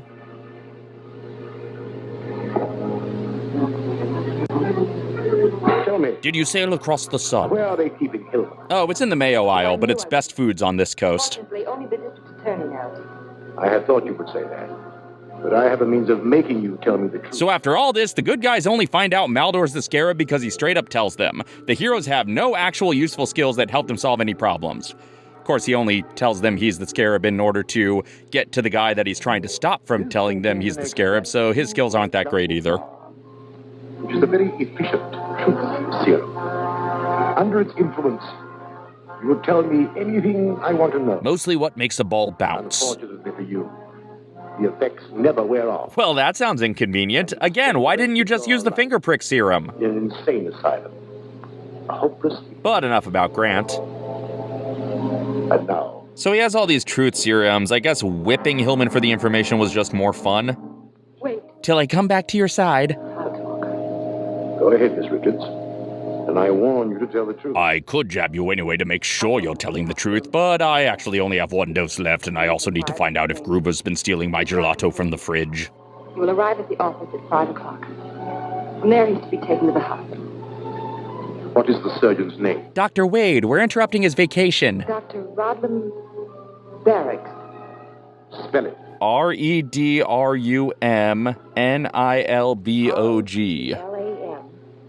LAM.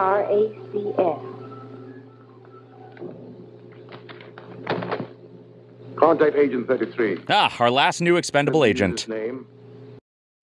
To go to the district attorney's office. So the Scarab has doughy character actors on his payroll. Mr. Gardner, I'm Dr. Rodman Barracks. How do you do, Doctor? Would you have a chair? Given the size of his crew, the real doctor might as well have been one of the Scarab's men already. I know. I received your wire about Hillman, and instead of driving all the way, I managed to charter a plane. Yeah, you and everyone else in this serial. In a case like this, time is important. Has Hillman regained consciousness? Sorry, no. Oh, don't try showing emotion now. I'll have to make an examination at once. Which hospital is he in? A hospital on Guerrero Street. On Woodlawn Avenue. My associate's waiting for my call. May I use your phone? Certainly. I'll dial it for you. In memory of Dr. Lyman, I want to spend as much time touching my own phone as possible. 643. I am judging his dialing technique. I have a premonition the phone's about to ring. Hello? Get my surgical kit and meet me at the Crestview Hospital on Woodlawn Avenue. Remember, this is the Scarab's agent. He's just acting like a surgeon, cutting for the very first time. One will meet you in the lobby of the hospital in case of trouble. The other will wait in the getaway car. I'll be here when you get back. Very well. If we must. I'll start at once. I'm sorry I can't go with you, Doctor, but I have some work to do. These numbers aren't going to paint by themselves. Of course, Mr. Gardner. Thank you. Yeah, it's me, Davis, just Davising it up. What's That man is Pasta? Only Gail and I knew I'm expecting a brain surgeon, and the man I wired for is Dr. George Thomas. Which George Thomas? There's 35 on Wikipedia. A chance to find her. I gave him the name of the wrong hospital. The hospital I sent him to is in some kid's snow globe. I asked him to send a raiding party to the Crestview Hospital and pick up Dr. Rodman Barracks and whoever's with him. Meanwhile, I'm going to trace that phone call he made. Probably should have done that before talking to you. Gail's in trouble. Time could be of the essence here. This is the district attorney. I want the address of Oak 2643. So this one was arbitrarily a Grant job and not a Cap job, for reasons. When has shooting through the door ever worked in this serial? Why even try?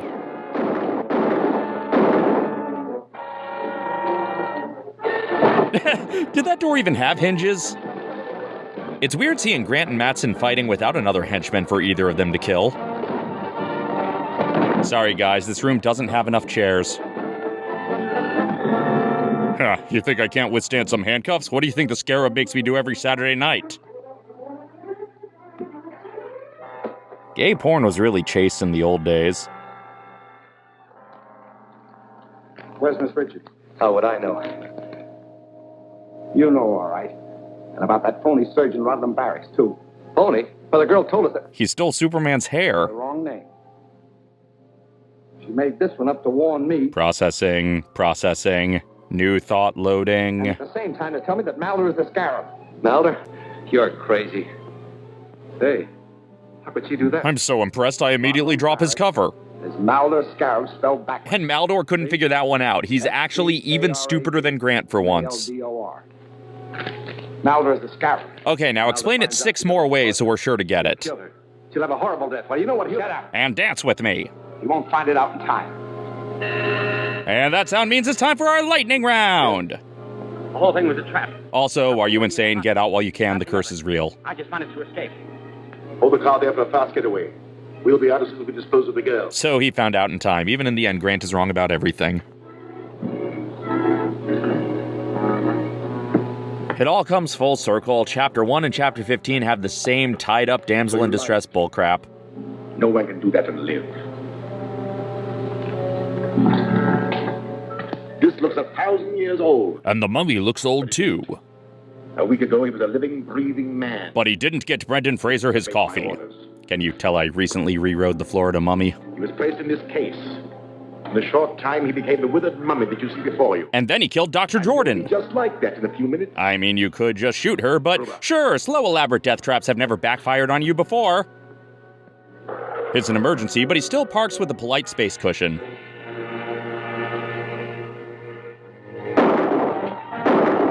Later, Willem Dafoe's gonna investigate the scene of this firefight. Ah, crap, I regret that. Now I'll never get the rain check on that shine. When I get shot, I stand up to stretch out as I die. I'll get our valuables together while you connect the mummifying. Then get the great Sedini to saw her in I'm half. afraid the district attorney will hardly recognize Miss Richards when he finds her a withered mummy. But he'll still recognize her a bit. She'll still have that ineffable Miss Richards quality. Not really a big crescendo moment, but sure. Man, filling balloon animals is tedious. What's in that bag, like sex toys and stuff? Look, I'm running out of steam on Lionel Atwill orgy jokes. Oh, hey, thanks for getting the door for me. Mr. Scarab, you arrived sooner than I expected, Mr. District Attorney. Wait, let's get on the same page. Real names or made-up names? Well, you'll never find her unless... Unless you're willing to exchange her life for my freedom. The Scarab will have the pleasure of turning on the gas. And what a pleasure it is for him. To be honest, doing just about anything gets him off at this point. In a few minutes, it will be too late to save Miss Richards. Then she's in the building. Only Richard's in the building. Now bags defeat guns, sure. Ah, we got lockdown wide angles to better disguise Lionel's stunt double. It's not good framing, but at least it makes the fight look slightly different than the 14 identical fights before. And we're back to normal. And back to security cams. Look, I'll take what passes for variety at this point. Ha! Suck it, Mattson. You just get handcuffed, but I get to die on screen in the finale. Sure, you already died once, but... How are we supposed to know that Gale is in mortal peril without a gauge slowly rising to indicate the chamber filling with deadly gas? Oh, wait, everyone, I have another fun fact about garlic. Did you know that the city of Chicago was actually named after an indigenous word for garlic? And yet Chicago-style pizza and garlic pizza are two very different things.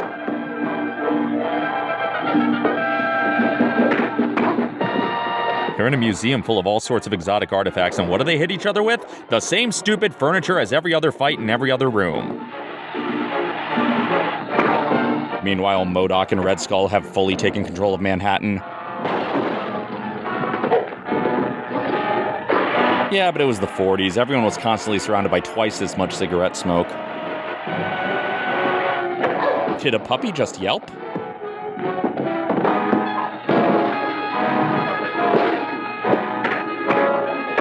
And arbitrarily, those are the punches that defeat him. Okay, now what did I come in here for? Nah, I'm good. Just let me die.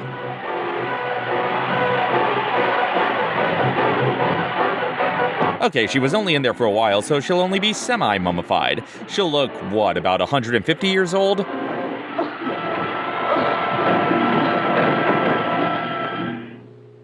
The Scarecrow walks at midnight. Thanks to Captain America, whom we now know to be our fighting district attorney. Wait, why did everyone else need to learn Cap's identity? Gang pay the supreme penalty in the electric chair at the stroke of midnight tonight. To review the Scarab's crimes? No need to review them now. That would require continuity. Convictions definitely prove that crime doesn't pay. Well, it does for 14 chapters. I want to say that the people of this city owe a great deal to you, Mr. District Attorney. Captain America. District, Cap, no, they both feel too stupid to call you. Cleverness tipped me off to the Scarab's identity. But Captain America arrived in time to capture you. Friends, please, you can both share the blame for this stupid cereal. It's midnight. Why are we still at the office? We should have gone home hours ago. What, can they see the execution from that window?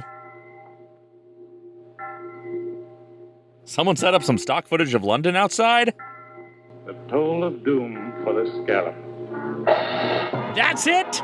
That's the whole serial? One more interchangeable fight, if anything a less intense fight than the earlier ones, and then the Scarab is just executed off screen? Mattson is just handcuffed in a hotel room somewhere? We only see Gruber die for the crimes? We don't find out if Hillman recovered? And the good guys only won because Maldor finally revealed his identity to Gale so that she would tell him where Hillman was, which he only needed to know to prevent Hillman from revealing his identity? Gale used the tiniest bit of cleverness to pave the way for Cap to do more punching, but this time it was series-ending punching just arbitrarily? How many more Scarab agents are out there somewhere? Did they all get arrested, or did they just shut down like battle droids? What in God's holy name was the point of literally any of this?